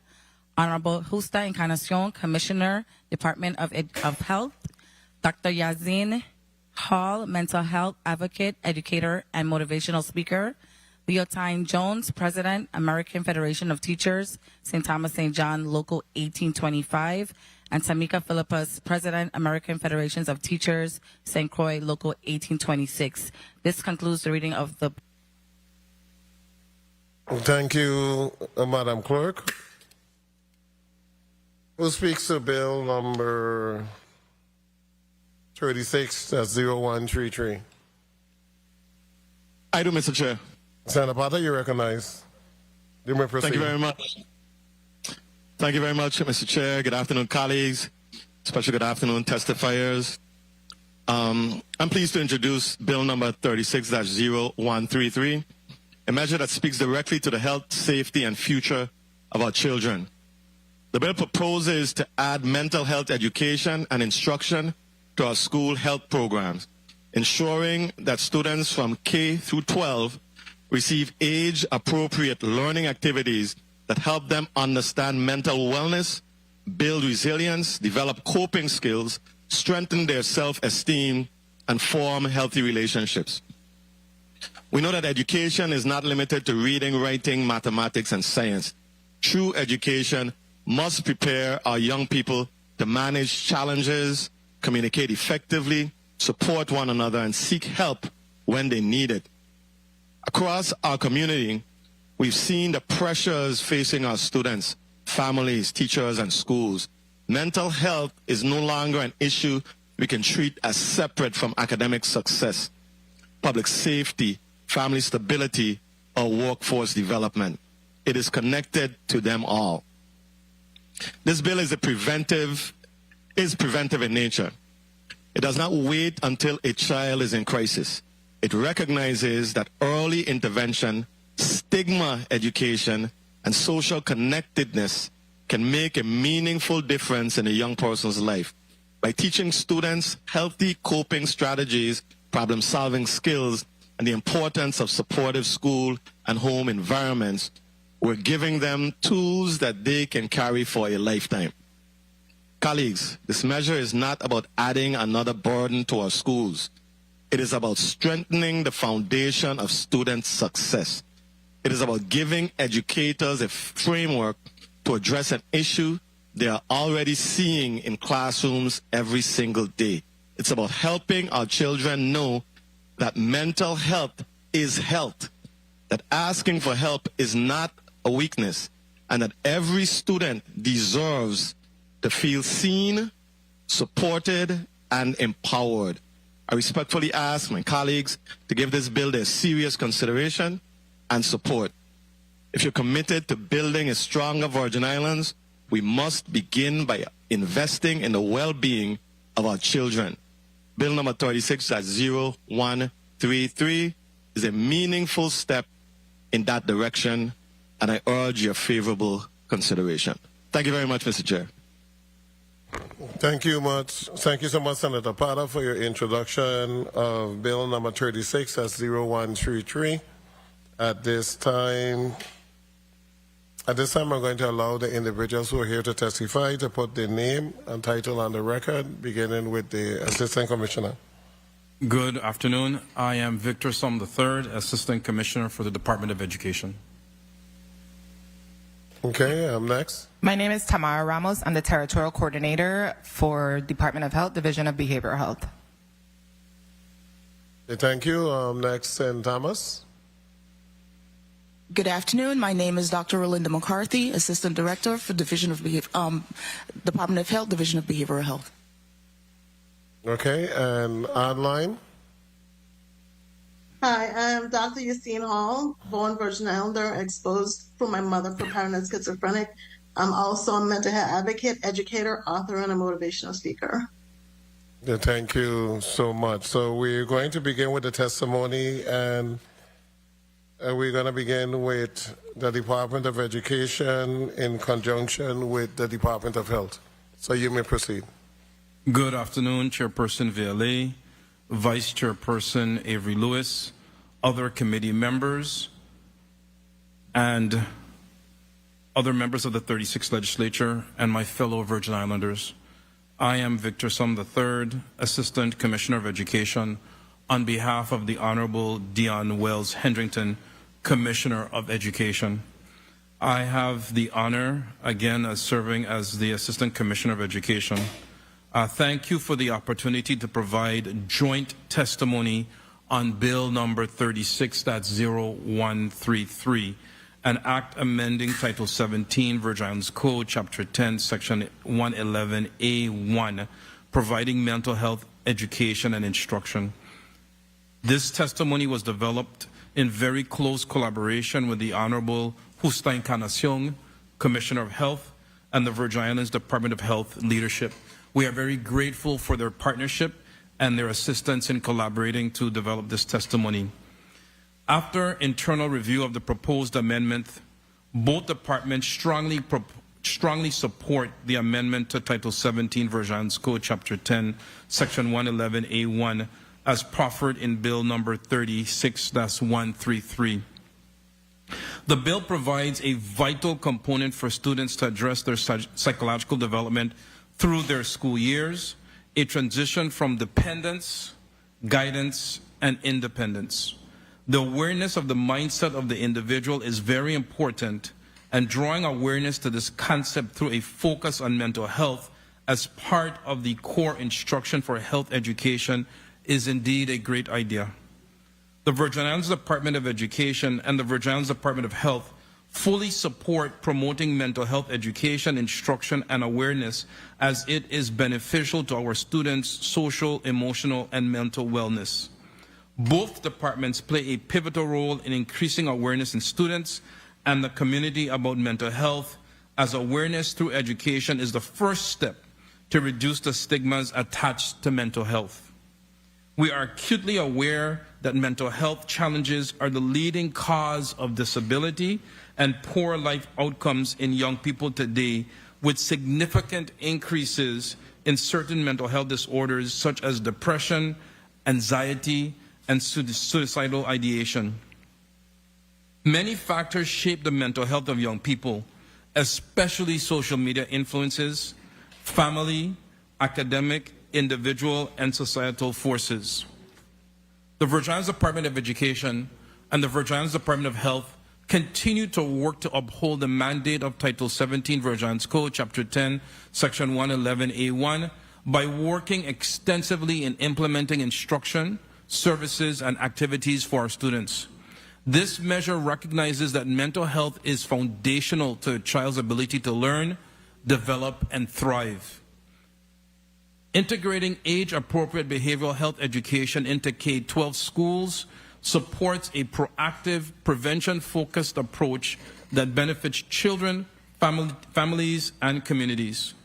This is evident in the Virgin Islands Department of Education Comprehensive School Health and Physical Education Standards, Domain 2, which speaks to mental and emotional health, and how students will learn to achieve good mental and emotional health while learning techniques that help decrease and manage stress and anxiety, and encompasses components of the National Health Education Standards.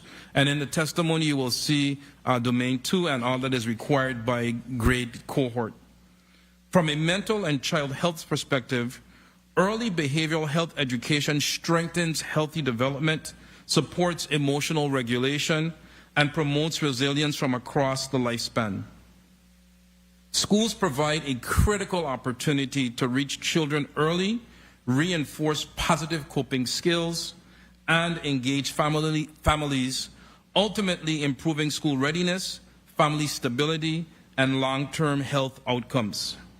We are encouraged by key elements of this amendment that recommend strengthening them through evidence-based competencies and measurable outcomes as follows: early intervention and prevention, stigma reduction, skill building, holistic approach, standards alignment. The core competencies for grades K through 12 include self-awareness and emotional expression, coping, decision-making, and substance abuse prevention, empathy, cultural awareness and stigma reduction, communication, relationship building and help seeking, risk recognition and healthy decision-making, behavioral health literacy, and awareness of local resources. Supportive school environments that promote connectedness, safety, and belonging are critical protective factors against anxiety, depression, and substance use, while also improving attendance and academic performance. This legislation responds directly to the needs identified by educators, healthcare providers, and families, and represents a practical, sustainable investment in the well-being of our children. The Behavioral Health Division at the Virgin Islands Department of Health is prepared to support implementation through training, technical assistance, and capacity building for educators and school personnel, including trauma-informed practices, early identification, and referral pathways. In conclusion, once again, both departments strongly support Bill number 36-013, and we are committed to working collaboratively with each other and our partners and stakeholders to ensure successful implementation and meaningful outcomes. It was our pleasure to offer testimony on this proposed amendment. We stand available for questions and concerns. Thank you so much for your testimony. Next, we'll go to the Board of Education. And Madam Clerk, can you go ahead and read your testimony? Yes, Mr. Chair. Testimony of the Virgin Islands Board of Education regarding Bill number 36-0133. Good afternoon, Chairman and Senator Kurt A. Violet of the 36th Legislature of the Virgin Islands, Committee on Education and Workforce Development, other esteemed members of the committee, legislative staff, fellow stakeholders, and the listening and viewing audience. I am Vice Chair Emanuela Perez Casillas, appearing on behalf of Dr. Kaiser A. Cowwood, Chairman of the Virgin Islands Board of Education, and the members of the board. The Virgin Islands Board of Education appreciates the opportunity to provide testimony on Bill number 36-0133, which proposes to amend Title 17, Chapter 10, Section 111A1 to include mental health education and instructions across grades K to 12. The board fully supports the intent of this legislation to ensure that students develop critical mental health awareness, resiliency, and coping skills aligned with the National Health Education Standards. The board recommends that mental health education be implemented through integration into existing curricula and school structures rather than by adding additional courses. This approach ensures that students receive meaningful instruction without overextending instructional time or resources. Schools already have a designated social emotional learning, also known as SEL, block that provides a structured opportunity to deliver mental health education. This existing component should serve as a primary vehicle for targeted instruction in mental wellness, social connectedness, and coping strategies. Additionally, while school counselors are currently expected to support students' mental health needs, this responsibility is increasingly challenging due to the caseload demands. The student-to-counselor ratio often exceeds the recommendations established by the American School Counselor Association, limiting counselors' ability to provide comprehensive preventative services to all students. As a result, embedding mental health education within the general instructional program is both necessary and practical to ensure equitable access. To support effective implementation, the board recommends the following strategies. 1. Integration into existing subjects. Mental health concepts should be embedded into core subjects areas such as health, physical education, social studies, and language arts, reinforcing skills such as empathy, problem solving, stress management, and stigma reduction. 2. Utilization of the SEL block. The existing SEL block should be leveraged to deliver structured, age-appropriate mental health instruction focused on resiliency, self-esteem, and relationship building. 3. Support for school counselors. Counselors should continue to play a critical role by providing expertise, resources, and targeted interventions. However, instruction must not rely solely on counseling staff due to existing caseload constraints. 4. Professional development for educators. Teachers should be equipped with training and instructional resources to effectively integrate mental health concepts across disciplines and within the SEL block. 5. Project and activity-based learning. Schools should incorporate interactive and experiential learning opportunities that promote real-world application of coping skills and positive social behaviors. And 6. Family and community engagement. Partnerships with families and community organizations will reinforce mental health, education, and promote a holistic approach to student well-being. To ensure long-term success, the board strongly recommends that the legislature consider enacting dedicated funding for scholarships and incentives to develop and retain school counselors within the territory. Expanding the pipeline of qualified counseling professionals is essential to reducing student-to-counselor ratios and strengthening the overall mental health support systems in school. Investing in scholarships for students pursuing degrees in school counseling, social work, or related fields, particularly with service commitments to return to the territory, will help build sustainable capacity and ensure that schools are adequately staffed to meet the students' needs. Conclusion. By utilizing the existing SEL block, integrating mental health education across the curriculum, and addressing current workforce limitations through strategic investment, the Virgin Islands can implement this initiative effectively without adding additional courses. This approach ensures that all students benefit from a consistent, high-quality mental health instruction while maintaining a balanced and manageable school schedule. The Board of Education supports the intent of Bill number 36-0133 and stands ready to assist in developing guidance, training, and resources along with the Virgin Islands Department of Education to ensure successful implementations across all schools in the territory. This concludes the reading of the testimony, Mr. Chair. Thank you so much, Madam Clerk. Next we'll go to Dr. Yasmin Hall.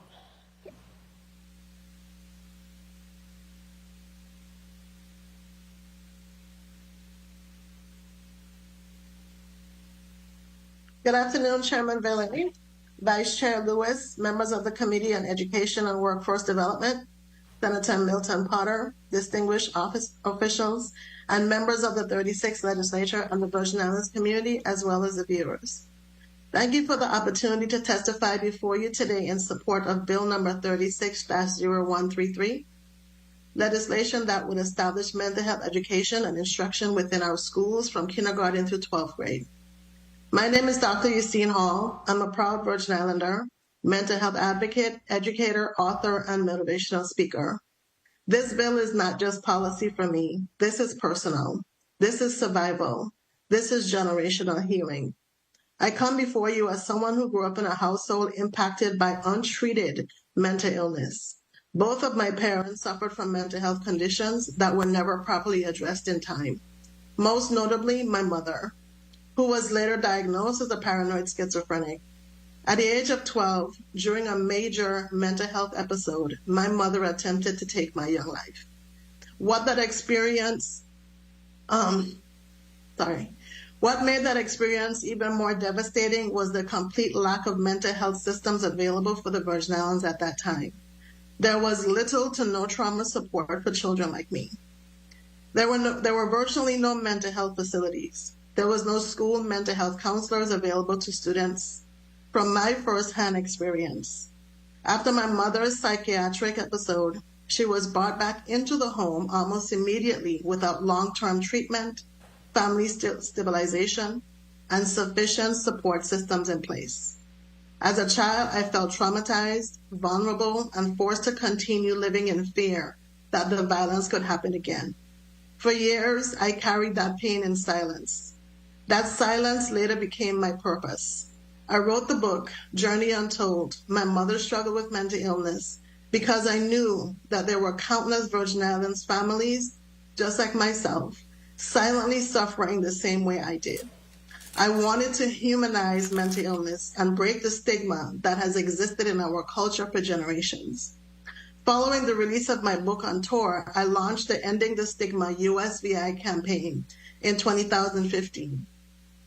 When I traveled throughout the territory speaking directly to students about mental health, trauma, suicide prevention, stigma, and emotional wellness. I spoke at Charlotte Amalie High School, Ivana Eudora Ken High School, Adelita Conquine Junior High School, Arthur A. Richards Junior High School, Julius Sprouse Schools, and other schools throughout the Virgin Islands. What I witnessed firsthand broke my heart. At Adelita Conquine Junior High School on St. Thomas, which was my alma mater at Wayne Aspinall when I was 12, I was surprised by how aware many of the students already were of mental illness around them. Students openly described behaviors such as they witnessed on the streets and asked questions such as, what kind of mental illness does that person have? Others described behaviors happening inside their own homes and wondered if they were witnessing mental illness. On St. John, students were less exposed to severe mental illness in public settings compared to St. Thomas and St. Croix, but many still asked questions related to PTSD, depression, trauma, and emotional suffering within families and communities. In my opinion, St. Croix appeared to be the most heavily impacted. What we witnessed there forced us to stop after 2 classroom sessions because it became too emotionally overwhelming. We realized that we could not continue opening children's trauma and emotions without having adequate systems in place to help them afterwards. The students were afraid to raise their hands publicly and speak about what they experienced. Instead, the students wanted to whisper their questions into our ears privately. One young man told me his father, hold on one second, my phone is ringing. His father was molesting him and asked if that was a mental illness. Let me repeat that again because I got disturbed.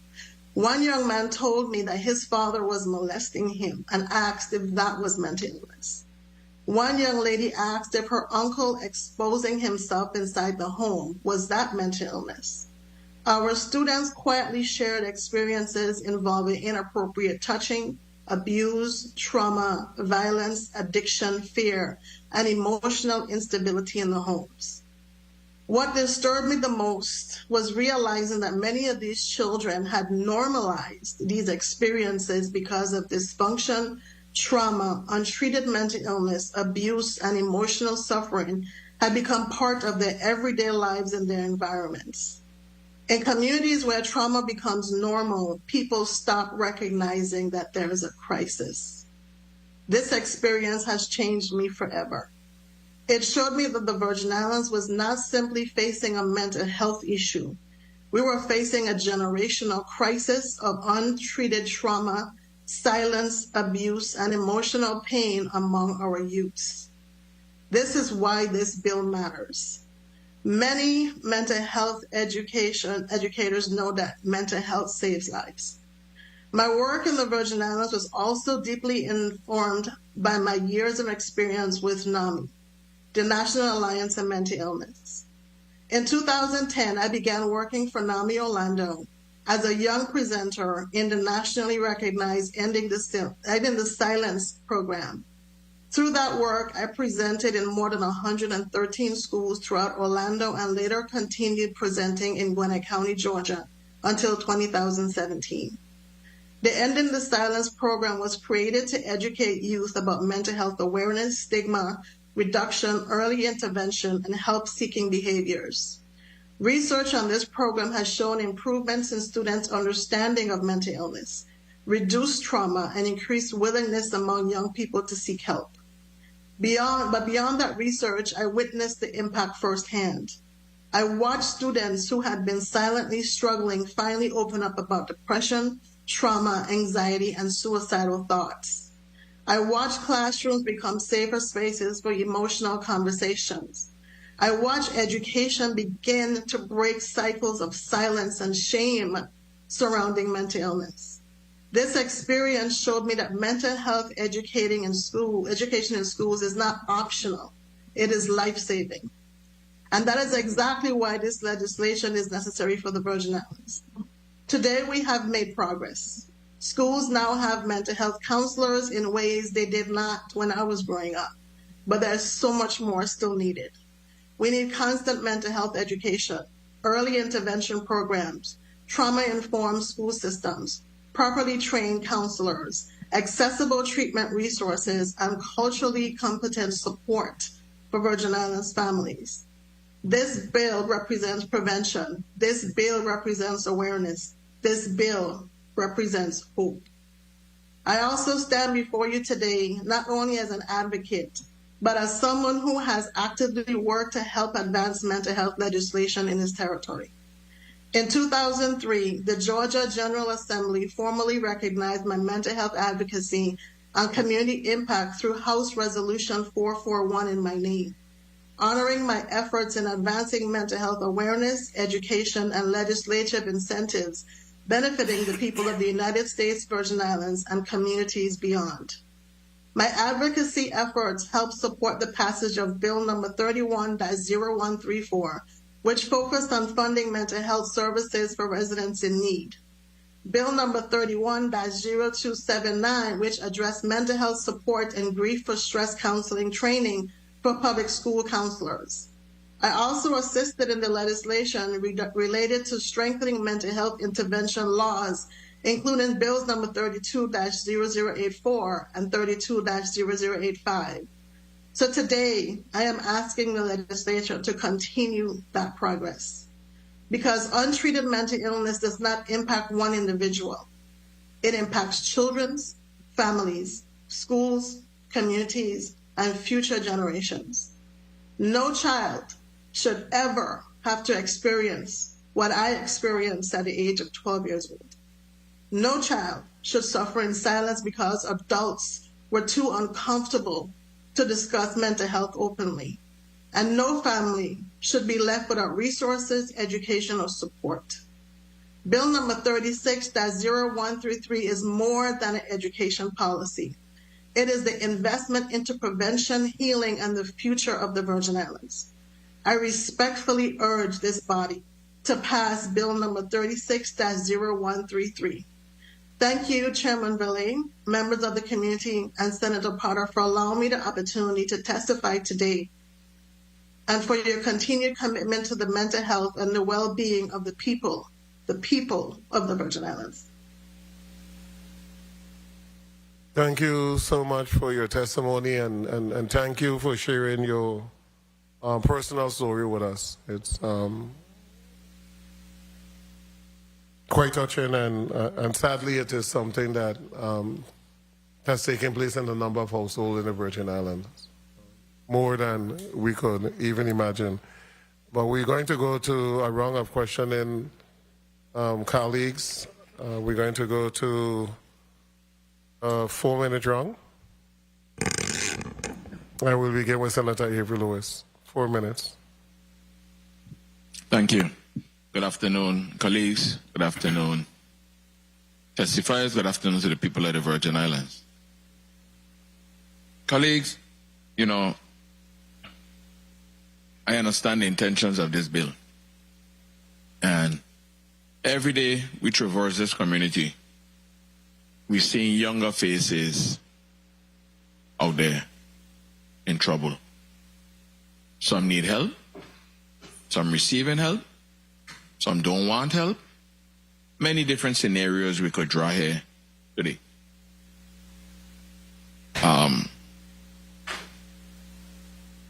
And I understand the intent of the legislation, and our responsibility is to ensure that we pass it not only as aspirational but as implementable. A lot of times we pass in these things and we don't provide the avenues and things so it could be implemented properly.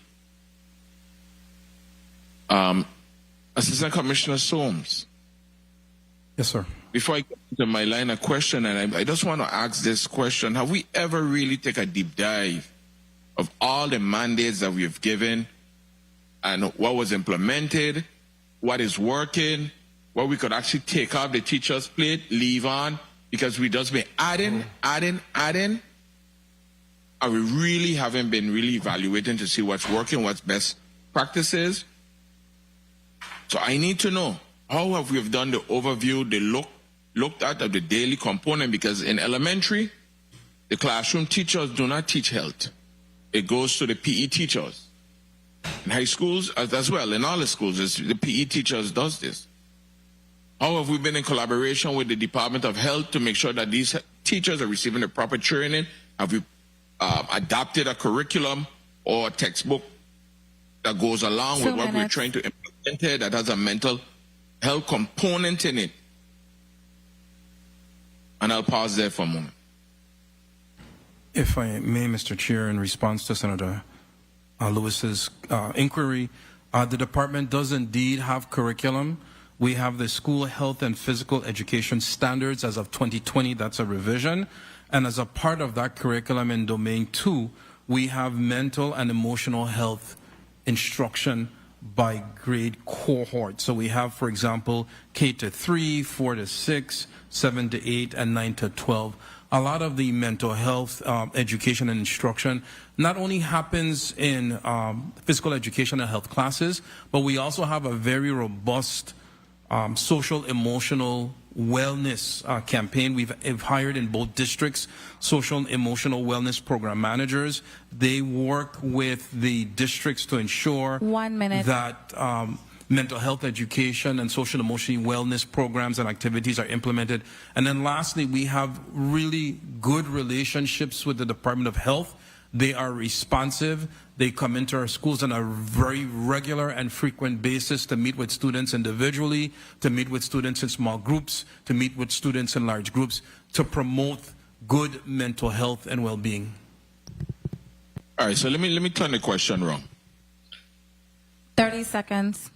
If this bill is successful, or when is it successful, what would be the change in education, in day-to-day implementation? What would be the change? Because you just list a lot of things that's going on, and it seems like everything that the bill talk about you're already doing. So tell me what's going to be the difference.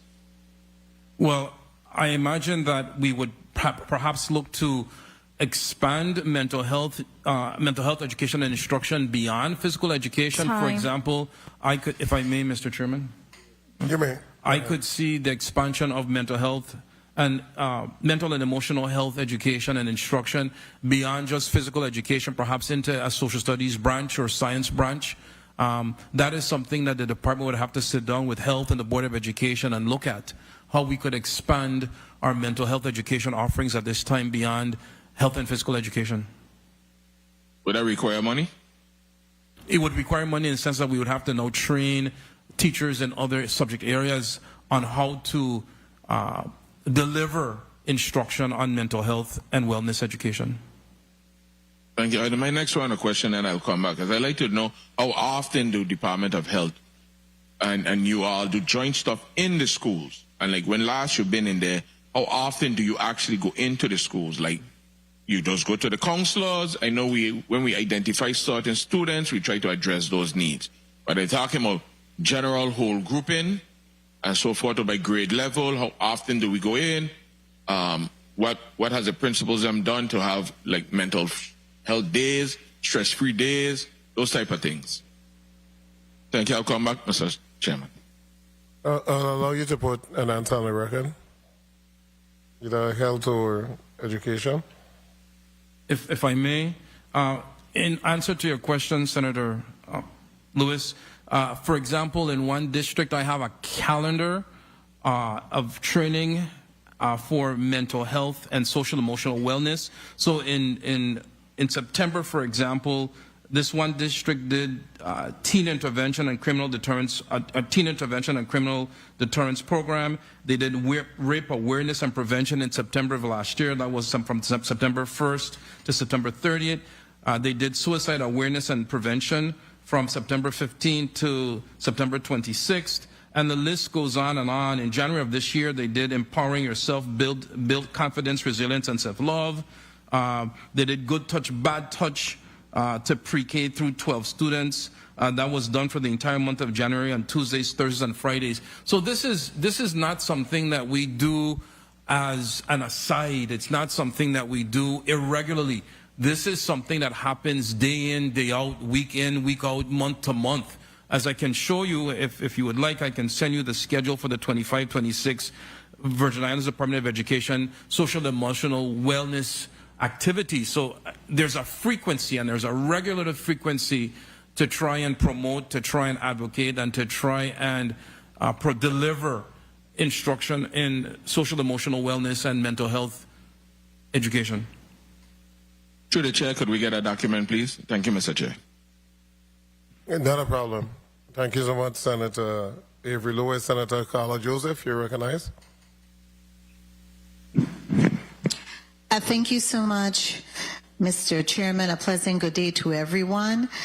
I had a just off-the-record conversation with the bill sponsor because I remember this bill being discussed previously in the 34th legislature.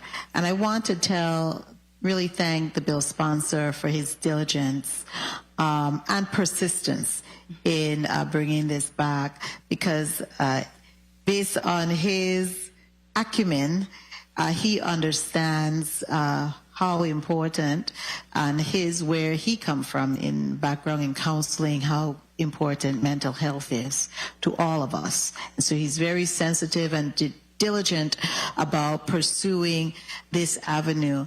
My concern is, and it goes back to even when we had issues in implementing different programs under this specific title, ACSOM, how is it going to be implemented? That's my issue.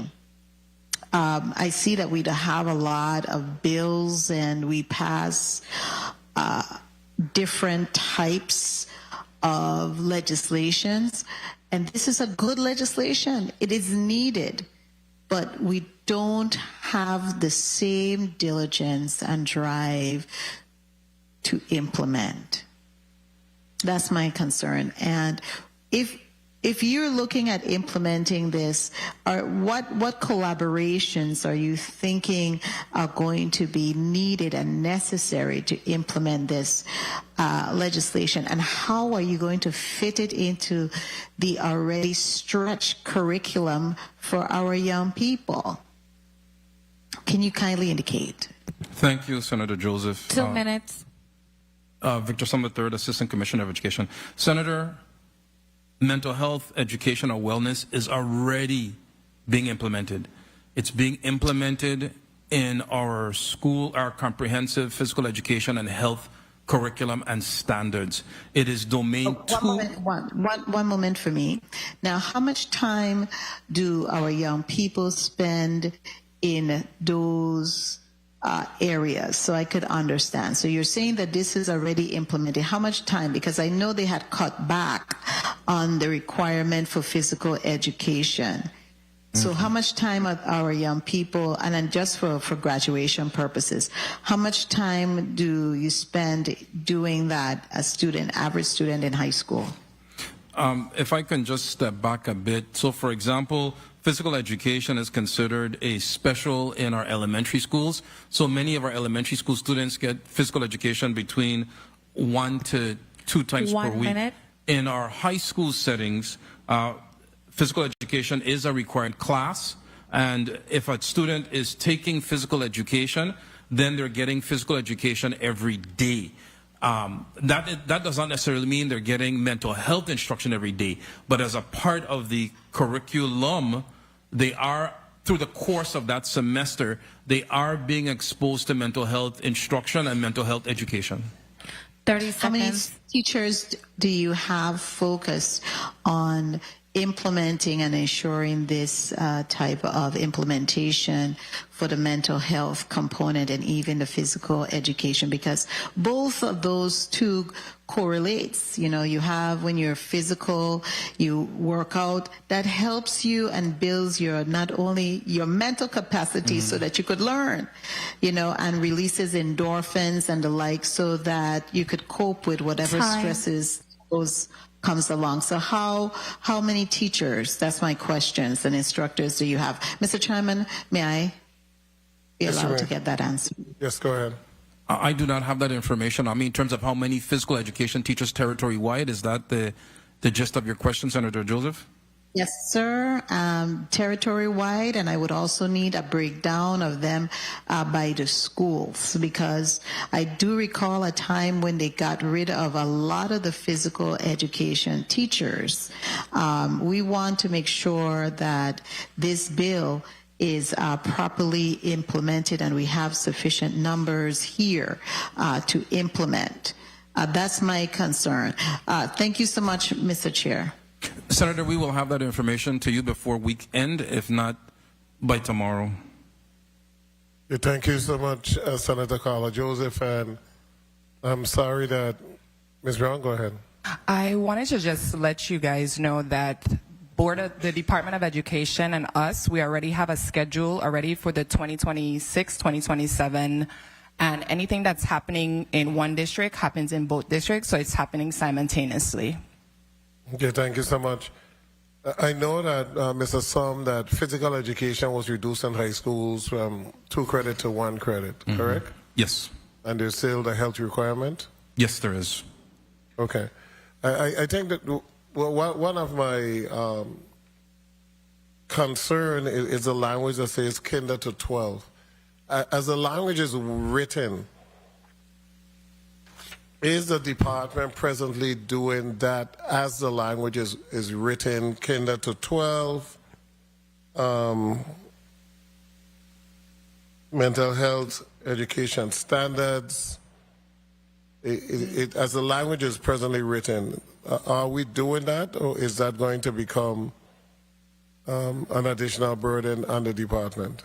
As I understand it, Senator Viale, the department under Domain 2 of the Comprehensive Physical and Health Education Standards, for K to 3, Domain 2 speaks to, and this is kindergarten to 3rd grade, identify ways to self-regulate stress. Example, take break from playing hard, quiet time, coping with tragedy, developing an appreciation for one's own body, identifying emotions, practice using words to identify emotions. So that these are the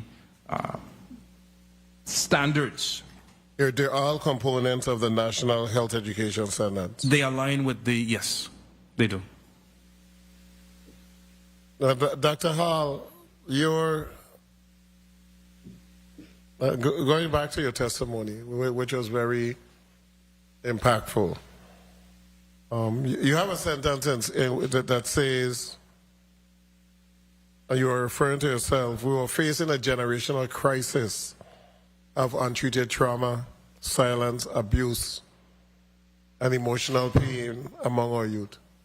And that is taking place right now. But how do you change that if you don't have the adequate measures in place to treat our mental health population, where so many of them just go untreated? So you could have a half intervention in school or somebody speak to them, but they're going home to the exact same situation, even when it is outlined to someone that there's this issue in the home. There's no program to put them in. How do you deal with that? That's my concern. It has to start somewhere. It has to start somewhere, and education in our youth is where it begins. The caveat is, if you introduce in the schools and you start teaching coping skills and behavioral skills, at least now when they go home in the environment that they're in, because they can't be removed from the home, you have to teach them how to cope in that environment. And that is, from my experience, how I managed to be so strong-minded, is because I had a strong support system with my grandparents. And if it wasn't for them teaching me coping skills and behavioral skills, I don't think I would have made it. Okay. But it has to start in the schools. It has to. We have to start teaching these kids the fundamentals of knowing the different symptoms, knowing what each diagnosis. I hear a lot of the kids now since the let me ask you a different question. PTSD. Dr. Hall, let me ask you a different question. So, and this is not, the concept of the bill I totally understand, and I'm 100% that, hey, this needs to be done, the concept. Is it being done already? I'm not sure. But are we treating our mental health population the way that we're supposed to in the Virgin Islands? Definitely no. Do they have a lot of different options in terms of treatment? Definitely no. So you have a situation in which you detail that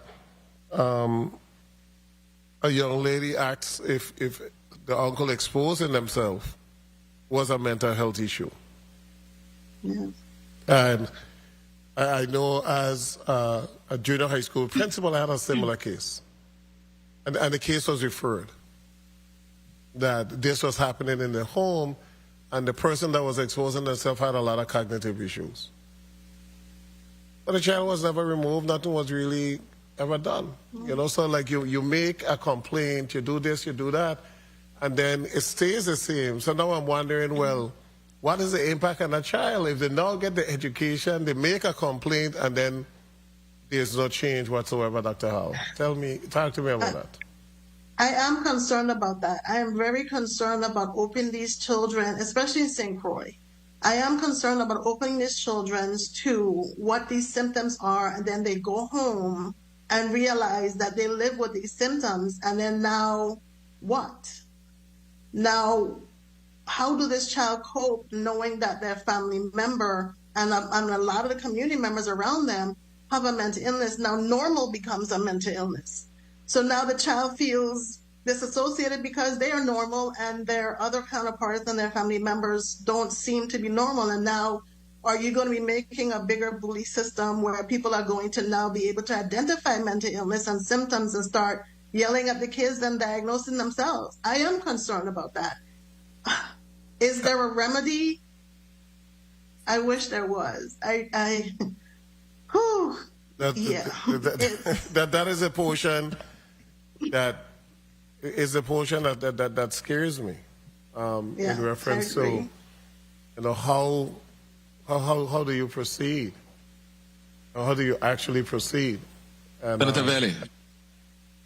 Senator Lewis, point, and then I'm going to go to Senator Frankie Johnson. No, I don't need a point, Senator Valley. Well, you have a testifier over here.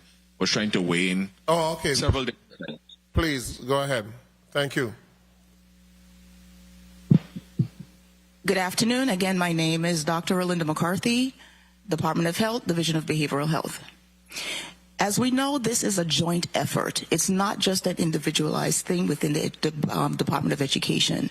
We have partnered with them throughout the 2024 school year to the 2026 to integrate services that are unable to be provided by teachers within the school system.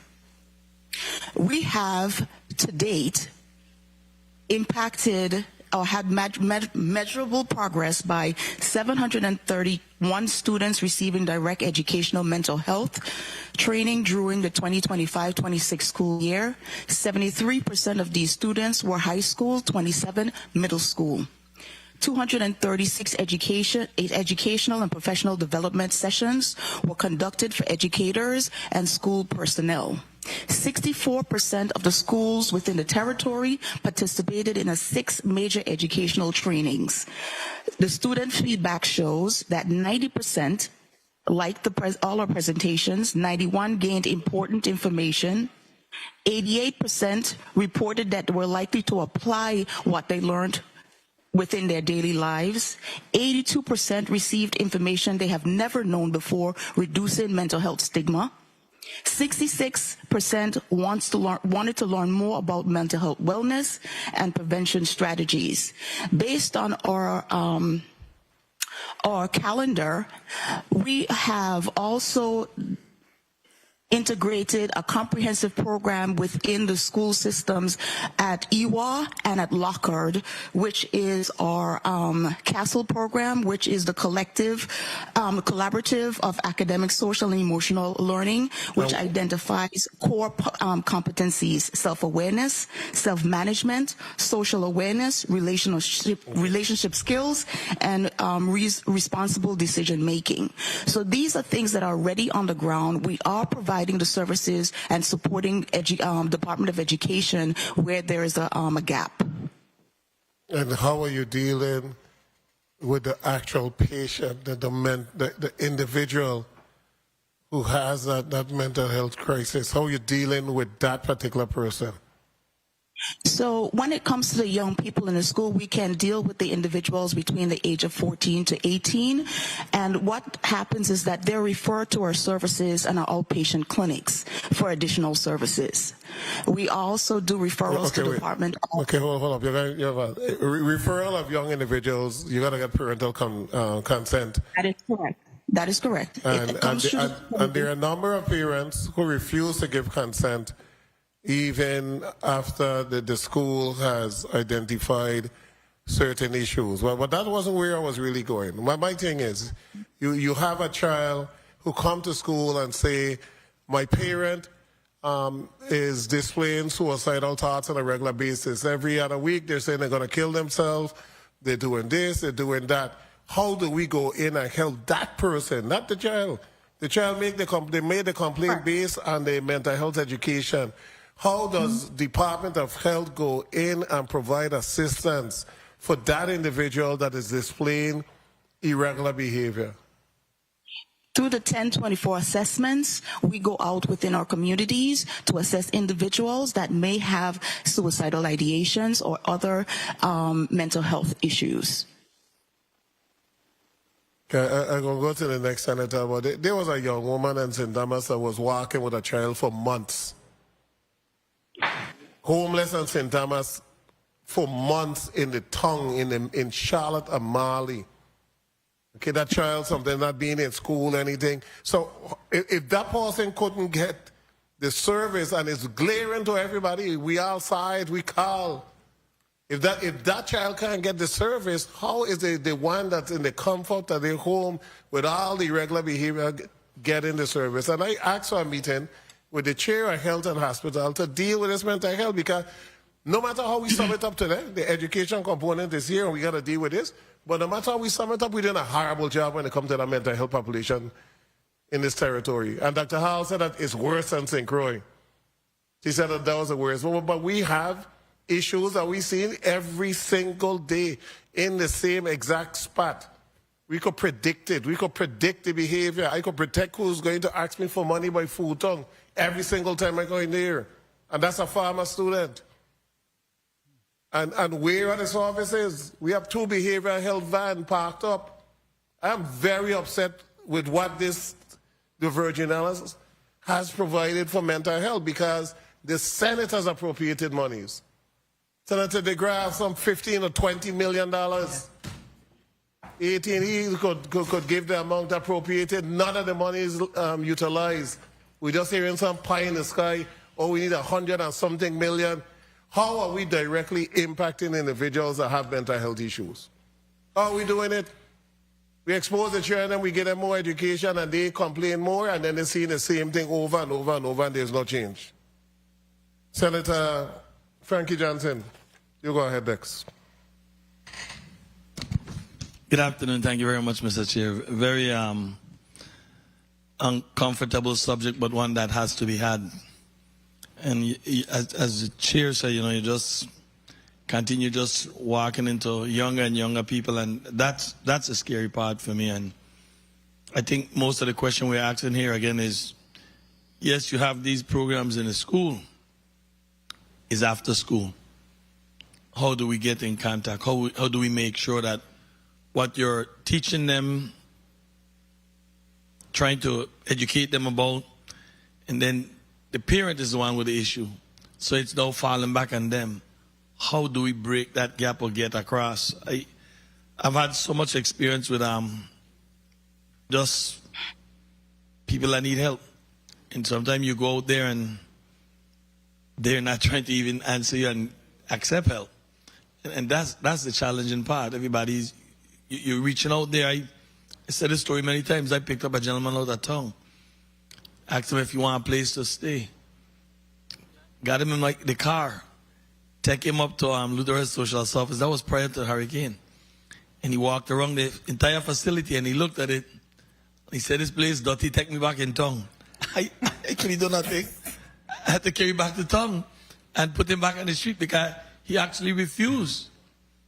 You know, so it's challenging. But what I want to ask, and I see that VID and VIDOH are both in support of this measure. And my question is very simple. Within the first 90 to 180 days, if this bill was to become law, how would you implement it? What are your first set of steps that you want to go? Good afternoon. Victor Sum III, Assistant Commissioner of Education. Well, one of the very first things that we would need to do is lean on our partners at the Department of Health to begin training, or to advance training and expand training for all of our teachers, not just our PE teachers. So that would be one of the very first things that we would need to do. And the resource, you have the resource to do that? Well, again, Health has graciously informed that they have the necessary set up arrangements to provide that type of training. Dr. Sims, the Assistant Commissioner of Health, has done training for all of our monitors territory-wide. When we do our annual school monitor retreat at the end of the school year, Dr. Sims came in and she met with every single monitor in large groups, St. Thomas, St. John, and St. Croix, and did a session or two on recognizing mental health issues and how to address them when monitors see those not only in students but also amongst themselves and in faculty and staff. And as you speak today, you said that you have a lot of these policies and things in place. What gap does this bill actually miss out, if there is any? I think that, well, I know, having spent 13 years at Alternative Education and dealing with students with mental health, what is absent from this proposed legislation is we can provide in the Department of Education and in the Department of Health, we can provide education and instruction on mental health ad nauseum. 30 seconds. The issue is, how do we treat? Ultimately, that's what we want, that education should lead to the treatment, should lead to action to help address persons, students, anyone who's suffering from mental health. So I would say that is the gap. Where is the emphasis on not only providing education and instruction, but where is the emphasis on treating mental health territory-wide? Department of Health, want to weigh on? If I may? Dr. Giselle Ramos, Director of Behavioral Health. So in treating mental health for the school children, we, like Dr. Rolinda McCarthy stated earlier, that we get referrals from the schools when they identify those individuals. They come to our clinic and we provide that outpatient services. However, we're planning and we are working very closely with education in expanding to provide counselors within that school setting so they can be able to provide that treatment within the school setting while we provide the monitoring over those clinical therapists. And by chance, when you find that it reaches more than just the student, it reaches to the parent, what do you do? Because fixing one part and that next part is still there. What do we do about that? So all of our treatment we provide, we involve family.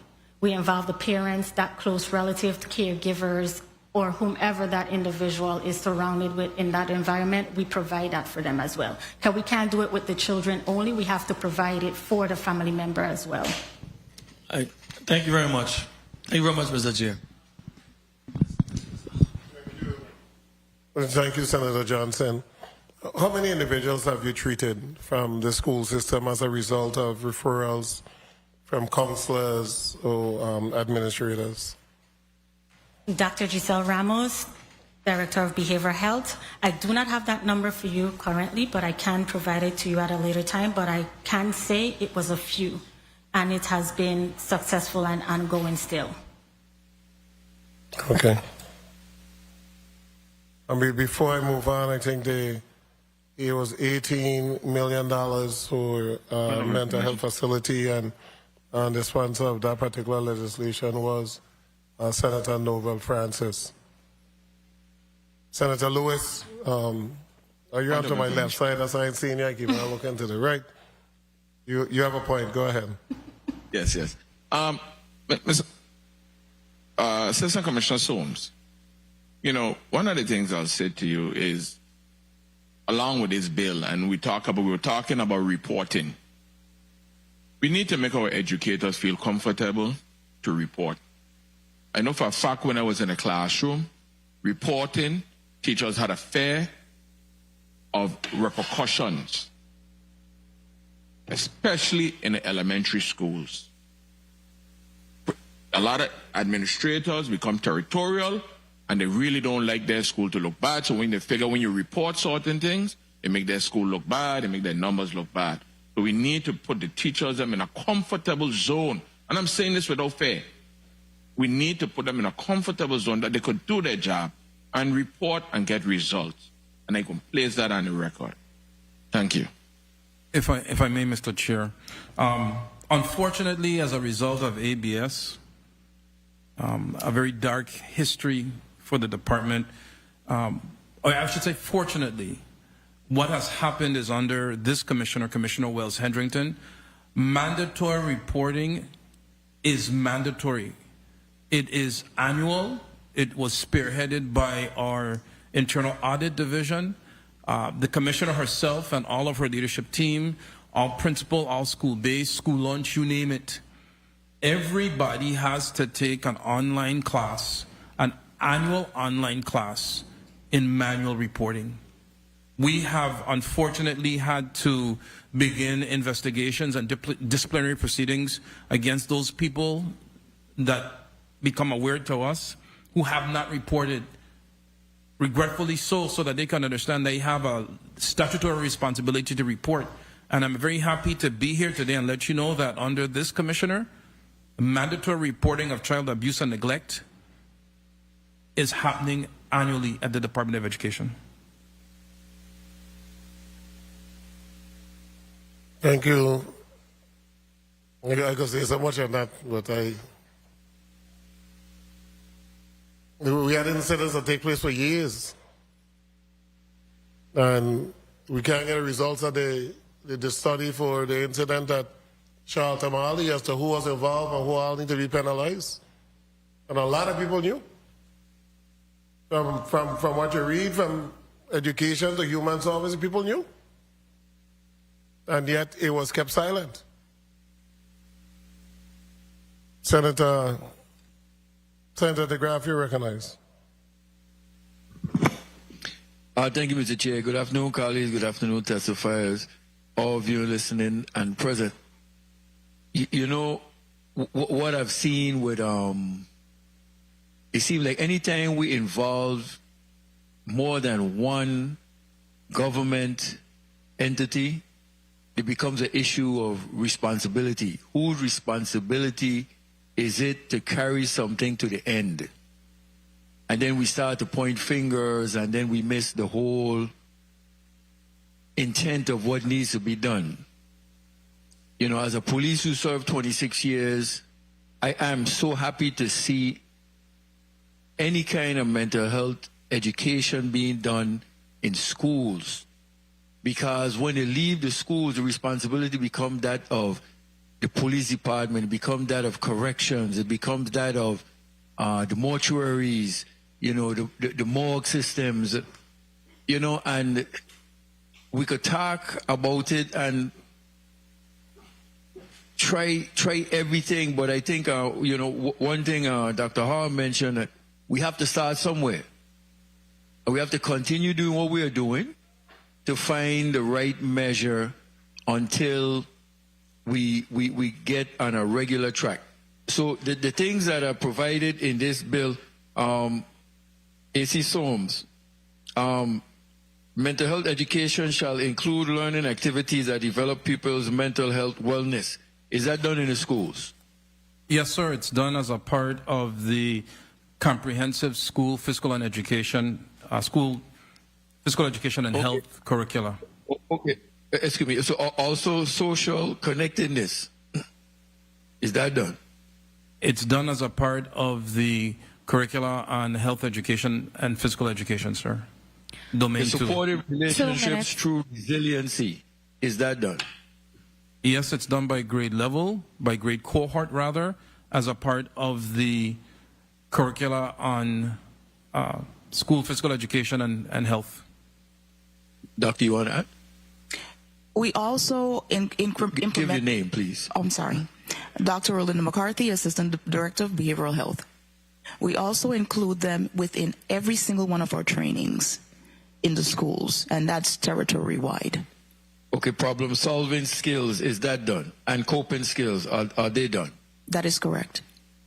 Self-esteem and positive school and home environment, is that done on a regular basis? Through our trainings, yes. Okay, so we are saying all of these things exist in the school currently. Does it exist on a daily basis, or is it when we can basis? 1 minute. At the beginning of every school year, we are partnered with the Department of Education to craft a curriculum, craft a calendar where we're incorporating these services within the school system. So because we have other duties, we can't do it on a daily basis, but we try to implement as much as possible where we can to support and reinforce the pieces for Department of Education. 30 seconds. Okay, so whose responsibility is it initially, and whose responsibility is it at the end? So I think we have done a very good job when it comes to collaboration. So it's a initiative started by Department of Education and is supported by the Division of Behavioral Health. So it's not a start and an end. It's a collaborative effort. Okay, so if the Department of Education doesn't reach out, does health do a step in and address the issues? I'll just wrap up with that, Mr. Chair, if you don't mind. We have to. It's part of our initiative. Okay, it becomes your responsibility. It becomes, I think it's a combination. I think that a concept of who's responsible for what, I think it's a joint effort, and we've done a really good job collaborating to make sure that it happens. Okay. Thank you for the time, Mr. Chair. Thank you, Senator DeGraff. You recognize. You wanted to also respond to the question. Yes, I want to respond to the Senator's question. Dr. Giselle Ramos, Director of Behavioral Health.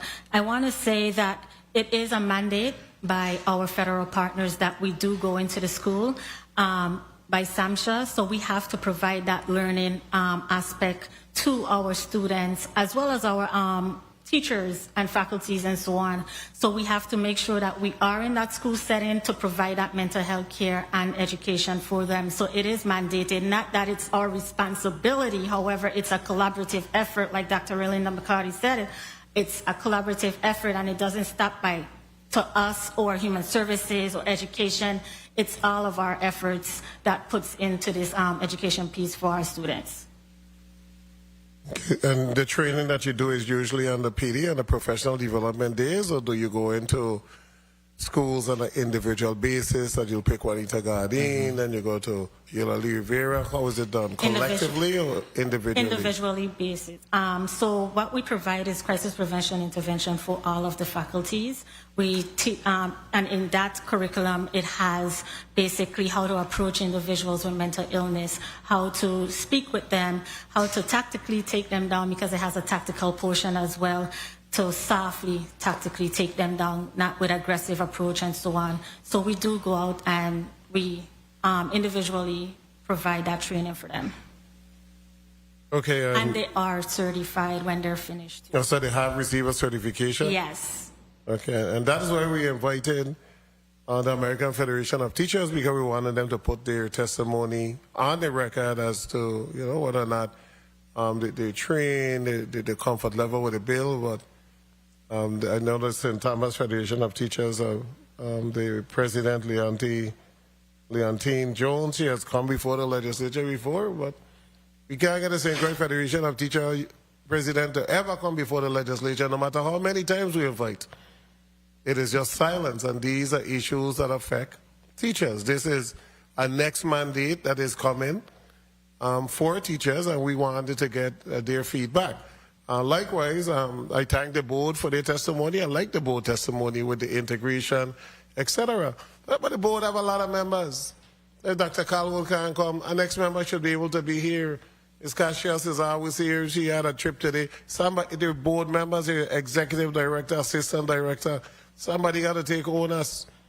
That this body is trying to get information to make informed decision, and there's always some excuse. So if the one or two person that's always on the forefront can't come, nobody else don't show up. And they got to do better. Got to do better. Senator, you ready? You ready for your time? You ready for a point? Do both. So I'll give you an extra question. Well, my point will be, you spoke about, you went into all the schools, but then I heard earlier that 64% of the schools was exposed to the different training. So up to the next 36%, are you planning to, on the next rotation, get to these schools, or what's the?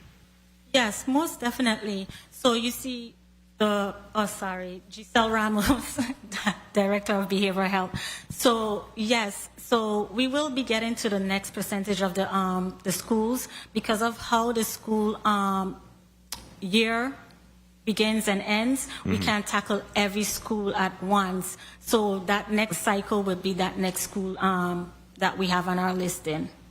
And right. I just want to mention as well, we don't only train our faculties and teachers and monitors. We also train our first responders, such as VIPD, BOC, and firefighters with this same crisis prevention intervention. So when we need help, they come out and help us. I just wanted to put that on the record. I was going to ask you the same question because I noticed you mentioned the others. I want to make sure that you had fire included because yes. They're coming out for mental as well. So for medic services. So okay then, so you say 88% of the student will apply. They claim that it will apply what they learn from these sessions. I guess when they leave the school, or maybe pass it on to a next friend. I don't know at what advancement after the learning. What's the plan? If they take it home and have a conversation with the parents, because the age brackets changes. I feel that. Since this is my point, I'll wait until my time comes around. Thank you, Mr. Chair. Okay, so you're a lucky guy. Your time is here. Senator Joseph, you're recognized. Well, good afternoon to the testifiers, and good afternoon to my colleagues here this afternoon. I think the biggest problem we have in the Virgin Islands, this is the word, resilient. We go through a storm, we go through COVID, and we just keep bragging how resilient we are. So because we saw everybody get to that point where nobody listening to nobody else. So I'm in a sense, I'm happy that we're having this discussion today.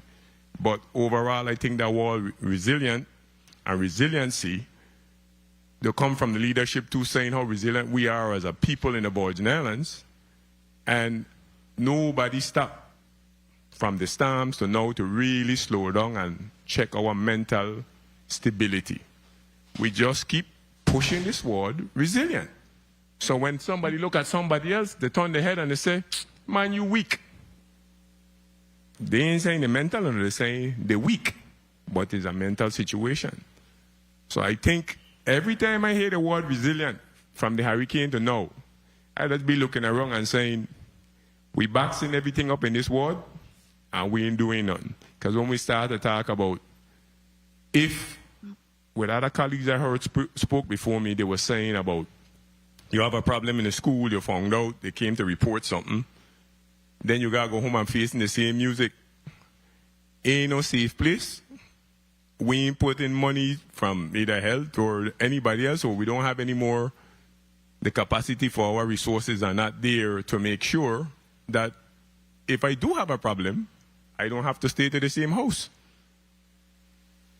So, I mean, it's mind wrecking. Like, I sit down and I will listen to situation that children got to go through.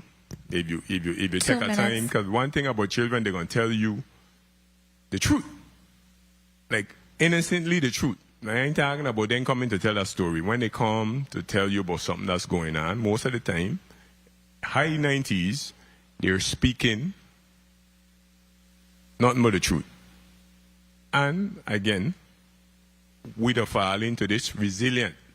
Or you strong, your parents strong, but nobody's taking this time out to really take time to spend and let we see where we are mentally. So again, I applaud you guys for what you're already doing. I really don't see how you're going to set a next course, especially when they get in high school level.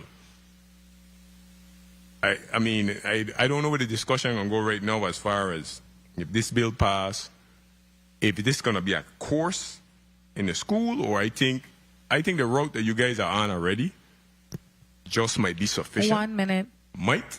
I only saying that's how I see. Based on what you guys explaining here to us today, I feel going out there and continue, because I don't know that this is a class you're going to sit down in every day. So I feel on the route that you guys are already on, as far as bringing the different seminars or whatever to the school and the process of a training, you're training firefighters, you're training policemen, you're training teachers. Maybe that too, because again, 30 seconds. if it becomes a course, is a next certification for a teacher to have. So again, that's my take, but I just feel that we need to spend some time and make sure that you continue what you're doing at this point. For the starting point, I think where you're at, we're good. Thank you, Mr. Chair, for the time. Thank you so much. Dr. Hall, if an individual has deep-rooted issues, severe trauma as a result of something that they experience, killing of a sibling, the killing of a parent, you believe that this mental health education assists with them being able to deal with that particular situation? It would, if they're teaching them the proper coping and behavioral skills to deal with the situation and understanding that they're not alone. I think one of the biggest issues that I've seen with children is they don't see anybody like them that is a success story telling them their story. Our community is one of those that listen to our peers. If somebody was successful at their age level at overcoming how they're feeling, then they can do it too, and I don't think that they have that example. So let me ask you a question, because you put your personal story out there. How did you deal with it? How did you cope? Did you have mental health education in school? I did not. I was just told that my mother was sick. That's it. I didn't know. In my mind, I was like, well, where's the bush tea? Because you all say bush tea fixes everything. Where was the bush tea to bring my mom's mind back? God, my grandmother instilled the love of God and Christianity in me, and that's how I coped. So your grandmother provided that environment for you to be able to deal with it. She too was in that same environment. She had to deal with it herself. She didn't have any sort of services either. So it was literally her and I just dealing with this severe situation, and we didn't know that there were any other families on the island that had a child that was schizophrenic. At that time, everybody hid their schizophrenic relative away from the public. So here's my mother for the first time being public, and we got a lot of scrutiny about it. I would like to ask if it's okay, if the Department of Education and Department of Health, do they have presenters at least coming in once a month so that the students can hear real stories? I'll allow that question. That's a good question. Dr. Giselle Ramos, Director of Behavioral Health. For real stories, I don't want to put her business out there, but we have Dr. Elena McCarty, who actually experienced a situation similar, that she is in the schools providing a testimony to the students. So when you say if we have individuals that comes out that to provide testimonies, we actually have the students as well, you know, doing that testimony.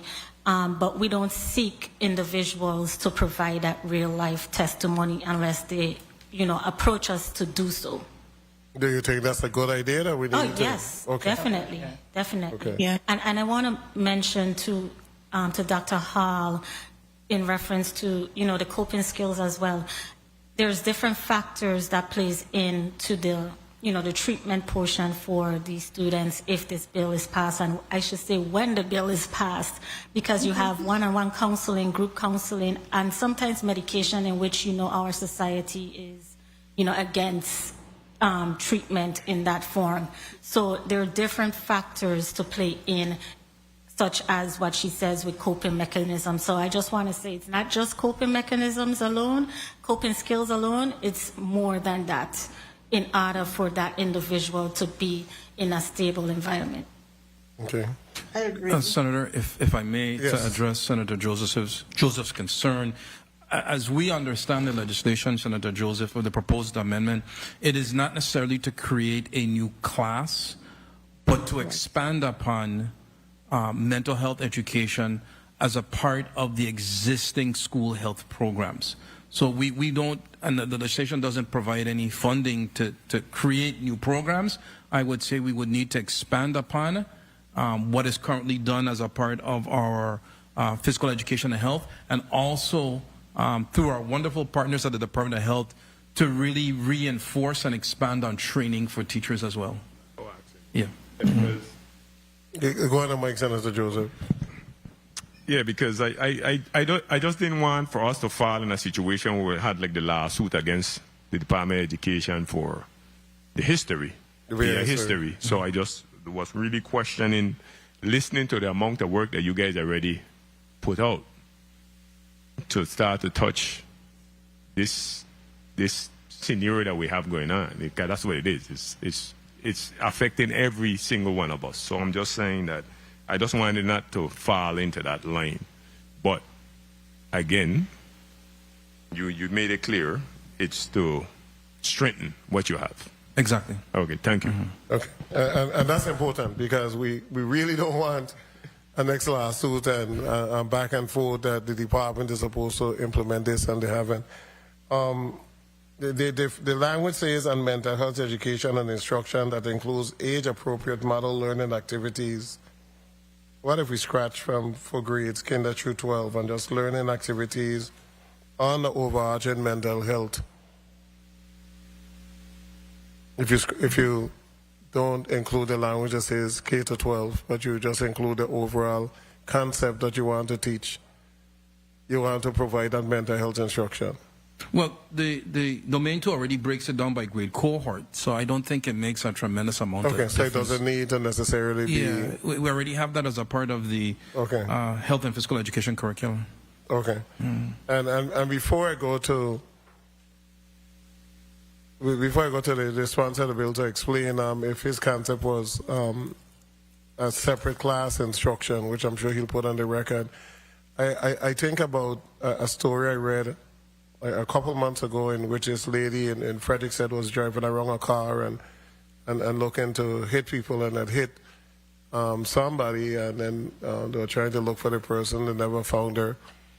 And then she ended up attacking somebody that was walking with a stick or some pipe or something, and injured that person.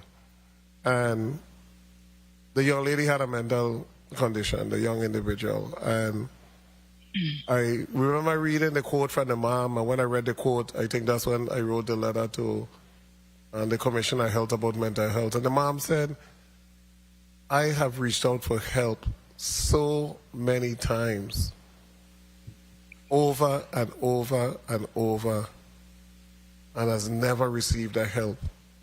And now it ends up with my daughter being arrested but I tried. I reached out to the system, and that's just my concern. Dr. Hall said clear. But you have individuals who are reaching out to the system over and over and over, and they're not receiving that help. And then sometimes we use a class, well, they got to be danger to themselves or somebody else by walking in the middle of the road. Well, aren't they a danger to themselves? If every day you walk in the middle of the road, if you're throwing stones, you're a danger to yourself and others. But they just exist, and we pass them like they're just a part of the landscape. Everybody keep their head straight, and guess what? Some of them got children. And that young lady, I got two young students in school, and she has serious mental issues, and she is covered by Department of Human Services as a social worker, etc. But the environment stays the same. I just want to see how we going to make some change. Yeah, we could do the education here and there, but how are we really going to make change and say, well, this is the service I provided for that person who's going through crisis after crisis after crisis. They shouldn't have to be arrested. I read today some veteran incarcerated, mental health issues, incarcerated again. It said something like that. These are issues that we know about, that are in our face every day. So if we can't deal with what is in our face every day, we could deal with what is hidden in the house. We're giving the child better education. I hope that education don't literally drive them to our next state. I don't even want to say what I want to say. I don't, because if you're complaining, and you're seeing no result, I complain and you teach me, you taught me how to look at these different. And now I'm complaining, hey, my mom got it, my mom, this is what I'm seeing, this is what I'm seeing, this is what I'm seeing. I just gave you more and more education, but I'm dealing with a problem in the house. Then what is the end result of that? That is just my concern. Senator Milton Potter, you recognize. Thank you very much, Mr. Chair. Good afternoon, colleagues. Thank you very much, testifiers, for your important input here today to discuss this very important bill. I know when it comes to mental health, there is no magic bullet. I don't think there is any one bill that's going to fix the ills and the challenges that we are experiencing as a territory, as a country, when it comes to mental health. I see this bill as just one tool in the toolbox. It's not going to fix our mental health problem, but it's an opportunity to start with our young people. If change is going to take place, it's going to take place among our young people. If the issue of stigma is going to be eradicated, it's going to have to start with our young people, with us normalizing the discussion of mental health. Just like you won't ridicule somebody who has a broken foot or a broken leg or suffering from cancer, you're not going to ridicule somebody who is suffering from mental disease or mental health challenge. That is what this is really attempting to do, for us to expand on the work that the Department of Health, the Department of Education is currently doing when it comes to mental health exposure to our children. It really expands upon it. It provides our young people with the instruction, with the support, with the understanding of signs and symptoms, with the understanding that if I am suffering from a mental health challenge, I can talk about it. I can seek help. Many of us in our culture, it's not good to talk about your business. So a lot of people, far too many of our people are suffering in silence. And a lot of what we're seeing on the street that looks like crime, is really a manifestation of mental health challenges that have gone unchecked for such a long period of time. So I think this is what the bill really is attempting to do. It's not a cure-all and a fix for everything having to do with mental health, but it's an opportunity, it's a start to begin the conversation, to mandate, to send a message that in the Virgin Islands, we are serious about mental health to the point that we have legislated it. You know, we have legislated mental health instruction in our schools. That's the message we wanna send. I wanna thank you, Dr. Hall, for your candor and for your very moving testimony. I wanted to ask you a question about your session. You spoke about your St. Croix sessions, and it had to stop because students' disclosures became overwhelming without adequate support systems in place. What happened to those children after you left? You know, were there any sort of referral protocols that were triggered? Any follow-up by school staff?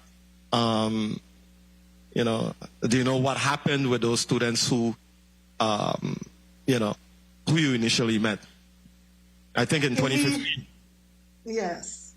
Sorry. Immediately after the session ended, we went straight to see the counselors and the principal at that time, and she indicated that is the problem that we have. So it was not brand new hearing what we heard. They had heard it before, but their question was, what do we do? Yeah. And at that time, we asked, are there any mental health counselors? What about, you know, mental health care? And they said, we don't have any counselors, and that's when we passed a bill to have counselors in. So that one issue was rectified. But I want to go on record to say the reason why the National Alliance on Mental Illness program, Ending Illness Silence, was so impactful to the youth is because you had young presenters that were coming into the schools that looked like them, that they could relate to.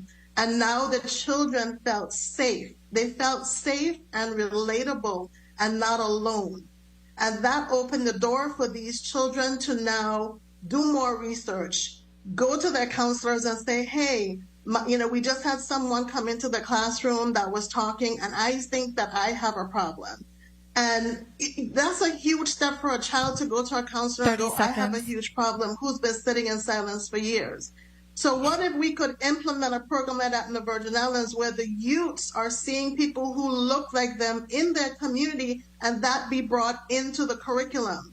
Because we all know that once we start to be familiar or see something that is relatable, we have all these kids looking up to different other celebrities and stuff that are coming from abroad. But what about our local youths? What about our local community going into the schools and talking to these children firsthand about their experiences? That's what I would propose. I love it. I think it makes pure sense. I wanted to ask you just a follow-up, and I know my time was called. You've worked with NAMI's Ending the Silence program across 113 plus schools in Florida and Georgia. Compared to those mainland systems, how does the USVI's current mental health infrastructure in terms of treatment facilities, inpatient capacity, community-based services, and school-based support compare? And what is the most critical gap, do you think, that must be addressed for this bill to succeed rather than just create awareness without resolution? That's a compound question. Okay. So in the schools that I went to, they were all underprivileged schools where the stigma was very high for mental illness. There were barely any services available for, just like our community don't have a lot of services available. These are the areas that I was also going into, predominantly African-American schools in low-income areas where mental illness is a stigma. And this program proved to be successful because now the children were now aware of their family issues that were going on. They were more accepting, they were more compassionate, they were more empathetic versus curiosity, concern, and knowledgeable about what they were seeing. Knowledge is power, and knowing that this person at home is dealing with depression and you're teaching the child the symptom of depression, how to cope with some of depression, this leads the child to go into this house now knowing that they have a depressed parent with a whole different set of eyes. They're no longer stressed out, wondering what's going on with the parent. Why is the parent acting this way towards me? They're not empathetic and supportive of the parent. And now the child themselves can encourage the parent to go get help. And therefore, you're building community support. Yes, I think that's powerful, and just understanding what I've been experiencing has a name. You know, I'm able to, to recognize something that I didn't recognize before. So I appreciate your testimony. Appreciate the testimonies of all of the testifiers. Colleagues, I ask for your support of this very important legislation. It's not an attempt to fix our mental health crisis, because if that's what you're thinking, this bill doesn't do that.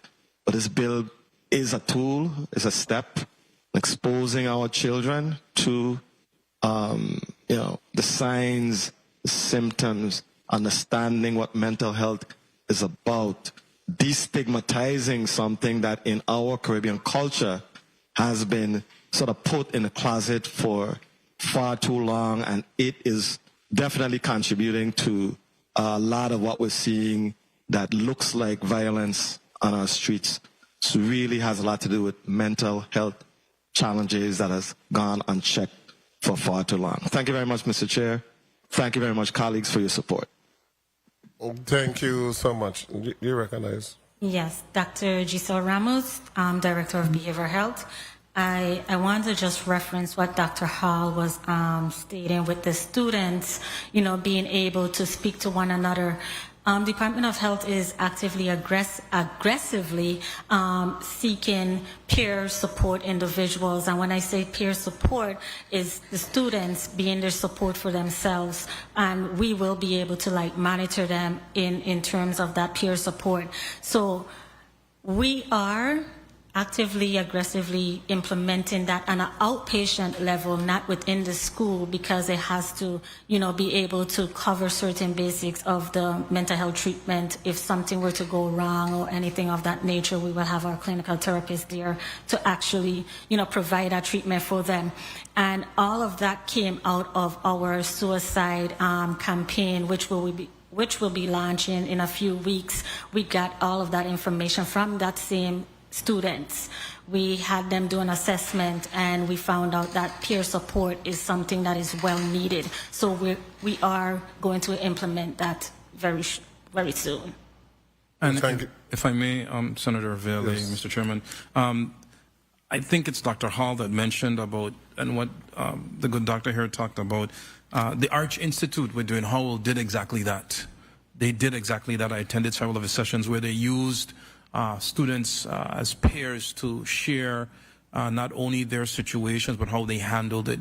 Unfortunately, Mr. Howell's program, the Arch Institute, was defunded from SAMHSA because he was getting money from the U.S. Department of Health and Human Services. So we hope that he is able to find other ways to continue to provide these type of very important services for students as peers. Mr. Ramos, your programs are still funded? Since he just said that all of the programs, or the bulk of your programs, are still funded that deals with the mental health awareness in the schools? Yes, our programs are still funded. Okay. And how long have you been in this position? I've been in this position from 2024. However, I've been with mental health for 6 years in different capacities. But I've been with the Department of Health for 21 years. Okay, but this present position for 2 years? Yes. Well, for a year and months? Yeah, you could say so, yes. Okay. And you saw that there's a need for a lot of work to deal with this population? Yes. If my heart and soul wasn't in it. How many employees are in mental health for DHL? I have roughly about your age. 65. 65? Yeah. Okay. And I'm talking territory-wide, including ESF. Okay. Senator Francis, you recognize. Thank you very much, Mr. Chair. Good afternoon to everyone. Thank you for your testimony. I want to first start off by thanking the bill sponsor for this piece of legislation. Again, as he has indicated, is simply another tool within the toolbox to address our behavioral health issues. We're not short. on legislation in respect to assisting with behavioral health here in this community. When the score is counted, they could rest assured that this legislature have done their part in providing the necessary resources and measures to support our behavioral health in our community. I think this bill really represents early detection and early intervention and will be aid in us being able to hopefully address the matter at an early stage. Act 8152, Act 8187, Act 8474, Act 8688, Act 8759, Act 8920, Act number 9011, Act number 9035, Act number 8005, Act 8004. All of these are legislation that we have passed, again, to be able to address our issues. $3 million for the Honest Hope facility. We gave another $18 million under the Epstein Fund. We bought mobile substations to go out into the community, $1 million for each of the island. $2.8 million. $90,000 for ADA accessible for Elder Shelterbrand facility. We utilized funding from the federal Medicaid and Medicare funding, again, to support this endeavor. We have gone above and beyond to ensure that we continue to support this entity, this behavioral health issue that we have. Not to mention, we did the behavioral health reform. But every single day, we see a new fallout. We have families in crisis. We have parents in crisis. They can't come out of their home, their bedroom. They're locked up in their house, again, because they can't confront their children because of episodes of behavioral health. It's a real life situation. We see them. We drive around here. We see them all the time. As a community, as a government, I'm sick and tired. I'm sickened by our inability to really make some inroads in this behavioral health issues. Yes, we're making baby steps, but we're not making them fast enough to address what we're seeing in our streets. ARPA funding, COVID funding that placed through education. Again, we talk about providing counselors. I want to thank Dr. Hall for her honesty and she just, again, reliving one of the stories. And many people that's watching this on camera right now will tell you that they're going through the same issue. They're going through the same issue. It pains my heart. We see them. We see them move from the bus shanty where they're depriving our students from being able to access the shanties. We see them moving into the business community. We have seen where these behavioral health have been murdered as a result of not getting some type of assistance to address the problem we're experiencing. If there's anything that we're able to do, we have to. And I love the collaboration I'm seeing here with the Department of Health and Department of Education because I think it's a good start. But we have to stick with this. Stick-to-itiveness, consistency, constant. We have to continue to do this. We have brought NAMI in, to try and assist in this endeavor. Again, I want to thank this piece of legislation, for us to do. But legislation is just one thing. We have to be able to do the implementation. We have to be able to bring some resolution. We can't continue to utilize our prison facilities or jail for housing mental health. We have to do better at this. I want to ask you, Assistant Commissioner Soames, in respect to the ARPA funding and COVID funding, I know a lot of it, went towards allowing for, early detection, preparation. We talk about providing some counseling, the bullying that we're seeing in the schools, cyberbullying. How have you been able to utilize some of that funding to be able to make some inroads? I'm sorry, can you repeat question, Senator? How have you been able to utilize some of the ARPA funding of recent, as well as the COVID funding? A lot of it was specifically earmarked to deal with the fallout or the situation that we're seeing with some of our students How have you been able to utilize that funding to do that? Thank you, Senator. Victor Sum III, Assistant Commissioner of Education. A lot of the ARPA and COVID funding went into social emotional learning and wellness programs. So earlier, in response to Senator Lewis, I'm going to provide a listing of social emotional wellness activities by month that is taking place within schools. So that's where a significant amount of that money went into social emotional wellness activities. Any follow-ups that will be done as a result of that? Follow-ups are continuous. We have in both districts social emotional wellness program managers that not only implement the programs, they visit schools, and they will provide the follow-up to that. Okay. And Dr. Ramos, I know you were sent here in the hot seat today, right? Renell Steele and Commissioner Encarnacion put you over in the hot seat, but you can handle it. In regards to the preparation, what we're working on the 988 and the suicide line, I know that there was a survey conducted at the St. Croix Education Complex sometime back. Can you tell me what was some of the feedback that you received from that survey? I have not received, Dr. Giselle Ramos, Director of Behavioral Health, we have not received any feedback as yet from that survey, but however, whenever we do, we will be able to provide that to you guys. So no analysis was done on the survey that was conducted at that time? Because that's about a year ago that survey was done? Roughly a year ago, yes. So the results have not provided to us as yet. Well, the survey can just tell us what's plain in our sight, that we have a problem. That we have a problem, and we need to, again, develop whatever needs for us to be able to address this issue. Thank you for all that you do. I certainly appreciate the work that's being done. But it has to resonate on the streets. We have to be able to have an impact in our community. I had a good friend that had my back every single night, Lionel Roberts, Changa.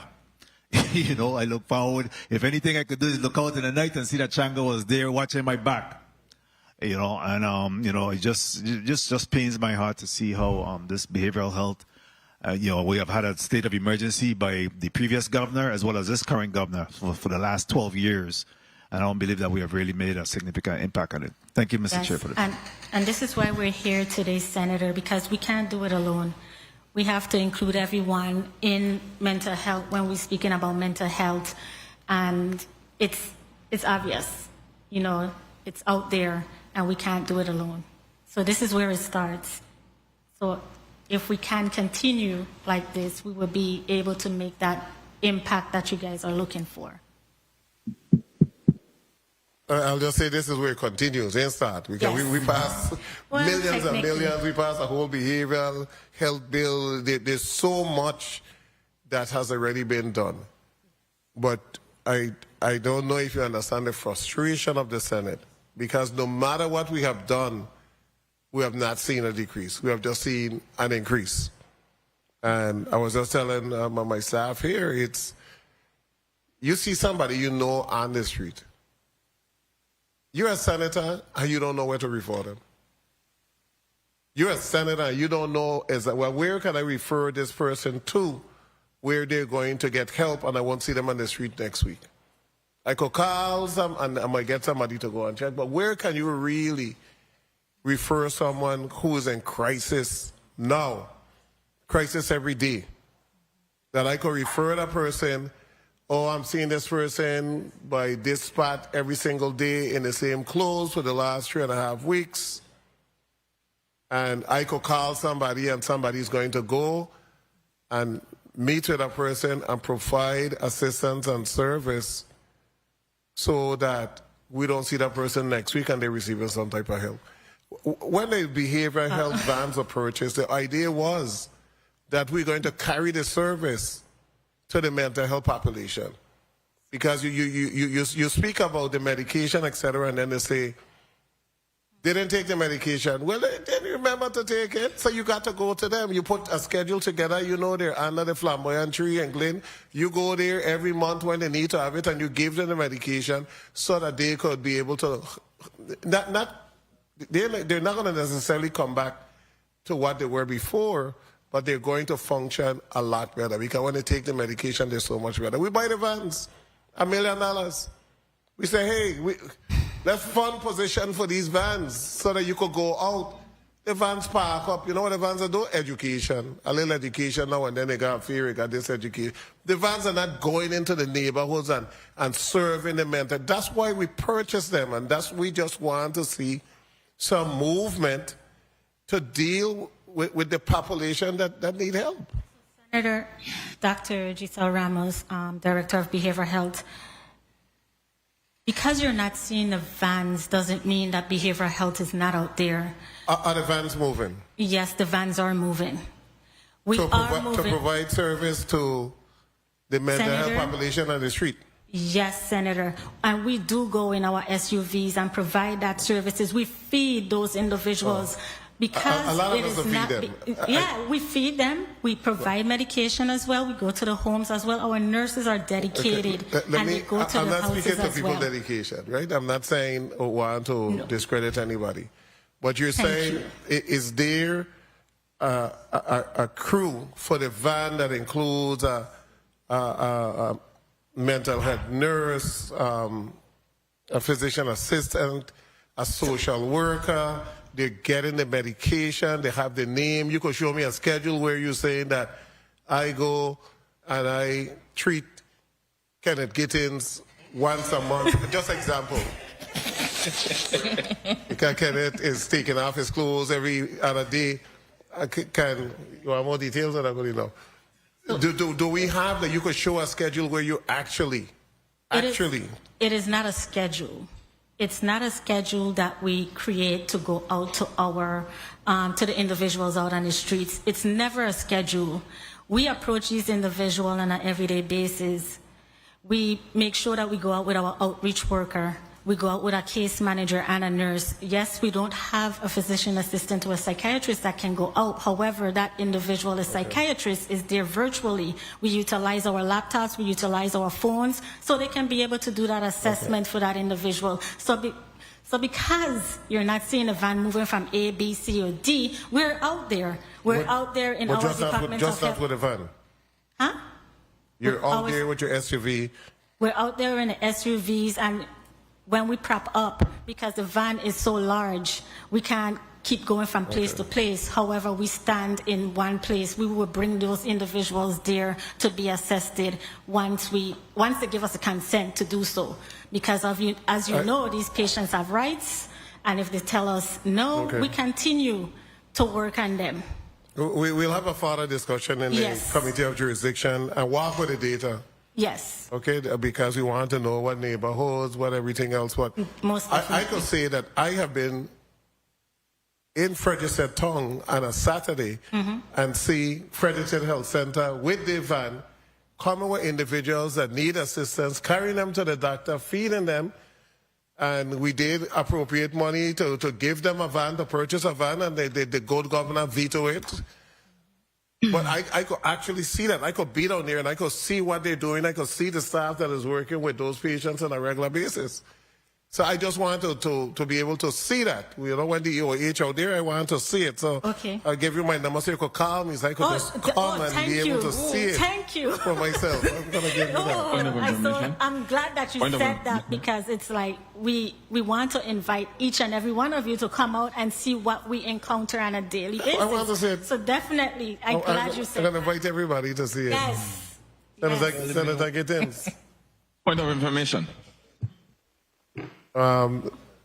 Senator Lewis, point of information.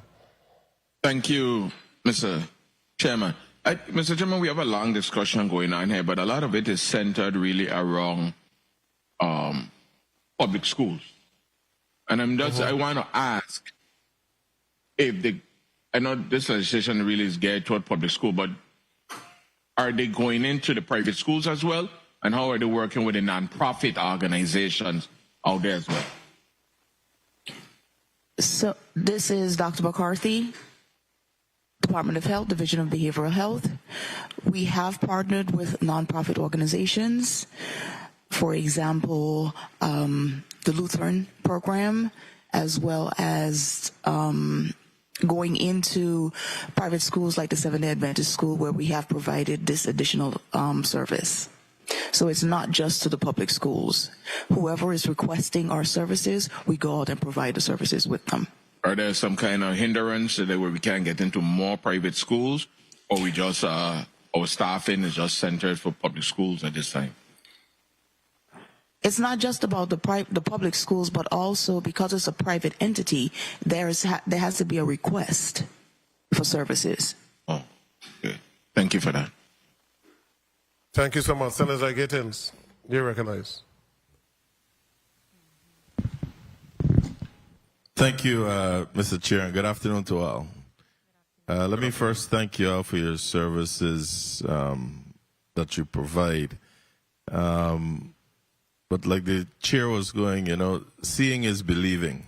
And I must echo the sentiments of the finance chair that we are not lacking ideas or legislation regarding behavioral health. But what I'll add is that what we actually lack is execution. And that's why I say seeing is believing, because the gap is not what we've written, but it's actually what we've been able to deliver as a government. As we traverse this place today, I'm telling you, it hurts my heart. From going back to 2014, 2015, we've been pushing a lot of these legislation. I think the finance chair or the chairman spoke about the Anna's Hope site. We thought we were right there in outfitting this site so that we can have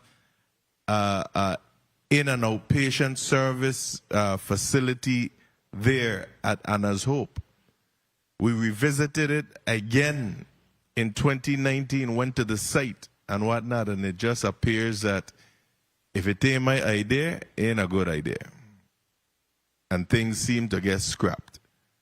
But we have the Anna's Hope facility there that can still be outfitted for us to be able to have a proper outpatient facility.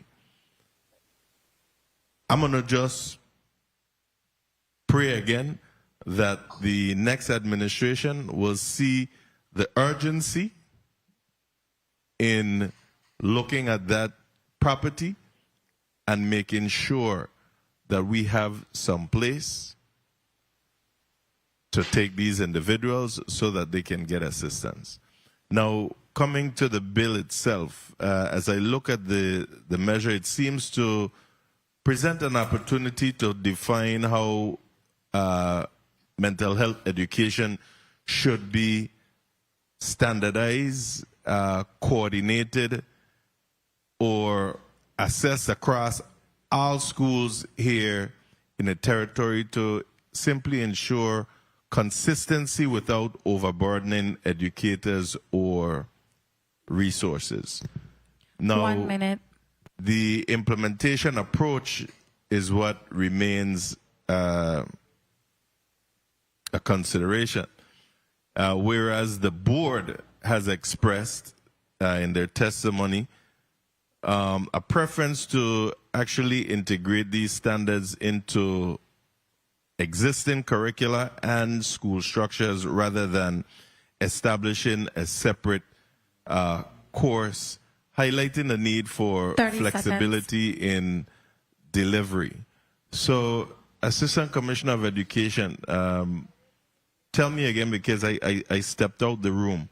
How do you feel about the board's position to that regard? I agree with, good afternoon. Thank you, Senator Victor Sum, the third Assistant Commissioner of Education. I agree with the board's position. As I have repeatedly said throughout this hearing, we are providing for mental health education and instruction through the existing school health and physical education standards. That is being done. We would like to expand upon that. I was also advised that mental health instruction is also done is also referenced in the Kalaloo framework, which speaks to cultural education. So that's another example of where the department has successfully endeavored to promote and advocate for mental health education and instruction. I would say that because it's already being done to some extent, that certainly expansion is necessary given where we find ourselves in the Virgin Islands with respect to mental health crises. And I think the department would support that. And of course, I cannot but say the partnership with health can be leveraged to provide necessary training for not only our physical education and health teachers, but also our social studies teachers as well. So I definitely agree with the board's position that it can be incorporated into existing curricula and standards.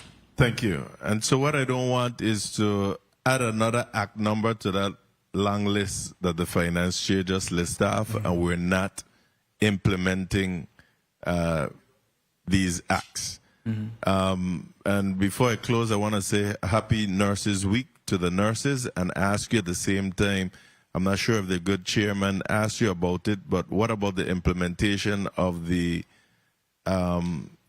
school health technician position within the Department of Education, where we're trying to make sure that we fill that gap with the school nurses at each school?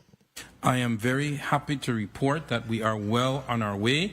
If you go to the department's recruitment and hiring website at vide.schoolspring.com, you will see posted 2 positions, 1 per district, for the school nurse supervisor. And it's important that we start with the supervisors.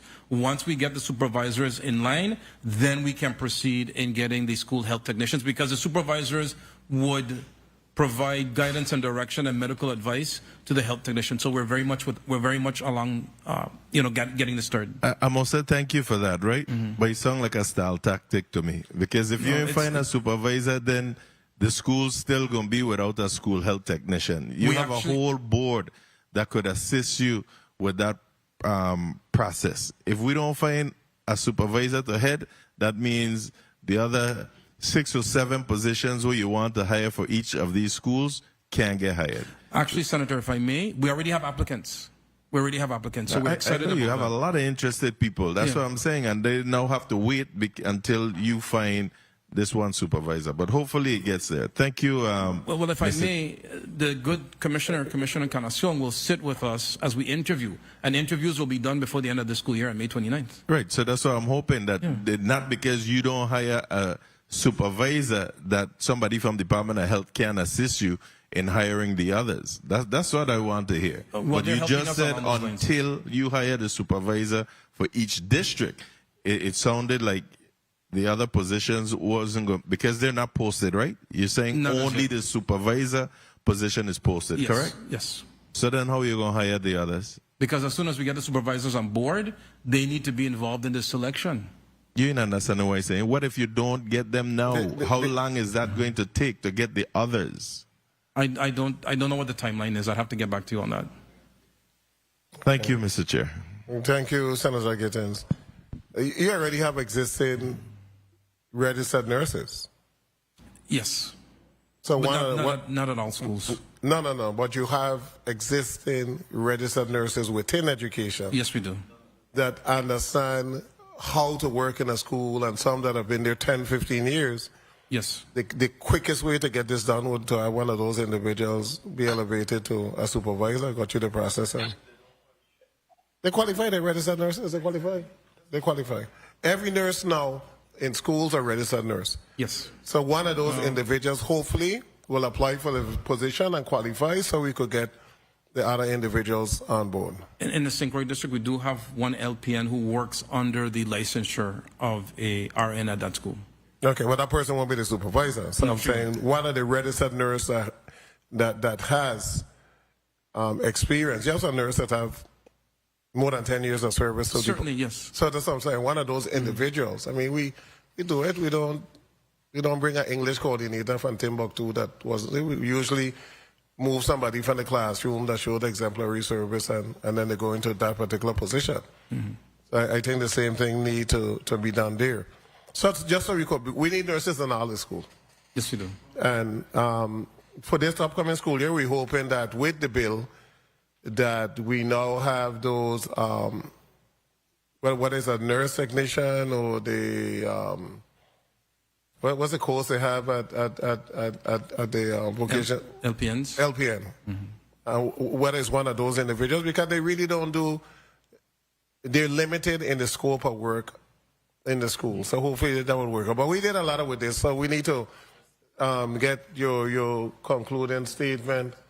Point of information, Mr. Chairman. Point of information, please. Okay, hold on, Senator Joseph. Short points, and then we're going to vote on this measure. Senator Gittins, you recognize. Thank you, Mr. Chair. Assistant Commissioner, how many registered nurses we have currently right now per district? I can't give you exact numbers. I'll have to give you specifics, but off the top of my head, I want to believe the St. Croix district has 6, and the St. Thomas district may have 6 or 7. So have those individuals been notified or contacted regarding this vacancy for them to be able to apply? Yes, we had a meeting with the St. Croix nurses. They expressed some concerns, and they are aware that this does exist. With the St. Croix nurses, what about the St. Thomas and John district? And I'm asking this because I've been having meetings with you all, and the last meeting that we had, we realized that some of the RNs wasn't even aware as to what was taking place. So I am hoping that this is not the case where you're stating that it is posted on the website, but these registered nurses are not aware that the vacancies are actually posted. Again, they are aware. We did meet with nurses, and through our student services director, she's since retired in St. Thomas and St. John, we have made them knowledgeable and aware of this vacancy, that it would be upcoming. Thank you. Thank you, Mr. Thank you. Chair. Senator Carla Joseph, you recognize. Thank you so much, Mr. Chairman. We are on this topic of behavioral health, and I wanted to ask both Dr. McCarthy and Dr. Ramos, do we have the ability in our law to involuntarily commit someone who we see may be exhibiting a mental crisis and may be of harm to themselves and to others? Dr. Giselle Ramos, Director of Behavioral Health. Yes, we do. It follows by the 1024 where that individual is an imminent threat to themselves or to others. We transport that individual to the hospital. Yes, we transport that individual to the hospital, and it's followed by a 1026, which the courts get involved at that moment where that individual will be involuntarily committed to the Department of Health. Okay, thank you. I just wanted to make sure that that does exist. I was having a conversation outside, and do you include VIPD in this process? Excuse me, say that again?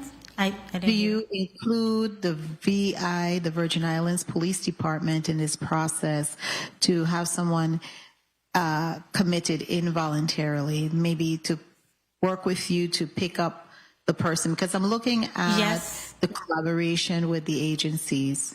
So yes, we do ask for assistance from the VIPD, as we do not have law enforcement officers within the Department of Health. We do have peace officers from environmental health who assist us, not on a regular basis, but however, we do heavily depend on VIPD to assist us in transporting.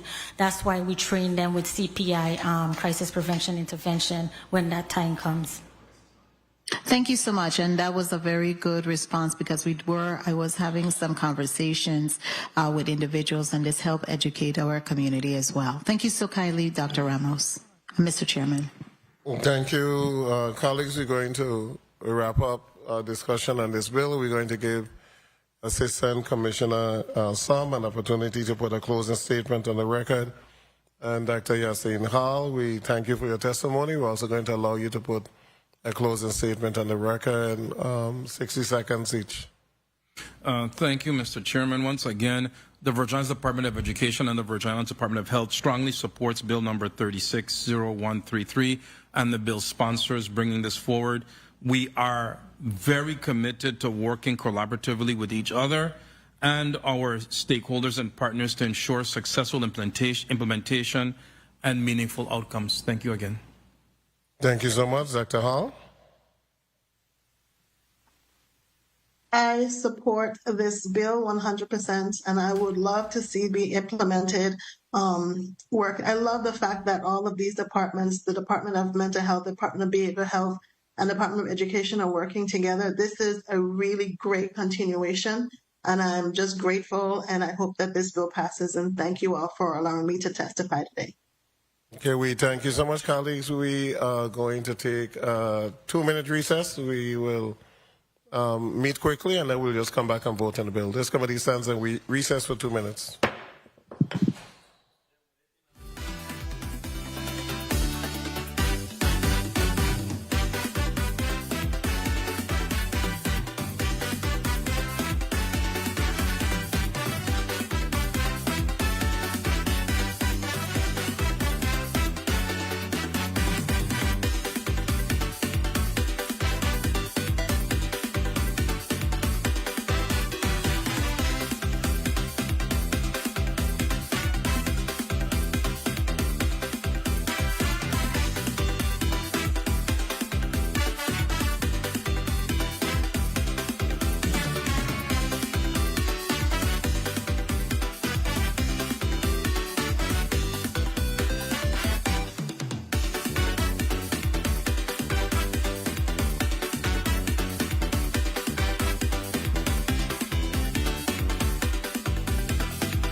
The Committee of Education and Workforce Development is back on the record. Do I hear a motion in reference to Bill number 36 as 0133? Motion, Senator DeGraff. Thank you, Mr. Chair. I move Bill number 36-0133, an act amending Title 17, Virgin Islands Code, Chapter 10, Section 111, A in parenthesis, number 1 in parenthesis, providing mental health education and instruction, sponsored by Senator Milton E. Potter, be voted on favorably in this committee, the Committee of Education and Workforce Development, and move to the Committee of Rules and Judiciary for further consideration. I so move. Second. Motion made by Senator DeGraff, seconded by Senator Kenneth Gittens. Roll call. Senator Dwayne M. DeGraff. Yes. Senator DeGraff, yay. Senator Kenneth L. Gittens. Senator Gittens, yay. Senator Maurice C. James. Senator James, absent. Senator Franklin D. Johnson. Senator Johnson, yay. Senator Carla J. Joseph. Senator Joseph, yay. Senator Avery L. Lewis. Yes. Senator Lewis, yay. Senator Kurt A. Viale. Senator Viale, yay. Mr. Chair, you have 6 yay, 1 absent. Thank you, Madam Clerk. Bill number 36, that's 0133, an act amending Title 17, Virgin Islands Code, Chapter 10, Section 111A1, providing mental health education and instruction, has received a favorable vote in this committee and will be sent to the Committee of Rules and Judiciary for further consideration. Colleagues, I want to thank you. Let me see, it is a short day. Before it is. We went a little, about 45 minutes extra by all of the bantering by my colleagues on my left and right. Mr. Chairman, and you hit the gavel? But I want to wish all the moms a happy Mother's Chairman, Day. you hit the gavel? Yeah, I did. Loud and clear. Okay, good. Yeah. I want to wish all the mothers a very happy Mother's Day this weekend. Everyone, make sure that you take the time to celebrate with a special someone, whether it's a parent, guardian, or a loved one. Make sure that you do recognize that day on Sunday. And colleagues, if you have a loved one in your life, a female, I want you to provide a 5-course meal to include breakfast. If she's a mom, you're saying? No matter what. 5-course meal to include breakfast, and I'll be doing a survey next week. I will be calling all of those spouses and other females to find out whether or not the men in this legislature did what they're supposed to do. So Senator DeGraff and everybody else, I'm going to be calling you guys. I also want to wish... 1 minute. I'll come into you. I'll come in. Teachers, the backbone of this society, happy Teachers Week. We cannot do without teachers. And everyone saw it clear and day when COVID was here and parents had to become the teachers.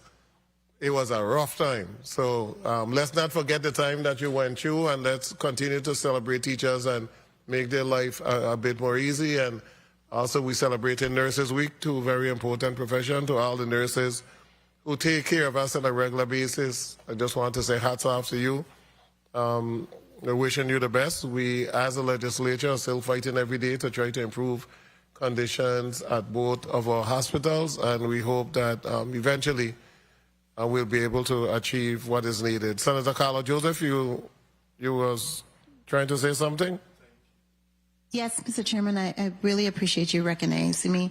I wanted to just appoint a personal privilege to also celebrate 2 of my staff members who made birthday on Monday, May 4th. My Chief of Staff, Delika Callwood Daniel, as well as Elston Reimer Sr. They are the backbone. If I'm looking good and doing my work and serving the people well, they are really the most important wings beneath my wing, and I really thank them for all that they have done. So I really want to say kudos and happy belated birthday to those 2 really strong and committed and loyal staff members. Thank you so much, Mr. Mr. Chairman. Thank you, Senator Joseph, and to the staff of the legislature, central staff. My personal staff, I want to thank you guys, and the Committee of Education and Workforce Development is hereby adjourned.